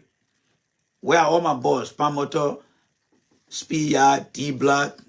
Where are my boys? We always win, right? We always win. We always win. We always win. Where my man Yango, the man who on the other side of the clock? Where is he? We always win. Because we look at the statistics, we look at the empirical formula to make the decision. We're not just coming and be talking here and there. No. We don't come here to be talking. We do extensive research. We look at things, we analyze it, we ask people, we have people challenging us to make comment, and then we win in this process. That's what we do. That's what we do. So today, coming to screw up. So today, I'm coming from work. I pick up my phone and call one of the strong person who I told almost everything in January that was going to happen to commies before we even came down to July. And that person was on the phone said, I'm listening. They said you were right all along. They said you were right all along. Everything you said, you were right. So they said, what are you going to do now? What should come and do now? I said, come and hope right now is to support Joshua. Come and hope right now is to support Joshua. He will be remembered. Coming is like the man who was next to Jesus Christ and told the other person, don't make fun of Jesus. And Jesus said, I'll remember you in heaven. That is the position coming in right now. Any attempt coming say he's supporting Joe Boca, a career is over in our country. His career is over because Boca's goal is to completely destroy commies. Boca's goal is to completely destroy commies. Why? Because Boca believes in the back of his mind that an honorary degree that Ellen gave to him, to him commies. Boca believed that commies had been targeting him to destroy him. And so any attempt, because Boca already tried to destroy commies, any attempt coming go over there because of the ego, he's done. He's done. And let's close our eyes because it's not going to happen. Let's close our eyes and see Boca being president. He will completely dismantle ANC. That they will not come back. Make no mistake. These guys that are behind Boca, they have learned so many lessons. Lessons they have learned. When you close your eye and go to bed and see that they are in leadership, they will fragment a lot of things in our country. In the Liberian may say they will break all the arms and the legs of the bird that it cannot fly. That's what they're trying to do. So commies, only thing here is to support Joshua. And I'm sure and confident that that meeting they had yesterday. And see, CDC people think that we don't have the kind of pathetic mind to see things. I can guarantee you, based on my salary and my experience, Cummings is going to support Joshua. But he's not going to say it publicly. It's going to be in confidence that his support will go to Joshua. But it's going to be what? Classified and not declassified. I already know it in my flesh and blood. But he's not going to say it. So those who around Joshua think that some of them don't have the mind to break between their walls. You're making a mistake. I can be here in the US. I can break between the walls. And someone right now listen to me and say, yes, this guy is right. They know. Coming visit to, George, we are visit at Coming house. It's not for nothing. It was Coming calling to say, I agree. But Cummings only decided to bring the other people in to do what we call detouring the whole process. Oh yeah, Cummings. Now you want Cummings met with CDC, you met with Boca, you met with ACA. Fine. Save that. Save that. It's for the regular people. But we know what went down because Cummings is trying to save himself right now. He's trying to save himself. Cummings know that he has fall off the political ranking now in Liberia. Before it was CDC, Unity Party, ANC. This are now a CDC, Unity Party, and nobody. And nobody. Don't see Dr. Cass, let me say Dr. Cass, Mr. Abiton. A party just came out of that thing, but they are not that strong. Except that he was very strategic in what he did. Now, with all the talking I have done, CDC, this election that is scheduled for the 14th, I'm seeing some repeated behavior taking place again. And I will not keep my eyes closed. I will not keep my mouth closed. We want to see action. Action defines the direction of things. The action I'm seeing right now with CDC is not helping. It's going to maintain that same 43.83%. It's not changing anything. I'm telling you guys. Don't take my word for it, folks. I'm just giving you what I think I need to tell you guys. Because when the time comes again, we'll be sitting down here. We'll be sitting down here. And I will play my video again. I said it about Stanton Witherspoon. I said it about Mr. Cummings. I said it about Tifa, Lucido, Darius DeLong. I don't know how many times we I say this thing. But you see, when people are living with their ego, that is that proud. Oh, I don't want to go to that guy. You will always be defeated because you are playing with someone who has the experience, the competency, the understanding, and you want to just judge that person based on your ego. You got nothing to defend on it. So why are you standing on your ego? This election, Unity Party is not going to take it for granted. They are mobilizing in Lofa. They are mobilizing in, how they call it, in Bapolo. They are trying to create the same equilibrium number that the Southeastern got to match that out with the Southeastern. They are serious about it. And if you are on the strategy table, that should be a concern. That should be a concern. It should be a concern because it is Joseph Boyka taking on Joshua. There is no third party in that. Whatever number comes out, that's that number.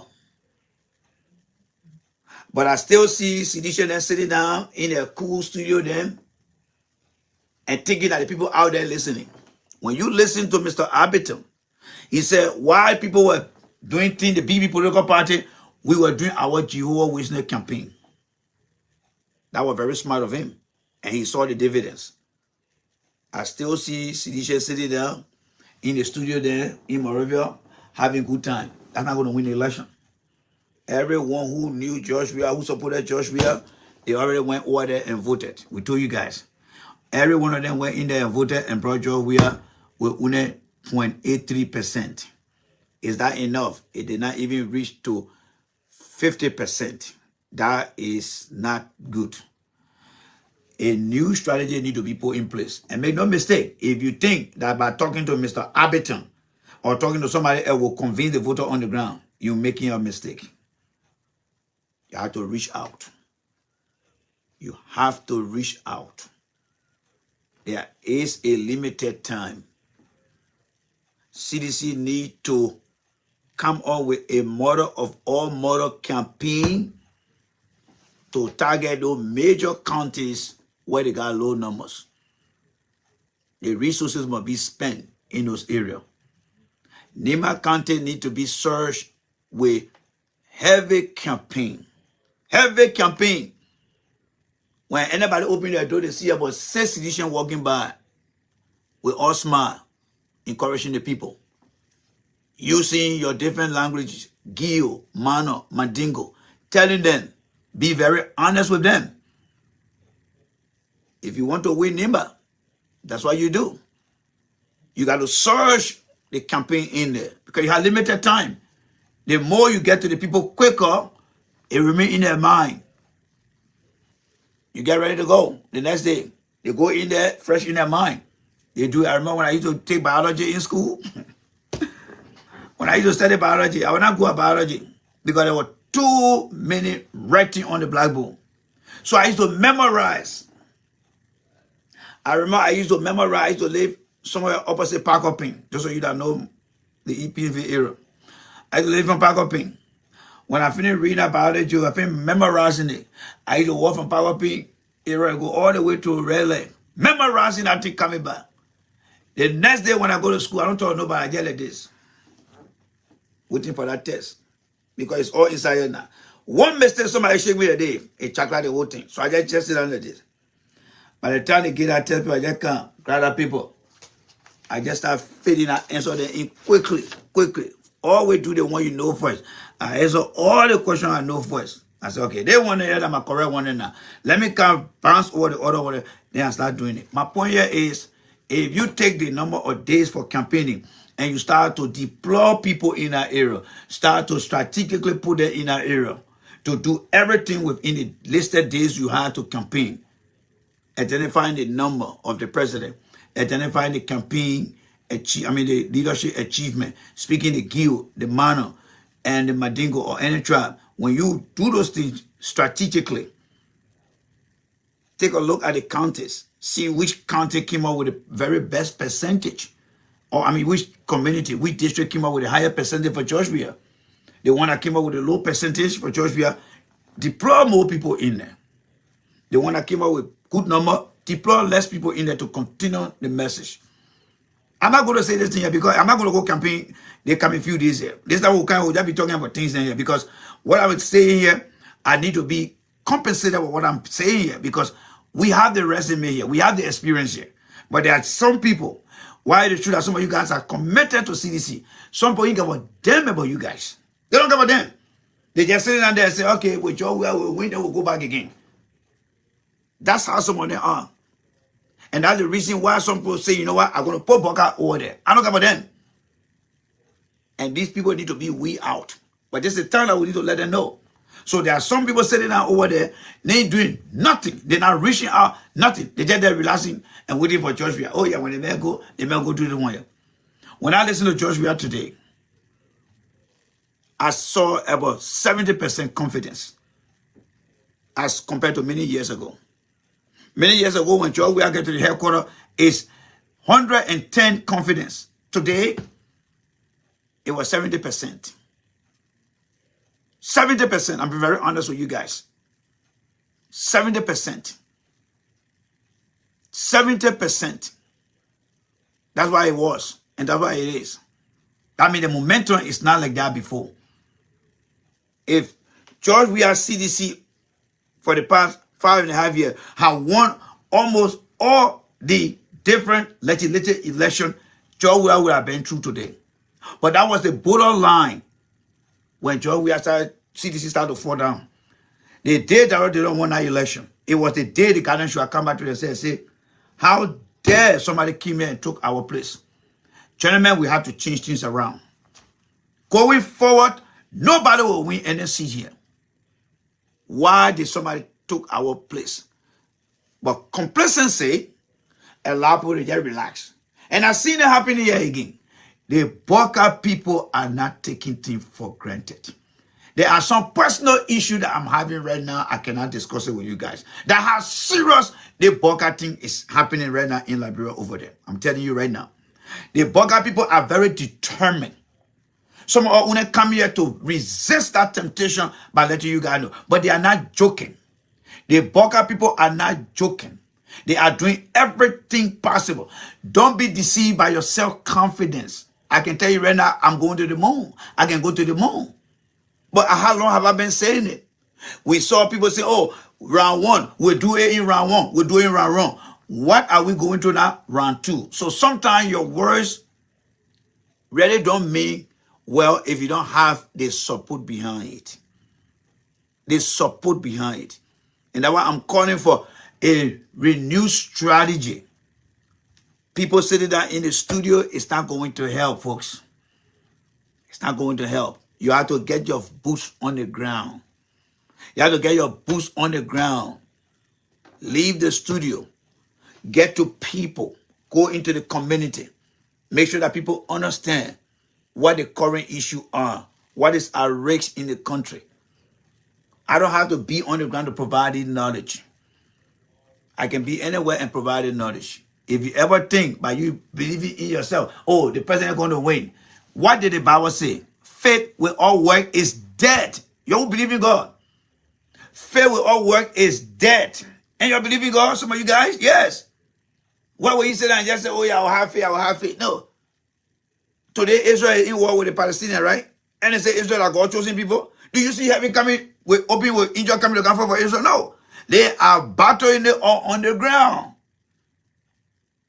Which is not something good that I want to take as an example here. I'm just letting you guys know that they too much of imaginary confidence. It does not work all the time. You have to be ready. The score that came out today, from the election, with 43 and 43, that's not something that you need to take for granted. That is not something you should take for granted. It's something that should be alarming in your ear. We want to do more than what we can do here. So I'm asking CDC out there, you need to reach out. You need to take to every medium and target these counties where George Weah did not perform well and search in more people. Search in more people. But you got to be very, very strategic. The last thing you want to see is when Deviator Brown start reading that result and George Weah number is not comparing to Booker. You can cry blood on that day. You will not get it back. So to avoid that temptation, every day in Liberia should be a day to campaign. You know, when you go into battle and you win, you look at yourself and say, boy, did we do well? What if we had not done this? What would have happened? People still feel that, oh, Joe, we have still got that magnet. If you have that kind of mindset, you're not going to win anything. I often say this, George Weah is not opposition anymore. Oftentimes, opposition will get more people on their side. Why? Because people just want to get free things. People want to get free things, and when they don't get free things, they become frustrated. And who do they look up to people who want to lie to them? It's different now. We have to understand that. It's different. It's different. When you are in opposition, you are likable. When you are in position, you are being led by people who committing themselves. This is true for every reality competition. I'm making history tonight, folks. I'm making history. My goal is to see George Weah succeeding. But there's no way that I can make my prediction when I don't have enough statistics, when I don't see the blueprint taking place. Then I cannot make no prediction. The only thing I can tell you, this election, based on the result, is going to be a very close race election. It's going to be a very close race election. 43-43, it's going to be very close. Going to be very close. It can be anybody win. It can be anybody win. I don't mean to scare you. I just want you to be prepared by calling on folks down there. We need to work together. One thing that broke most of the past government in the past down is because certain group of people feel that they are entitled. They are entitled. There were people during the 2-week party day that felt that they were entitled. Tournament day, they were entitled. Tower day, they were entitled. Two town, they were entitled. Anytime, they were entitled. Even the weird town, some people feel they're entitled. History has shown that entitlement is not the way to succeed. It's not sustainable. But a collaboration, a conglomeration or collaboration is a unit of force that cannot be defeated easily. We are not learning our lesson from the past.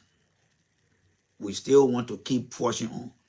When I look at George Weah today, the determination in me, that zodiac power that used to be in me, when I look at George Weah today, I didn't feel that energy in me. I'll be honest with you guys. I didn't feel that energy. I did not feel that energy. And I'm telling you, I am from the 7th universe. I can feel energy. The only energy that I'm feeling right now is telling me that there will be a competitive result. It's going to be competitive. It will be competitive. But there has to be an edge, someone to take that lead. I know some of you guys go on other platforms, they give you that therapy to make yourself feel good. But there's a reality here. And when that reality kick in and you're not prepared for it, some people will go mad. Some people have heart attack. Some people may die. Because things that you thought you had in your hand and you see it slipping out of your hand. And because nobody prepared you, like what I'm doing now, if it hit you, depending on your physical condition, your mental condition, your spiritual condition, you may cave into that. The bottom line here is CDC needs to start reaching out to people who get the strategy and start to deploy, because there's a very short window. The way I saw George Weah today, there's some concern that I have. I won't lie to you. There's some concern that I have. One thing Mr. Weah is worried about, there's nobody around him that he can trust right now. There's nobody around he can trust. I mean, how can a man for 5.5 years carry on project that we all saw, and then in the end today, you gave him only 43%? This is reality, folks. This is reality. This is what I was trained to do. This is what I was trained to do. Give you the facts. Give you the facts. By you going to other platform, it does not rule out the fact that we got election coming up on the 14th. What should be done here now is, let me listen to the guy, what you seeing here, what can we do? But by you running away from here, it's not going to solve the problem, my friend. It's not going to solve the problem. You should even be thanking me, to be very honest with you. To be very honest with you. Rather than running away, oh, that man making us scared. No, because when the reality kick in, Tiawon is senator for 9 years. The reality kick in, we did not get first round. The reality is, yeah, we're going to second round. After everything Georgia has done. I got to be real with you guys. The Bible says, you shall speak the truth, and the truth shall set you free. More need to be done. And the government is able. There are people on the ground who are willing. CDC got more men and women on the ground. But there is something between coming from the top, getting to the people. Some people in between there, just blocking, clocking all that thing. It need to be opened up. There are some people in your CDC you're running to, different platforms they're running to. They are clocking all that line. From the top of the pen to come to the base of the pen. Some people right there, they're holding it like this. And people got to go in there and force their way in there. They open or small, then small air come to the people down here. But the time it takes for the air to get to the people, there are a lot of things going on. And that's what happened in the election 10 all the way it is today. And this is where I'm coming now to say we need to completely dismantle that thing so you can have a free flow. Free flow. But some of you guys will not understand it. I got it. Because one, people are emotionally just into their own preconceived belief that, oh, I've listened to this guy for all this year. He has said the thing over and over. But there is a risk associated with that too. A serious risk. All right? Now, let's leave that. We'll leave that as that. We'll leave it as that. I think we have made enough history here tonight. The broadcast will not be repeated by me in reality now. It will not be repeated by me in reality. This part of the discussion now is going to go into digital history. I will not be able to come back to say exactly what I said here tonight. It will only be able to come back whenever it is replayed. So whatever I said tonight, those of you listening, you are part of the history here now. Now, let's move to our next chapter here. All right? Let's move to our next chapter here. Let's move to our next chapter here. All right? So we are done with President. We hope that people will take our advice. We hope that people will take our advice because I believe that Nimba County CDC can win Nimba County. They have done it in the past. They can do it again. But it got to take all hands on deck to do the heavy lifting. Thank you very much, Asata M. Miller. To turn that county blue, all hands must be on deck. It will take enough surging of people to go into those strategic community to heavily campaign. Heavily campaign. That's why I said right here, CDC must heavily campaign in Nimba County to win. That is my take on that. And that goes for other counties where they are done well. Now, let me come back here saying with George Weah here. Do you really think Western Finley's support for George Weah is something that you should be happy about? Let me say something about Western Finley edition. You will remember that the name Western Finley has been on my mouth. I've been in my mouth for so many strategic things, right? For example, when Mr. Weah became president-elect, I made that video where I said, you are not president for Western Finley. Now I will say this thing here again. Western Finley supporting George Weah is a shame. It's a shame. But I know the backdrop. I'm not going to discuss it here. But you know what? What he had done, the plan already failed. That is, whatever Western Finley were trying to accomplish, those who have the exclusive vision, we already know. Now, look here.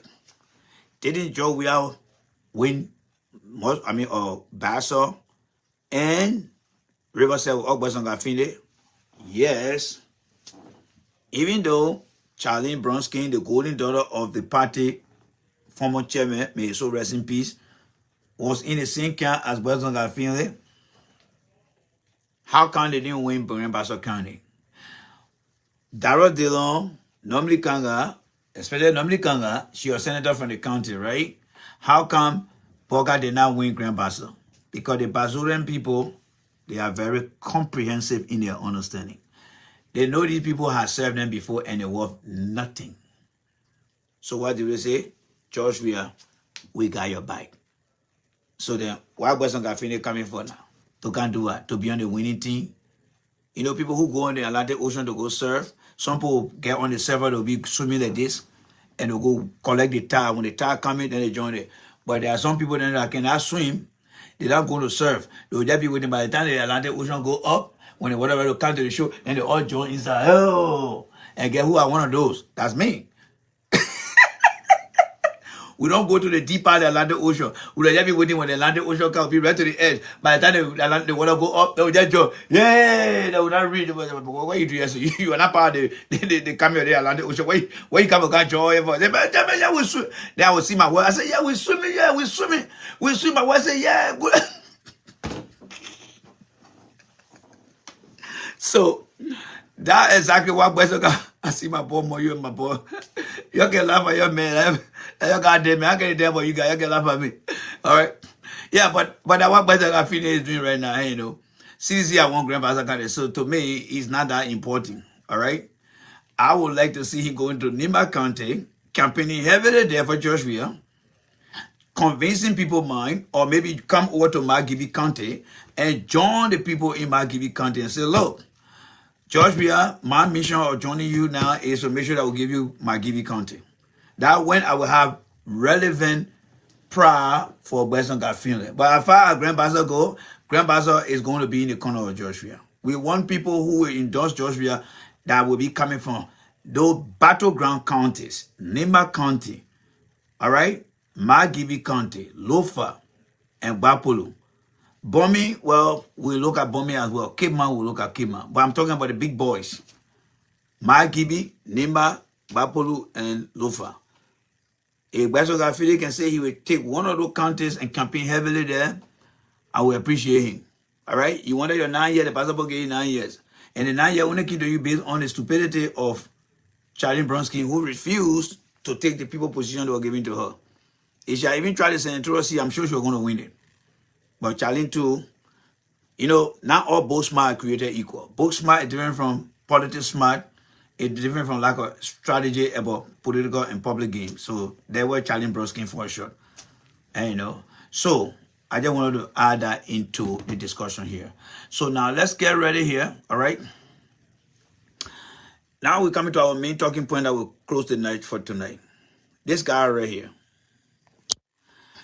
This guy, the one what the white man say he is the, I think what, the epitome of a disgrace. Is this guy right here. It's this guy right here. This guy is someone that I would see as, I had never taken auditing before, but I'm going to take this off. This guy right here, all right? This guy you see right here, Charles D.B. King. This guy was one of the worst corrupt presidents that Liberia ever had in their history. Charles D.B. King. This guy was so corrupt. He was so corrupt that when you were running away, he took along with him pennies and pennies. That is 1 cent, 1 cent.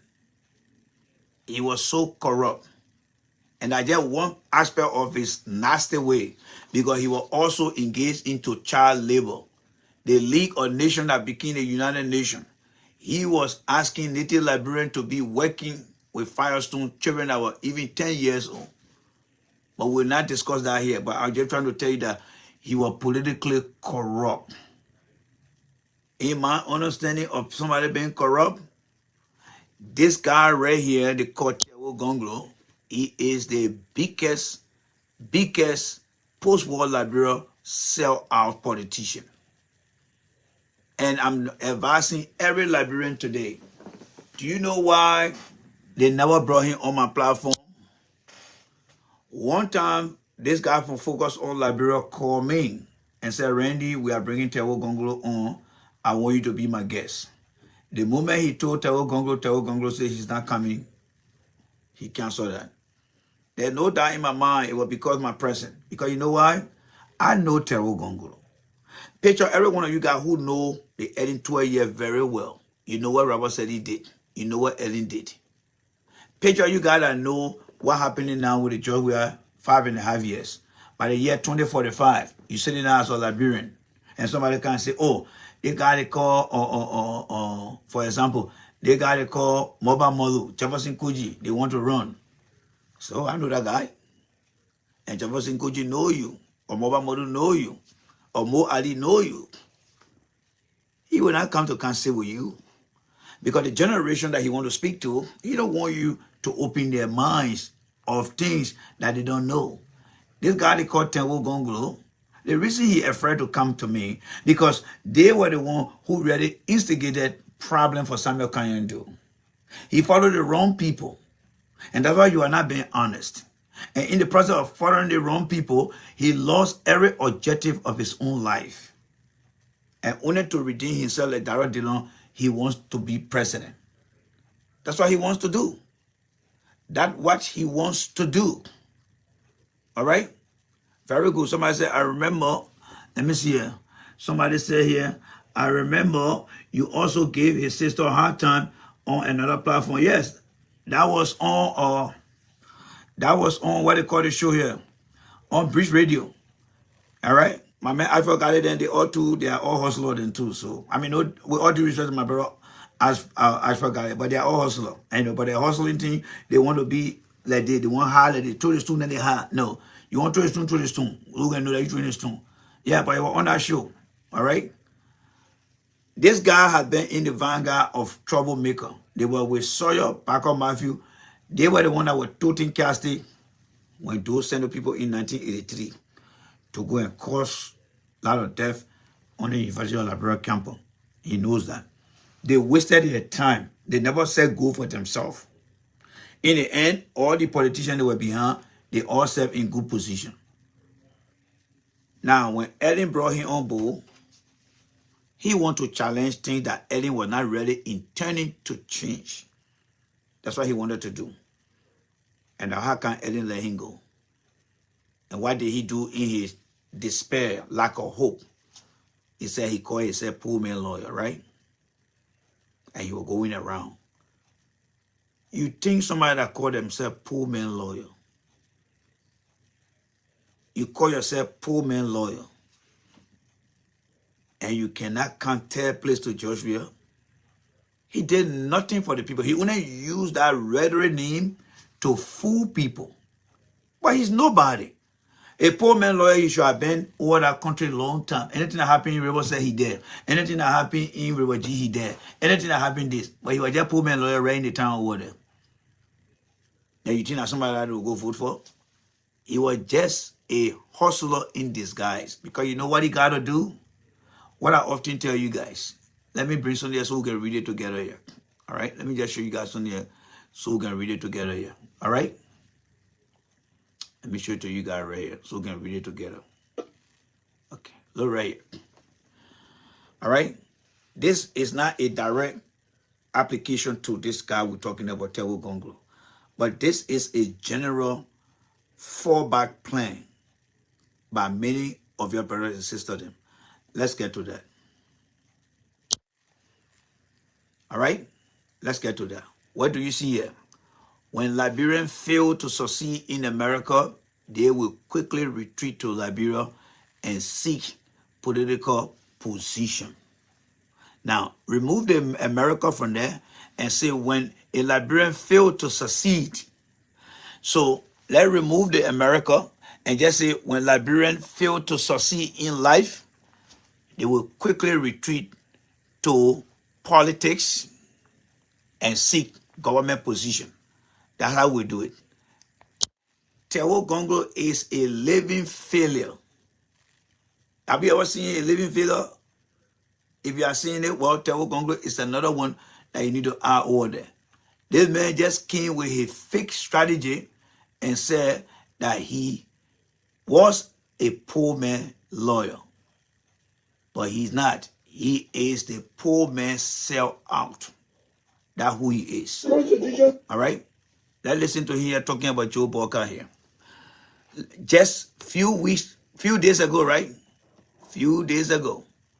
There go your man right here. There go him right here with him and Boca, right? Constitution says the vice president shall assist the president. It didn't say may assist the president. So when you say that you don't go assist the president, you want to benefit from that? That negligence of duty. They didn't say you may assist the president or the president may ask the vice president. You gave the authority, you are mandated by the people of Liberia to assist the president. You don't want to get any money and go to Madam President, what do we all want to play? I suggest we do so and so and so. I suggest we do so. I think we need emergency cabinet meeting on this topic and this topic. You do it. Then you say, I was just there. And the woman went and threw like grain on home. Me, I was just telling them, what did you do? Oh, if you are there for the first 6 years, and you say you are placard, and you are squandering opportunity, what stopped you? What made you now for the second 6 years to be campaigning with a woman? Say you'll give her another 6 years.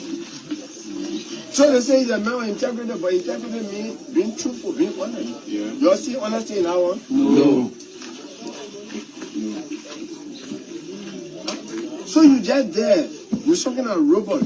You can't move, you can't take a decision, you can push you. No. The vice president budget, that vast budget, over $2 million. That's the one you were enjoying instead of doing the work. Let him tell you that, Bobo, I enjoyed the money was sweet. But you know, I followed the money, I couldn't do my work. I forget about my duty. The way I should tell them, they can't say, oh, no, but yeah, when they say, you know, the party Bill Road to Guinea Border in Ghana, they say, yeah, that one part of it.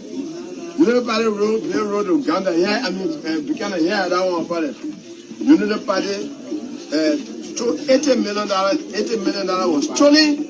For Noka, on a unified all I want, not part of you. Anything bad, they say, I will not part of you. You see honesty in that one? No. And honest person will say, my people, some bad things happen on our government. But you give me chance, we'll correct that one. But for you to say, only the good one you part of, or the bad one you're not part of it. Anybody can come from inside the water and not be wet. All right. Question for you guys. I want you to tell me what Tiawon Gongloe said, that Boca will always deny the wrong thing, but he will always comment the right thing. And he said, that is not honesty. That is dishonesty. So on what principles, what ethical ground that convinced Tiawon Gongloe after what he said about Boca? Now Boca will say, oh, when things are not going well with the early government at certain time, I would say that not me. When they're doing something, they I say that me. Inconsistencies, right? So at what point in time and where did he decide and when did he agree that this is the guy that I want and why do I want this guy? That's something I want you to think about. But you know what I would say? Also too, you listen to him speak about honesty, integrity, right? He mentioned those two. Now, when you see what Boca has done, when you listen to Tiawon what he described of Joe Boca, in a brief video we just show you, all the things he said about Joe Boca, the last thing that you will ever imagine is for him to say he showing his support behind Joe Boca. So the question here is, does he have integrity? Does he have integrity? You know, when I saw that today while I was in my office, this is what I wrote here. All right? This is the first post I had up here. The biggest political sellout against the poor. I mean the poor people. So let's read this together because I took my time and composed this.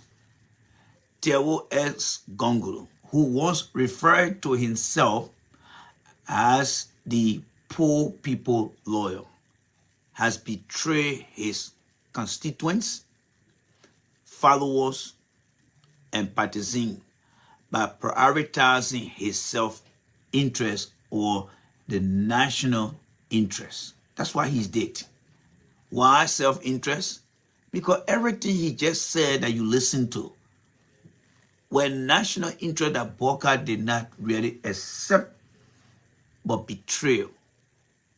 And when you heard the people that were even trying to put words in your mouth, yeah, and you hear the people with the honor voice, yeah, he's not correct, and he asked the question and the people said yes. His decision today, he betrayed the people in those constituents, he betrayed his followers and partisans, by what?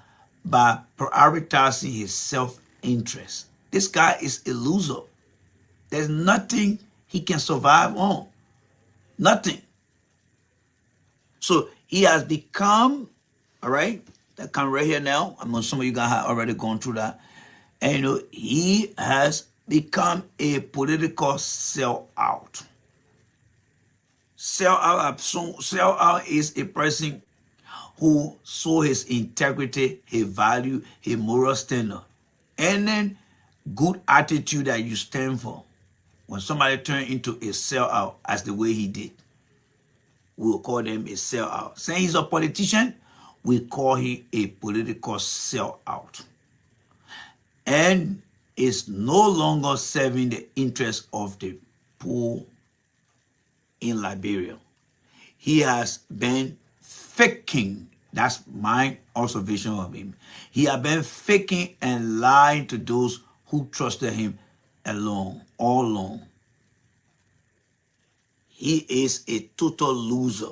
What he has done today, he has proven to be a loser. That's what he has done. He has proven to be a what? A loser. That's what he has done. He has proven to be a loser. That's what he has done. All right? Because loser will have no value in life. That's what he has done. All right? His true intent, everything he has been doing so far, his true intent and political colorism, all right? The political colorism is pretending to be like he's so care for the poor people. So he tried to blend in with them. So I saw that as a political colorism. And you know, by blending with the people, poor man lawyer, yeah, who is sweet, yeah, he got a brilliant hair. So he was trying to politically colorize himself with the people condition. But that was a lie. His true intent and political colorism of who he is has been revealed. And that is he's a fake guy. He is a political scammer. That is the true color. Not a poor man lawyer. That's who he is. A political scammer. That's who he is. Now, there were other people who came out to make other remarks. Oh, the man supporting Poker and the man, and so what? The man did this. So, yeah, what I'm going to write for them. All right? My response to those who come here and say, but the man, Poker is this, Poker is that. I say, okay. You listen to the audio. I mean, you listen to the video. You heard what he said, right? So, the first release I just presented here, here is the part 2 to that. The first one actually looked at how he lied, how he is a scammer. The second one we are about to read actually look at his personality. His personality. That's why we're going to look at now. So let's get into that right now. Right? Let's get into that. And here is it right here. All right? Let's read this here. Let's read this together here. All right? So this is it here. What did I say here? This man has no moral value and no personal integrity. I'm sure I haven't posted this one, but right after here, I'll post it later on. Again, I begin by saying Tiawon S. Gongloe endorsement of the Unity Party is unlikely to resonate with many Liberians as he received less than 3% of the national tally vote. And you guys saw that from the BBC report, right? Therefore, his endorsement is irrelevant. So those who are jubilating citizen, his endorsement is irrelevant. All citizens need to do is to heavily campaign in Nimba County. There's a possibility. All right? It is irrelevant to most intellectually loaded minds and meaningful Liberians. That is for a reason why I put that in there, because there are some of our brothers and sisters that will want to come and make some statement, but we try to cut to the curve and present this particular sentence as the way we worded it. Intellectually loaded and meaningful Liberians. However, this post, that is this post now that we are reading, this post aimed to what? Expose and inform Liberians about Tiawon Gongloe action. And what the action is based on? The action is based on the decision he made to support Joe Burkhardt should be seen through what his relative, all right, so let me just read it because I was trying to be more demonstrative here. So let's start it again. This post aimed to expose and inform Liberians about Tiawon action relative to what? His personality and moral value. There was the man who was using the same personality and moral value against Joe Burkhardt, right? And you were telling the people, say, the man got no moral value, he had no moral integrity. He was measuring Joe Burkhardt against all these things. And people saw that Joe Burkhardt was somebody that was not correct, right? Of course, that's what he said, right? Now, with what he has done, all right? Let's read further here, all right? His action, all right? Excuse me there. Let me lower my stuff here, all right? So, let me just read this now for the last time, then we'll just go straight. This post aimed to expose and inform Liberians about Tiawon action relative to his personality and moral value. Despite referring to himself as the poor man lawyer, Tiawon has prioritized his self-interest over the national interest of the poor people in Liberia. His actions have exposed him as a political sellout who no longer serve as the interests of the people of the people. In conclusion, Tiawon Gongloe lacks personality integrity. He's no longer the man should be seen as a poor man lawyer, and also moral standards or substances rather. This man is nothing but a political residual. Remember what I told you guys about residual?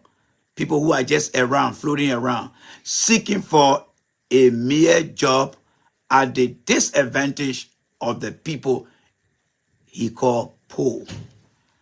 That is who he is. So this second post is only exposing his personality, the fakeness in him. The first one only exposed the politics he was going into. It was only to get some opportunity to find a place, but he was doing it in disguise. That's who the guy is. That's who he is. So we'll be posting nothing. It's a fake. It's not real. It's a fake. When you listen to everything he said about Joe Walker, let's go back there again and listen to it again quickly here. Now that we are going through the reading, let's listen to here again. Constitution says the vice president shall assist the president. It didn't say may assist the president. So when you say that you don't go assist the president, you want to benefit from that? That negligence of duty. They didn't say you may assist the president or the president may ask the vice president. You gave the authority, you are mandated by the people of Liberia to assist the president. You don't want to get in the money and go to Madam President, what do we have on the plate? I suggest we do so and so and so.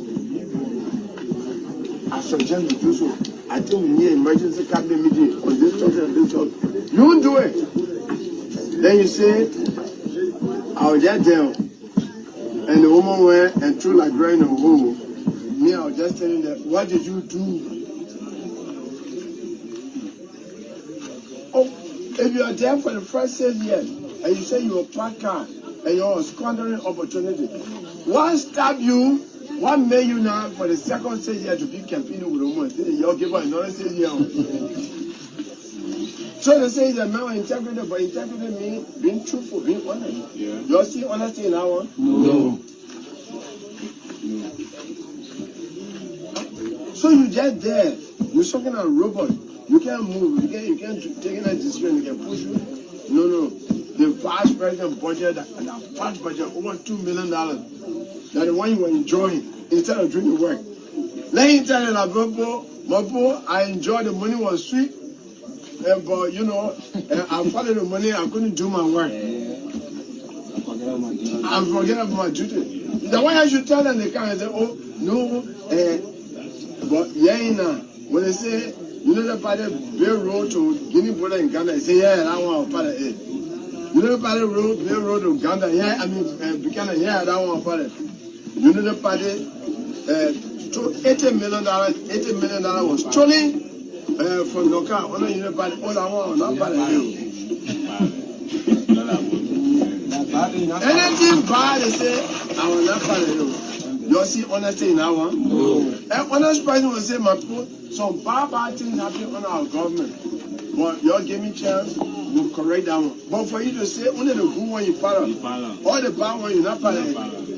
Anybody can come from inside the water and not be wet. All right, guys, so we'd like to close down the curtain here for the day. All right, we'd like to close down the curtain for the day. And I just want to re-echo where we started from today. I'm very optimistic that CDC will win this election, but I want the number to be large.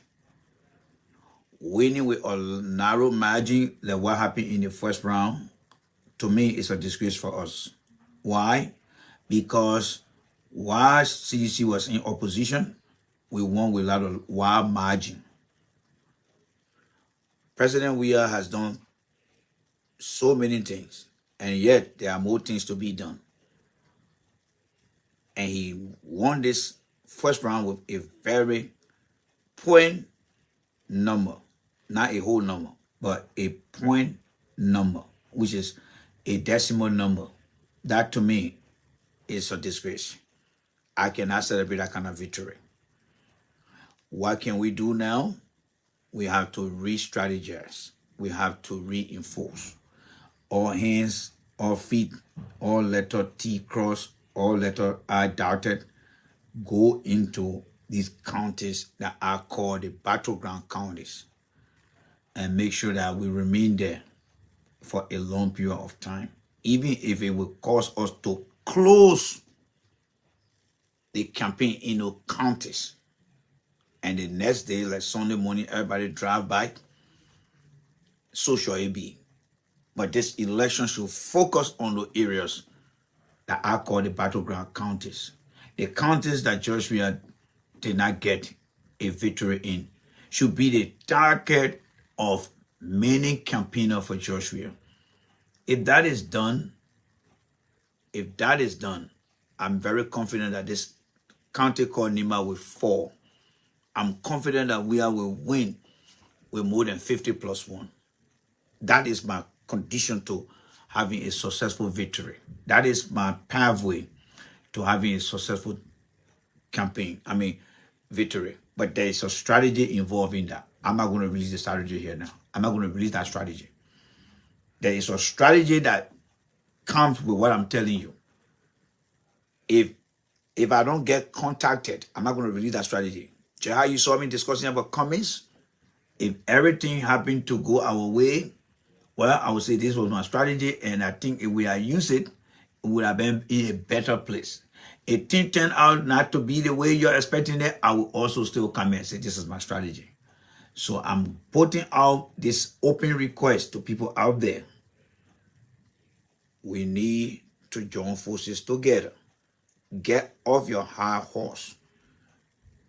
After November the 14th, from November 15 to the 20th, a lot of things going to start coming in terms of the result.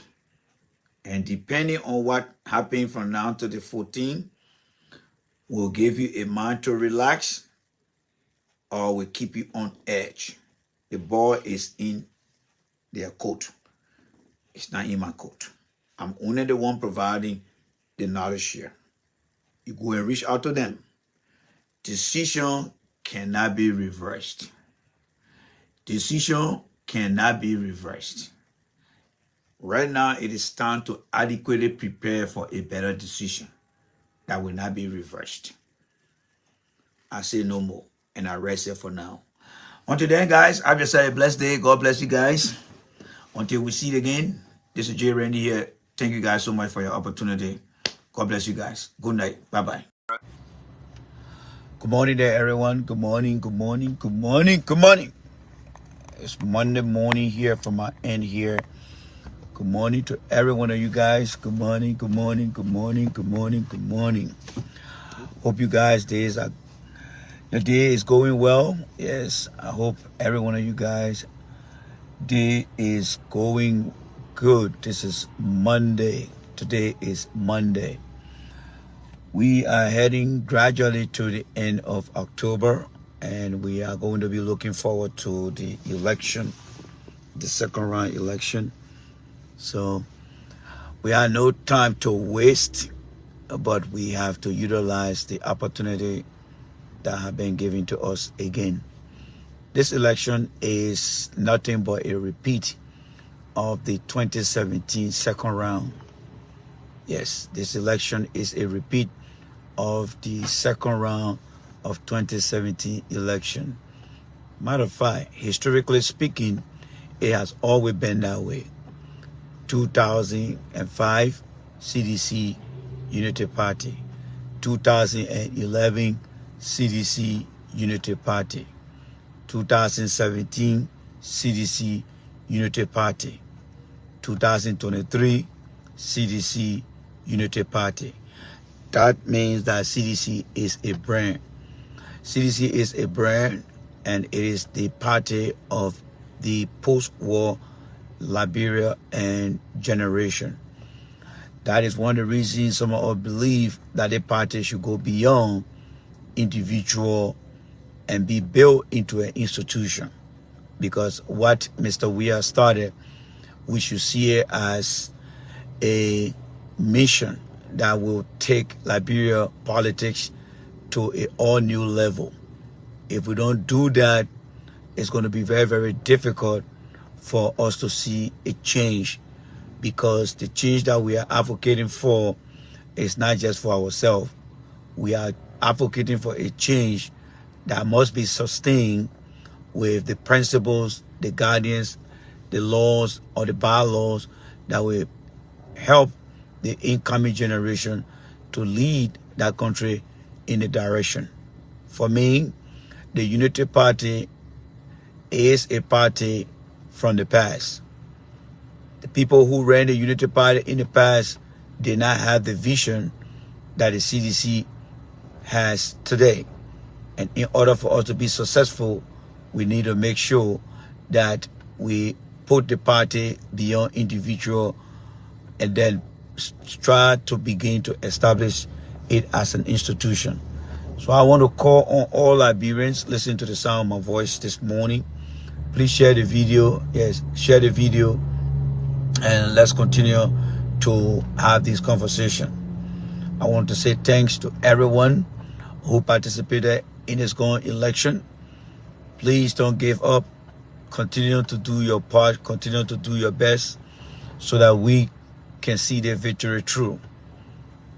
CDC is going to give every Liberian the opportunity to be who you want to be in our country. I can guarantee you that one. Yes, CDC is going to give you the opportunity. The only thing that we must encourage others who are on the fence is to let them know that the CDC party can be criticized, but we must work together to achieve a goal. I'm not going to sit here and tell you that I will not criticize CDC. I will definitely criticize CDC. Those who come into the CDC and believe that their party cannot be criticized or nobody can be criticized, you are just wasting your time, because I can guarantee you that as long I continue to propagate things for the CDC, I will criticize the CDC, because the CDC is not exempt from criticism. We must criticize in order to give other people the benefit of the doubt that they must have a say. And sometimes their say should be welcome, even if they have opinion, view of things as being member of the party. A party that want to lead and that want to be the party of the post-war Liberia, that party must have every opportunity and give every opportunity to Liberians to come and say, I think we should do it this way. Well, I was not okay with this. Let us do it this way. Disagreement is part of growth.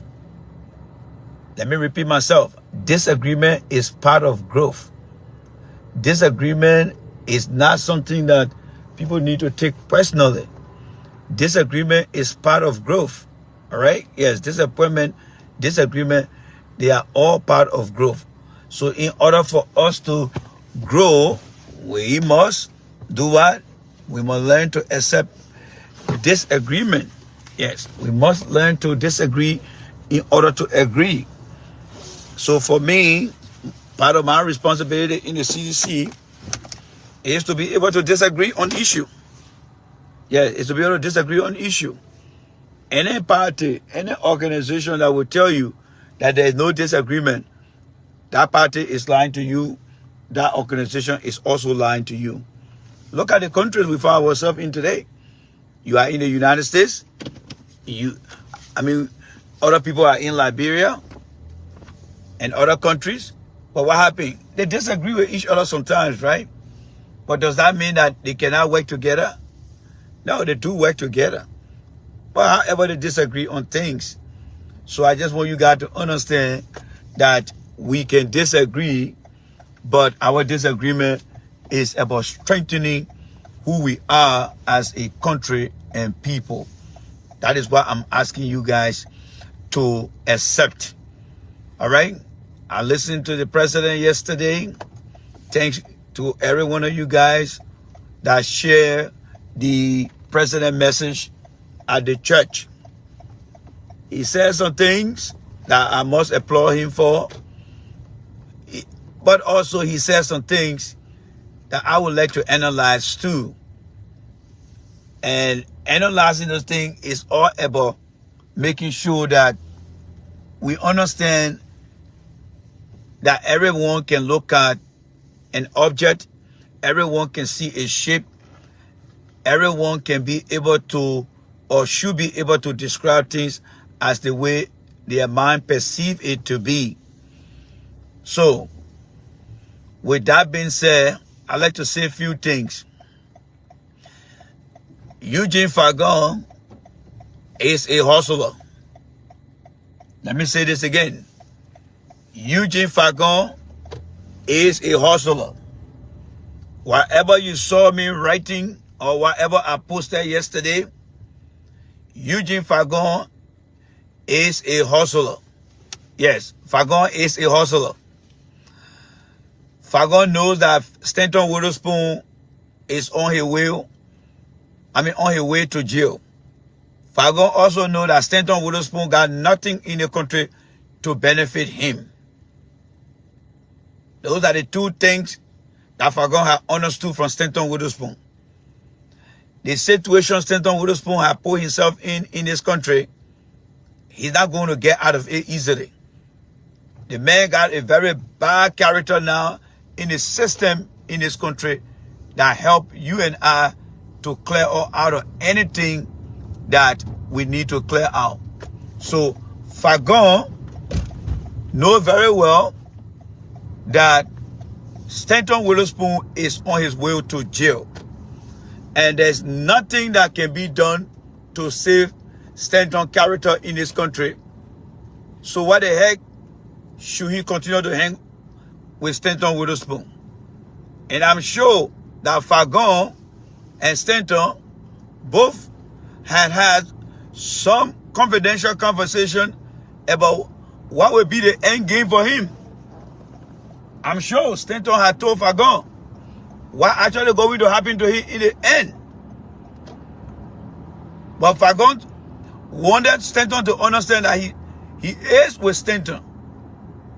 But Fagon at the same time too was also hoping that his good friend Miguel, because remember, Fagon and Miguel were very close. Police reported ahead.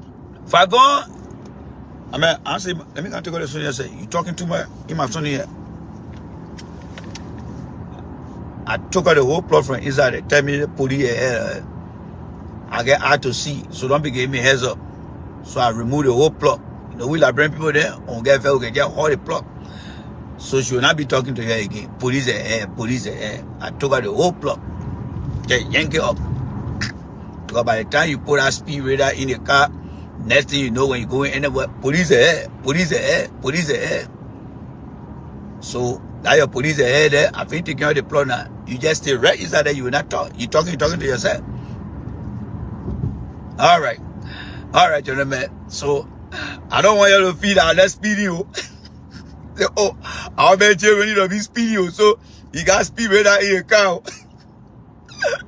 Palmer, the day you say that shit to Joe, we are you myself be easy. Everybody that will tell any of the ministers and say, oh, that man that's speeding, but no. The man also gonna show in the car the teaser police ahead. Oh, so I mean that's speeding, but no. I beg you. I'm not speeding, I beg you. All right, gentlemen. In the cause of the people, the struggle continue. Let's keep our lecture here. All right, so you can see my face right now. The sun is in my face right now, so I have to use the shade here. So please bear with me. I'm trying to turn to white man right now. So some kind of Hispanic man, I get all kind of color all here. All right, so I see my sister Eto laughing here. Yeah, because some people going to run their mouth. They go tell Joey, my man, that man is running with Beno. Then the day I go visit Liberia now, when you go get it, oh, don't get that man car. That man is running with car Beno. The last time you were on in a car, the thing just said, oh, police hell. Oh, so the man can be having speed radar in your car. Yeah, oh. So the man that's speeding Beno. Don't get in your car. I know you, so let me get it out of the way. I know you very well. I know you very well. I see my man Victor here, he laughing. I see my sister Eto here. Y'all go be telling Joey, I don't get that man no car when he can't visit Liberia, yo. Yeah, don't get that man your car. That man is running with car. He like running with car. I said, but how you know that? Well, one time the man was broadcasting while driving the man speed radar in the car, said police ahead. So that means the man, he don't be speeding and he don't be watching out for police. Gentlemen, good morning to every one of you guys. All right, good morning to every one of you guys. This is Jay Rainey here. We always start our day with fun just to keep the day going. Yeah, just to keep the day going.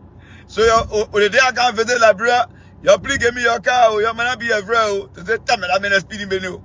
I beg you. All right, you must try me first before you judge me. You must try me first before you judge me. Oh, I beg you. I will even present my driving record to you so you can see my driving record. Someone else will say, I beg you. Because the police catch you here. That's why you're talking like that. All right, guys. So, let's come back to our man Fagon. So, Eugene Fagon knows very well that Stanton Witherspoon is on his way to jail. Yes. He's on his way to jail. Yes. He's on his way to jail. All right, he's on his way to jail.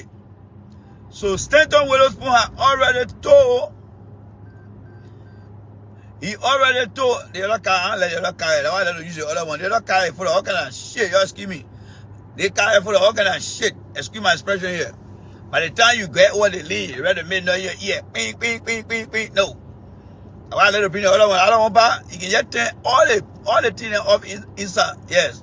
So y'all gotta bear with me here. The other one, as soon as you get on the left side, ping, ping, ping. You go on the left side, ping, ping, ping. Even when you cross into other states, it will tell you, oh, you just entered into Ohio.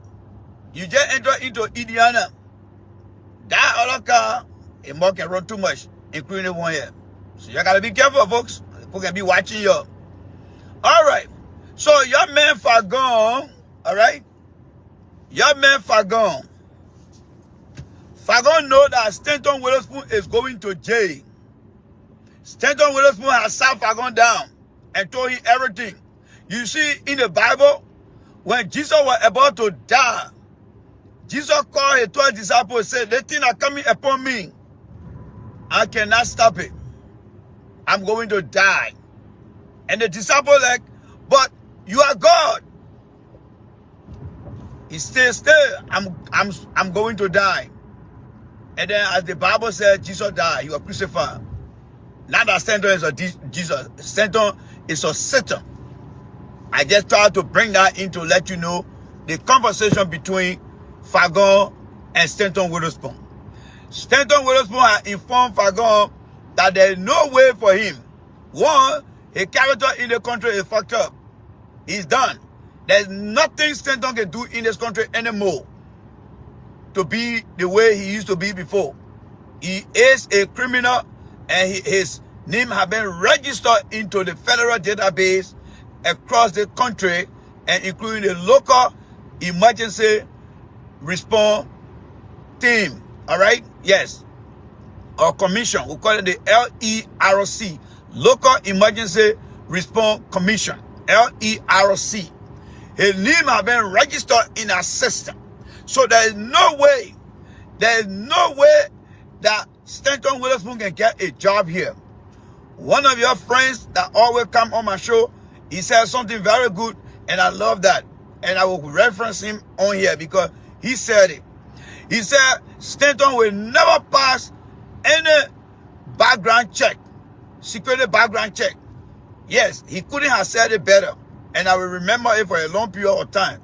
Because as I was lecturing, he put it into, he contextualized that. He said Stanton will never pass any background, security background check. And that's true.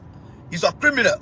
So Stanton know that after he do whatever the people going to do to him in this country, like jail time, when he gets out, he cannot get no job, no better job in this country here. He will either find himself on the construction side. You see, most of the construction job, those guys that are on the construction field, majority of the beginner them, they are all former prisoners them. Majority of them, yes. Most of the construction job that you find the guy there, majority of them, they coming from jail. All right? Majority of them come from jail. Those are the kind of job he will want to do. And made of that, the way he proud of that, he will not do it. That's why he want, that's why he know. So, he know he fucked up already. And now Fagon know that the only man he's surviving on because Fagon himself don't want to work. Fagon is lazy. Fagon is one of the lazy men from Birmingham County. Very, very lazy. He don't like to work. So he has been hanging on Stanton Witherspoon. But now, the month is coming to an end. Stanton Witherspoon is due in court. Do you think it's by mistake that Fagon resigned today? No. They plan that thing out. They plan it out. Remember, Stanton is a crook. Anything Stanton does or Stanton say, if you put your trust in Stanton, you will be deceiving yourself. Stanton and Fagon planned that whole bullshit that they were out there pretending. But Stanton and Fagon did it because Stanton know he already fucked up. So he told Fagon, my man, will get on the show. You and myself will be making flour. And then I will tell you that you can go and you can do that. So the people cannot know that I'm going to jail. And they cannot say, oh, that you cannot survive. But Stanton, you are a liar because your name Stanton means Satan. So Satan, you are a liar. You can lie to the Liberian people, but you can't lie to some of us here. And we will tell our listener out here that Stanton, Witherspoon, and Fagon plan our whole thing. But now, yeah, we Stanton don't understand about Fagon. Fagon too is trying to hustle around McGill. Fagon is trying to hustle around McGill. Do you know that Fagon want to be McGill chief of staff? You hearing it from me? Yes. You are hearing it from me. I will not give you misinformation. Fagon has approached McGill that he want to be McGill chief of staff. Y'all go and ask McGill. If McGill honest, he will tell you, Fagon has approached McGill that he want to be McGill chief of staff. And it all happened in a way that God worked this miracle. And Fagon saw it. Stanton is going to jail. Fagon don't have no financial backing. Nathaniel McGill has won the senatorial seat. There comes Fagon opportunity.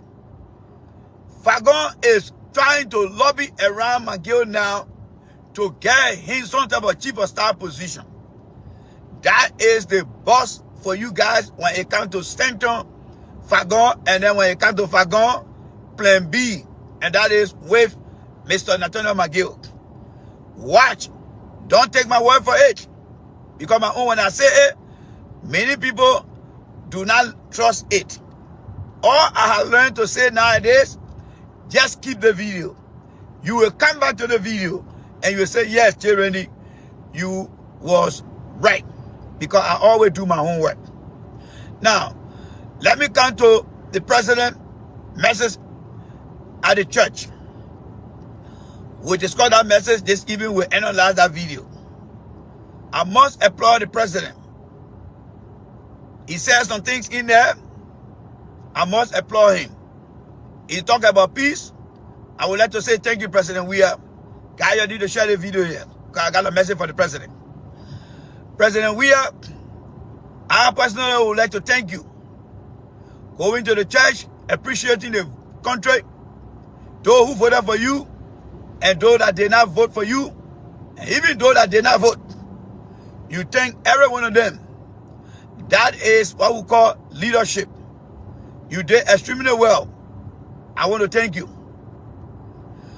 Also, the president said that there are ministers. There are ministers who got people around them that are not reaching out. He's right on that one. On that one. He's right. Now, let's leave the minister there and go back to President Weah too. And Sidisha, you got to hold your heart now. Hold your heart and let me explain to you guys. President Weah, you are 100% right to say there are people around the minister who are friends in the community. And whatever the minister gave them, or whatever they are doing close to the minister, that's true. Guys, I was just buffering just now. I was just buffering. I think I'm out of the woods now. There are certain people who are around the minister them. Like for example, this guy they call Elisha Howard. Elisha Howard is around Samuel Tuet. But the information that Elisha Howard is putting out there about himself, it's not good. It's not good at all. It's not good. So I will address it before I get to the president himself. Anybody who knows Elisha Howard, he is someone that they dedicated a responsibility to be on social media or how do you call it, strategies or head of social media strategies. Elisha, you are not doing a good job. You are not doing a good job. I'm telling you right now, if you are in America yet, you will get a coaching and counseling from me. Elisha Howard, you are not doing a good job. You are creating more problems for George Weah than creating solution. And I want you guys to share the video here. All right? There are people who call me and telling me that You don't pick up their phone. You do not pick up their phone. And because of you, that is why George Weah is struggling in some communities across the country, especially in Amazon County. So, Mr. Elisha Howard, you need to get your act together. You need to get your act together. And that act needs to be put together now. Like right now. Like right now. Because you are a public servant. You sit down in that office there of Minister Toy, and you don't want to be the minister that Minister Toy is by being a good steward to that office and to the position they gave you. You cannot have Liberians calling you and trying to ask for assistance or trying to give you information and you refusing your call. I'm telling you now, Mr. Howard, you need to get your act together. You need to get your act together. You claim or you have been given a position as somebody who is in charge of social media propaganda. Now, one of us you are reached out to here in America here. The number of supporters that Joseph Boga has, I mean, he have right now, the number of supporters that he has when it comes to the diaspora is nowhere compared to CDC. So, Mr. Howard, Elisha Howard, if you know what I know, you better review your plan and start reaching out to every one of us out here. If you don't know how to do it, call some of us, be like Nicodemus. We will coach you and we'll help you. Because if you mess the thing up, you screw the thing up, you done. Don't think your Howard knee will carry you anywhere. No. Your Howard knee will not carry you nowhere. Because you got Yakawulo then over there, you got Flomo then over there, that are all supporting the CDC party. And don't think because you got a Yakawulo knee that you're going to survive. No, it's not going to happen. So I'm calling on you now, Mr. Howard. I want you to reach out. CDC does not have the diaspora power right now in terms of communication to Liberia. They do not have it. That is the medium. CDC does not have that extra power when it comes to propaganda. There are people from the opposition that are causing a lot of fire damage in the minds of our people back there. And in order for CDC to counter those things, you are on the ground. You should be networking with us over here. Guys, yes, what can we do? You have to look, you have to sit down. When Obama was running his campaign in 2008, Facebook had just started. Obama had smart people that were online. They were always looking for people. Obama 2 speech rectors. Yes, Obama 2 speech rectors. They came from the state of Iowa. They were not from Washington, D.C. They were not from California. They were not from New York. Those guys came from Iowa. How you think Obama spotted them?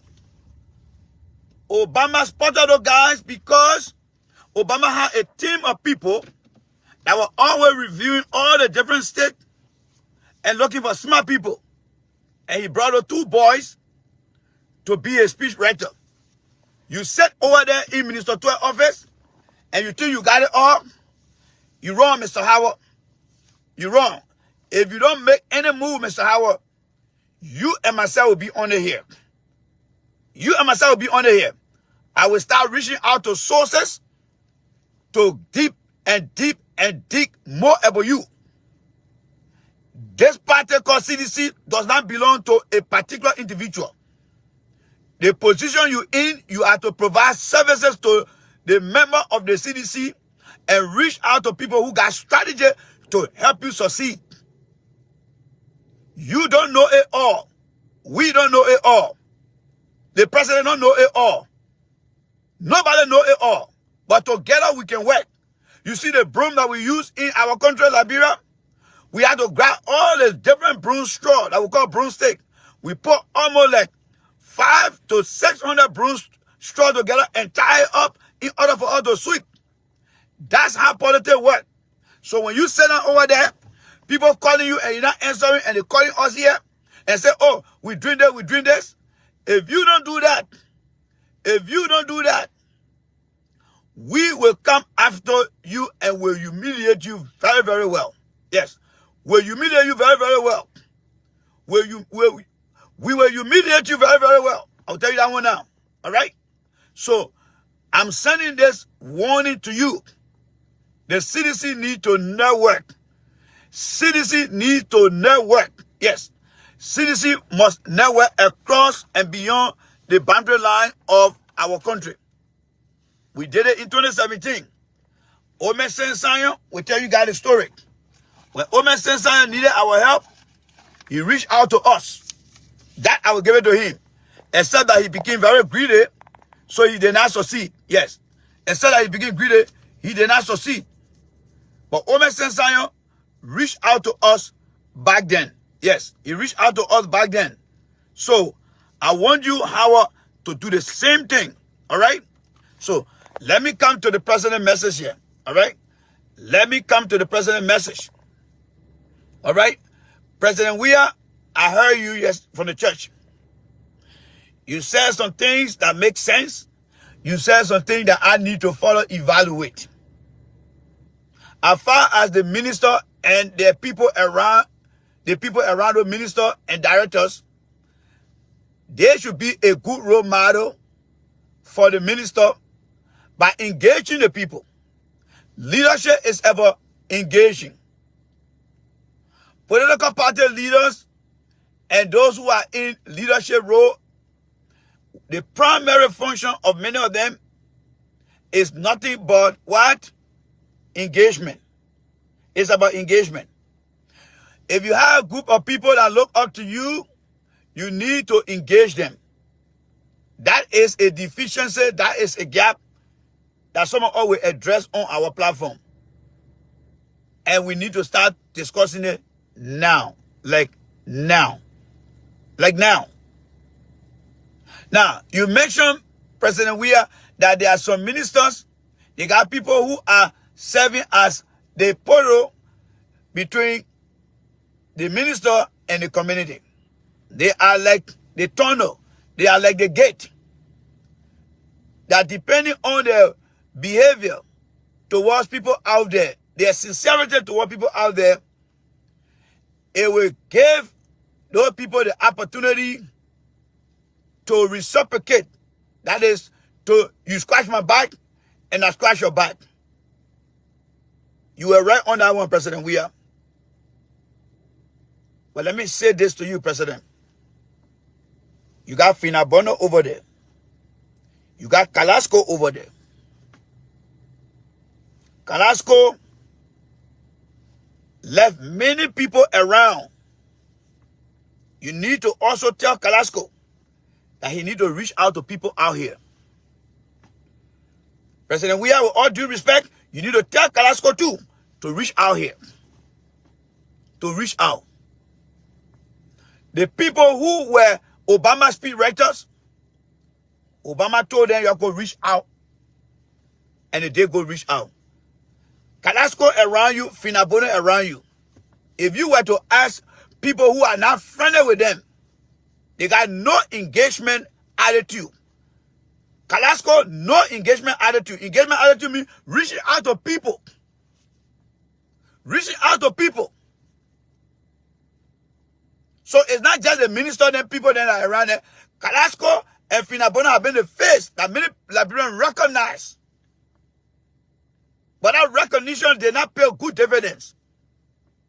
Because they know that they are closer to you. And they are not special people. Mr. President, some people don't want you to be president because of the people that are around you. Some of the people don't want to be they don't want you to be president because of the people that are around you. You call the White House right now, somebody will pick up the phone. Depending on what you say, they will have somebody in the office of that White House that will be able to speak to you. You got Kalasco then who close to you that know people that he once worked with. But he gone up there now. And they don't pick up phone anymore. That is where the election will be determined, Mr. President. That is where the election will be determined. So you said it all right. But let's take the spark from our eyes first. Right in your backyard, Carrasco then over there. How many people can come out here and say good thing about Carrasco? Aside from the people who he close to. How many people? How many people can come here and say anything good about Finabono? Is she not close to that person? That's one of the reasons why the first round was difficult, Mr. President. Because like I said, if the election goes to the second round, it only means, if the election goes to the second round, it only means that all those that Finabono then knew, all those that Suku Carrasco then knew, they all now vote for you. That's why the election did not put you in the round one you wanted. So everybody that Finabono then knew, everybody that Carrasco then knew, they all voted for you and you did not get the victory. So the second round now, how do you convince those people then that Carrasco then refusing to listen to? I'm sure many times on their phone they will get text messages from people. There's nothing wrong to answer it. You see, when you are a public servant, it's difficult to say no to people.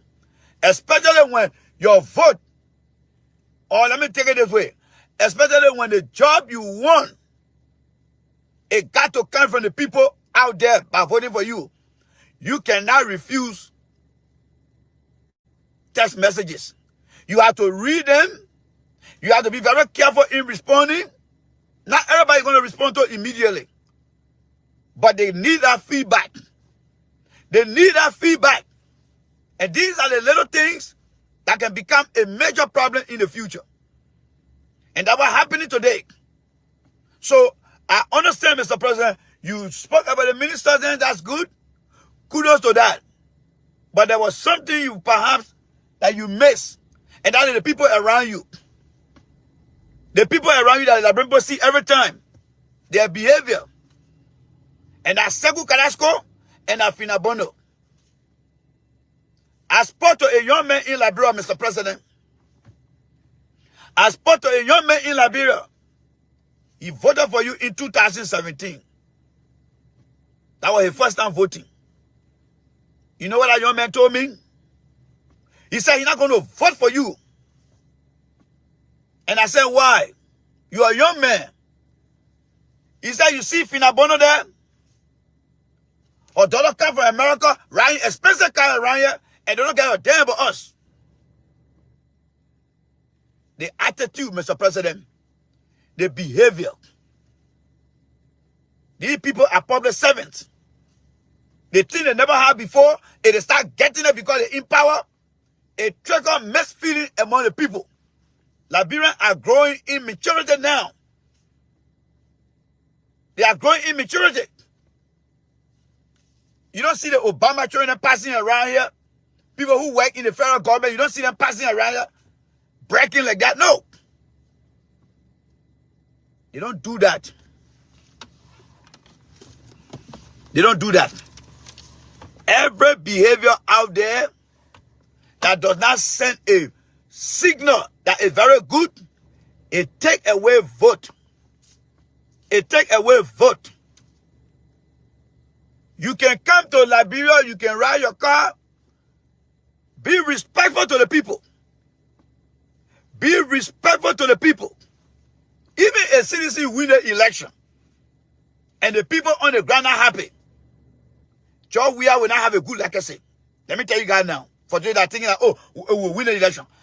You can win that election, but if the people on the ground are happy, go ask Obama.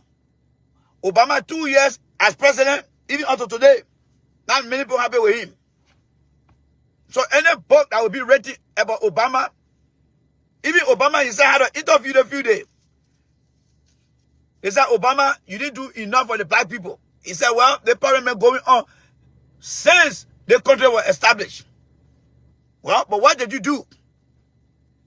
The behavior of the people around you, President Weah, are some of the reasons why Liberians are having second thought. Those that love you, they will not vote. Those that committed, they were the ones that voted. So it's not just the minister that out there. How many of them have ever reached out to some of us here? How many of them? A guy called me yesterday from Canada, saying, J. Randy, I watched you so many times talking for the government here. Well, now one day, you ever got a call from the president. Now one day, one official appear on your show. My response to him, I'm not like them. There are many generations that are watching me. They will be the judge. They will be the judge. Life is about history.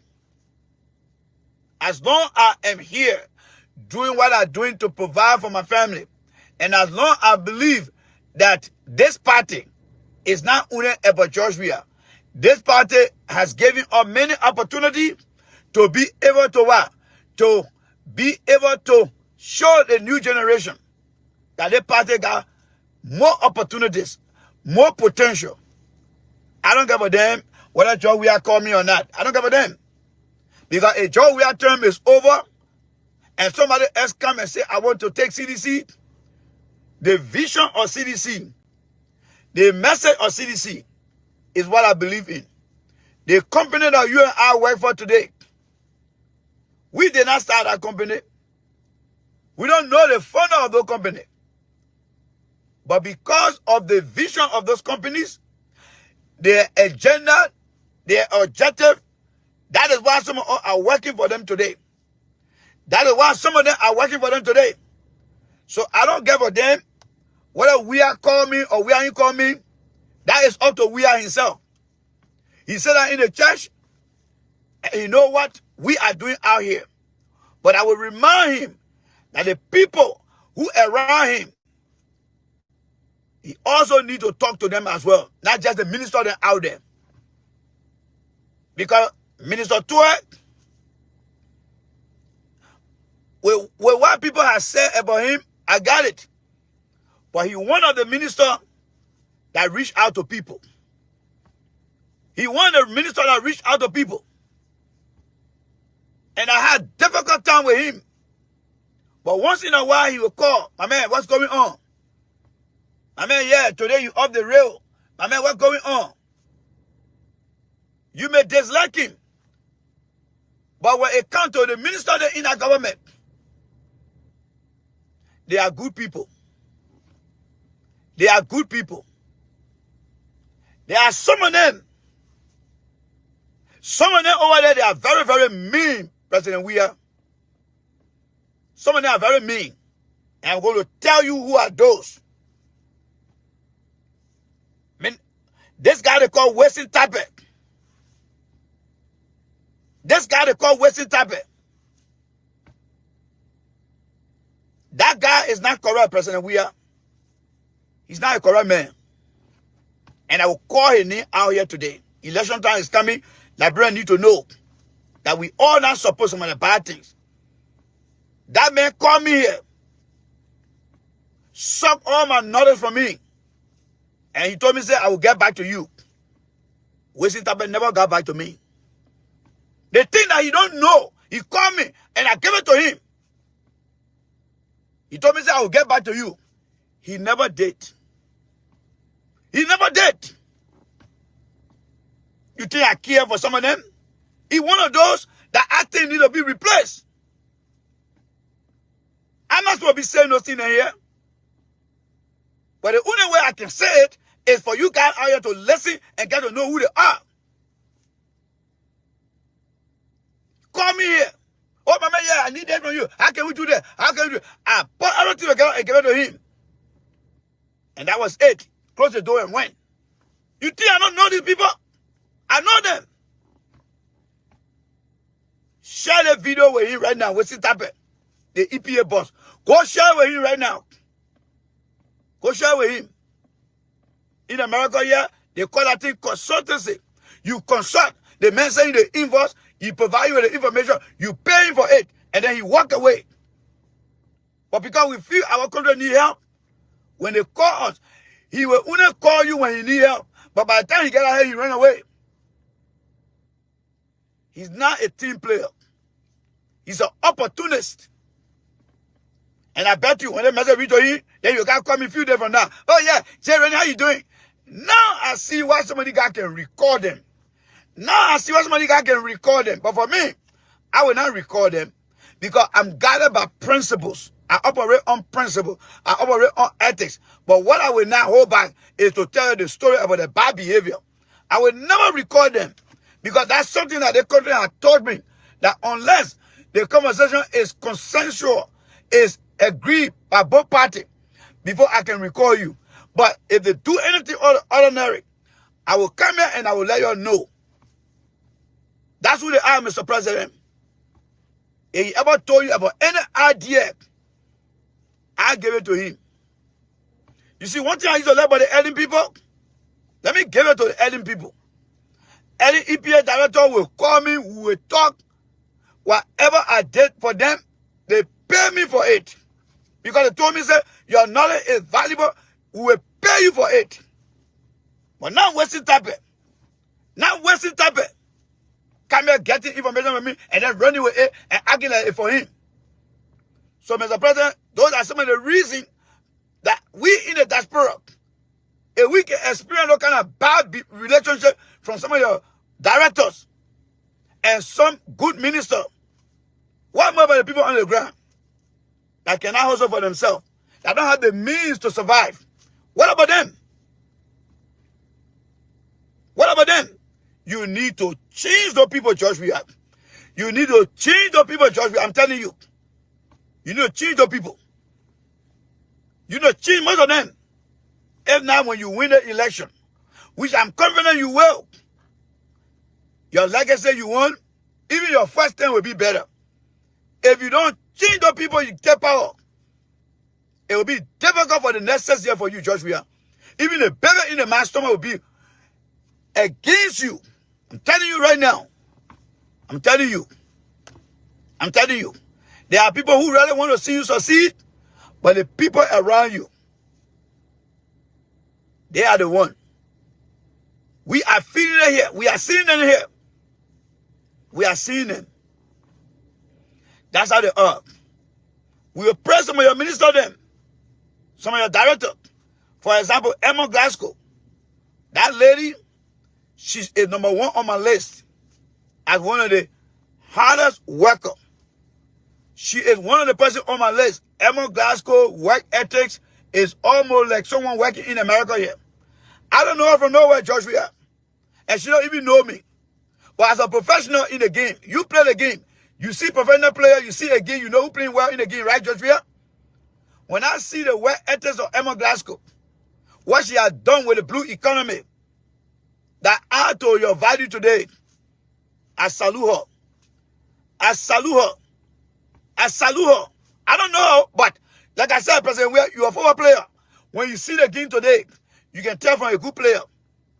When I listen to that woman and I read that woman work and I see what she has done, she somebody that you need to redraw your cabinet list and put her in the first place, like she on the top. Ranking, she's number 1. She's very good. She's very good. She understands her job. She has shown to partners in our industry across the continent of Africa and across the world, people who came to visit her. She demonstrated a good job over there. And kudos to her. I'm only commending her because she has met the work ethics. She has been able to deliver. I don't know her from nowhere. I'm not expecting any call from her. I'm just congratulating her because she has done well for a population of people in our industry. She has done well for them. And that's what we were trained to do in America.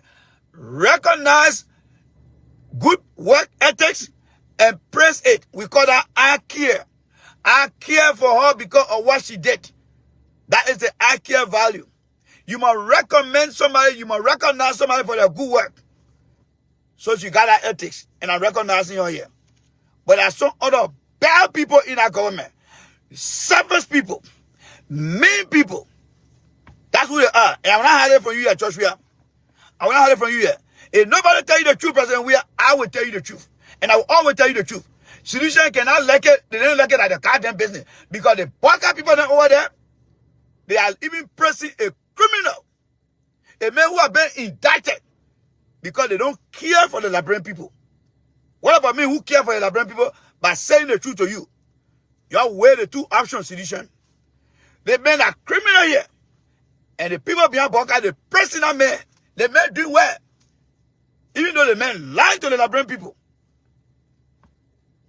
they stay pressing them. One more about me who come here to tell the truth. You sedition, you won't get veiled at your business. That your business.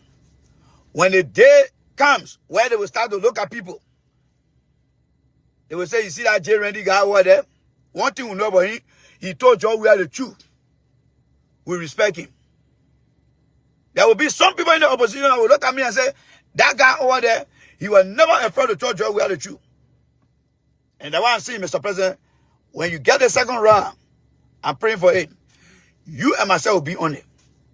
You and myself will be on it. That's why I don't want you to lose the election. Because you and myself will be on it. You know what it means to be out here? Everybody you talk to in America here. Oh, CDC don't have a strong base. CDC don't got a strong base. The opposition in America got a strong base. They are right. They are right. That's why they keep sending people to Washington, D.C. lying on you. People in the car going somewhere, the car accident, they say that John, we are killing people. Over the weekend, on 4/7, they say in Pennsylvania, one person car broke down, the other person start to help the other person, they beat trucking and kill all of them that were in that car. In our brother, going to say, oh, John, we are paying something like Jobu. Because you know the BB truck in our brother, they call it Jumbu. I know how many you guys know that terminology too. Some of you got fucked up. They don't know the terminology. Those BB truck them. They want to call it 18-wheeler. In our brother, we call it Jumbu. The Jumbu truck can get, we kill all the people that John. We are saying Jumbu truck to go kill the people. That's what they will say. How do we overcome those things? We overcome them because we have people in America here that support this government called the CDC government. And we want them to succeed. We want them to do the best. We want to do the best. Eto Ilavi, we don't call that thing Jobun. That we call it Jobun truck. Some of you guys don't know. But Job, we know exactly what I'm talking about. Because that Sastan he came from, or that Grenko he came from, the Jobun truck needs to travel on that road. When the Jobun truck coming, you better go get on the side. Because they will clear every car and they will kill people in that car. I call it Jobun truck. Yes. All right? So, Mr. President, you need to realize that there are people who disagree with you. They don't hate you. You are going to get your message, according to you, on Wednesday. I'm expecting to hear in your speech that I'm calling on all my staff, my minister, to reach out. To reach out. You must give that mandate to them.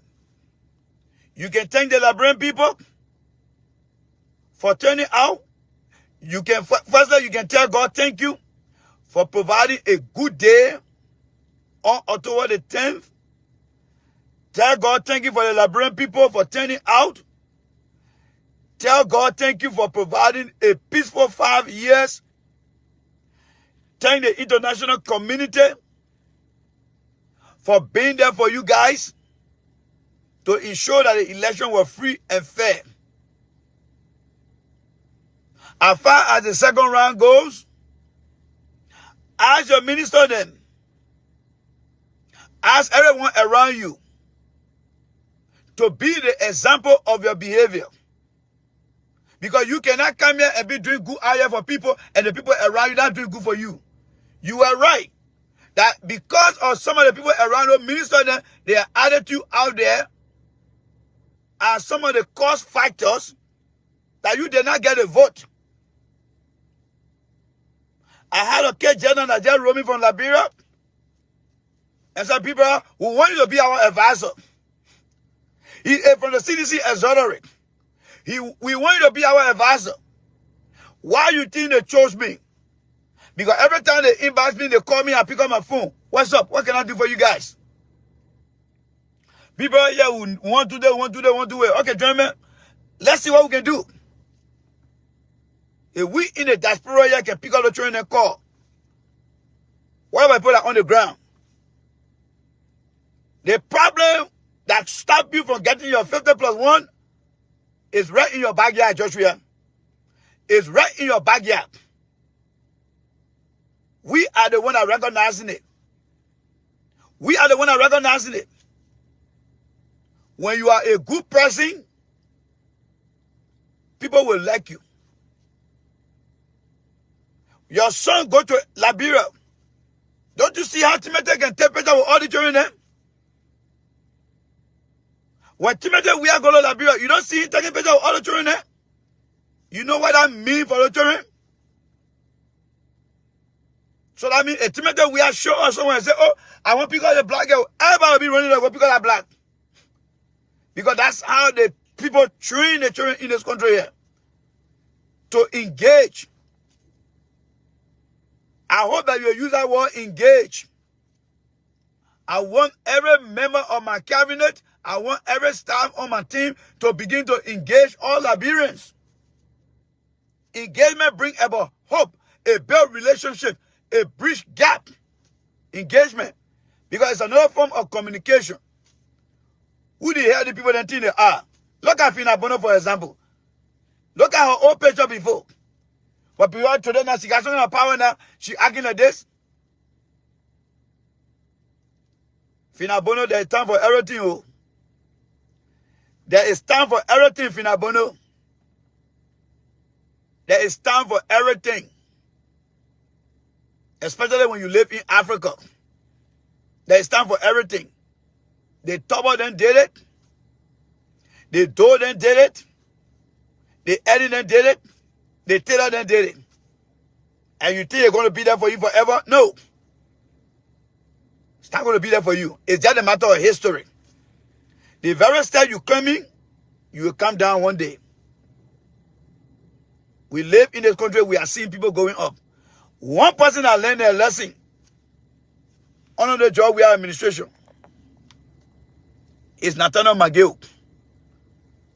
Nathaniel McGill now has learned a lesson that when people saying something, he will listen. And I'm hoping that one day Nathaniel McGill will have a very good interview with a journalist and let him look at what he had to do anything again. Whether he will do it the same way he did it before or he will do it differently. Nathaniel McGill is one of the guys who has learned a lot. He has learned a lot. He has learned a lot. Look at the other stupid one here again. Who sided man on here again? You see some of these guys with a kind of stupid mind? These people are only born with one mind. And it's a typical representation of a low-level thinking black man. Who sided the other man on again? So in your whole life, there's no disagreement in your life. These are some of the fucked up people then who came on the face of the planet with no understanding at all. Who sided the other man on here again? Anyway, there are times you don't pay attention to some play them, even though they are welcome here. You don't pay attention to some of them. Because they never grew up in the family tree to say, you know what? You can criticize, you can disagree, yes. But that does not mean nobody like you.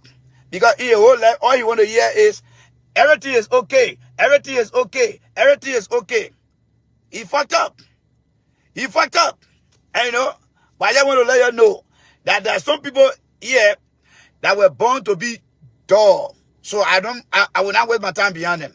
But I will have to show and tell them that he's irrelevant on the platform here. But I just want to make sure that you understand. He's nobody. So let me progress. All right. So Nathaniel McGill is a guy who has learned his lesson well. And if I ever to interview Nathaniel McGill, one question I will ask him: if you had to do anything that you did in the past, now that you're a senator, will you do it differently? If Nathaniel McGill is honest, he will say, yes, I will do more things differently. That is what we call lesson learned. CDC is a party that got potential. Many young people believe in a party. Because the man who lead that party is a man of peace. There is history around the world that shows that he has done well. But the people around him, they need to be guarded. They need to be counseled. They need to be coached on how to reach out. They lack strategy and they lack engagement process. That is the problem. We can see it from here and we can tell you. Engagement is one of the deficiencies the people around Georgia need. They don't have it. Engagement has to do with communication. Getting back to people. As a public servant, you are slave for the people. As a public servant, you are slave for the people.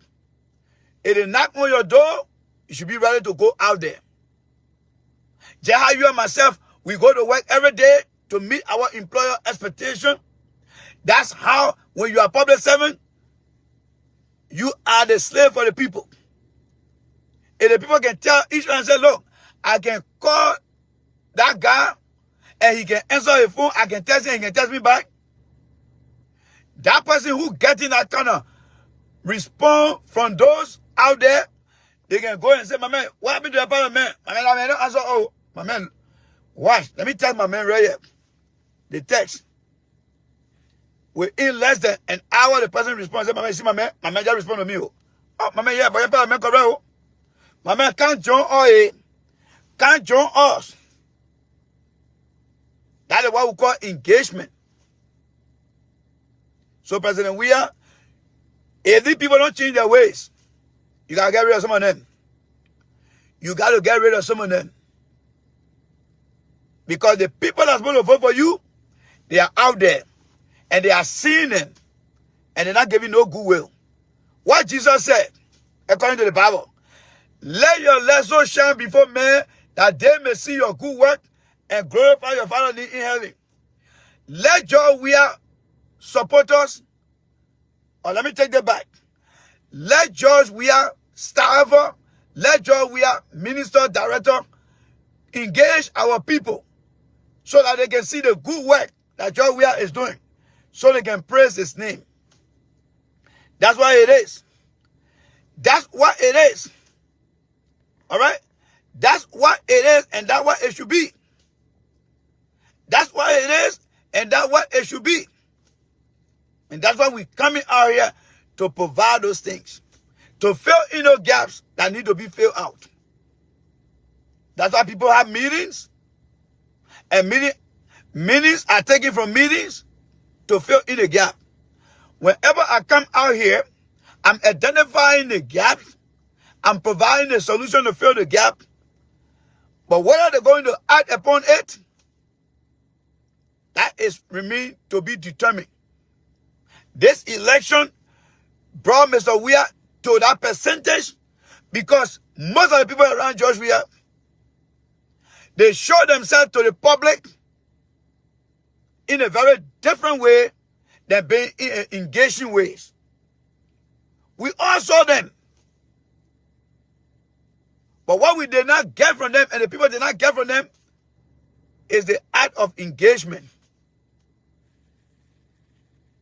It's the act of engagement. The act of engagement. Let them learn it in the coming election. Somebody call you, you pick up your phone.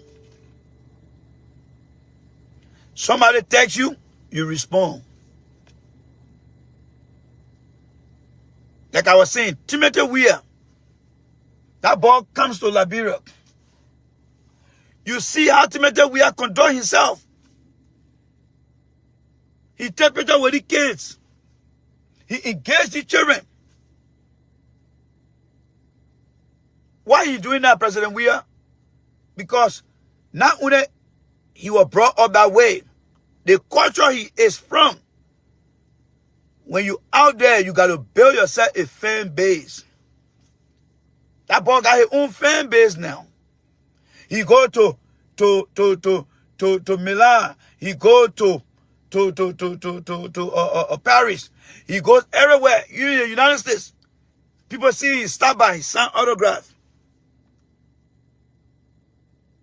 He created more fan base because without those people, they will not promote him. They will not promote him. And that's why Timothy Weah, when he come to Liberia, he take picture. You know how the children feel when they take picture with Tim Weah? They go and they show their friends in the community. When they see him playing out there, they say, you see that guy? I took picture with him. Look at Ronaldinho today. Ronaldinho is in India.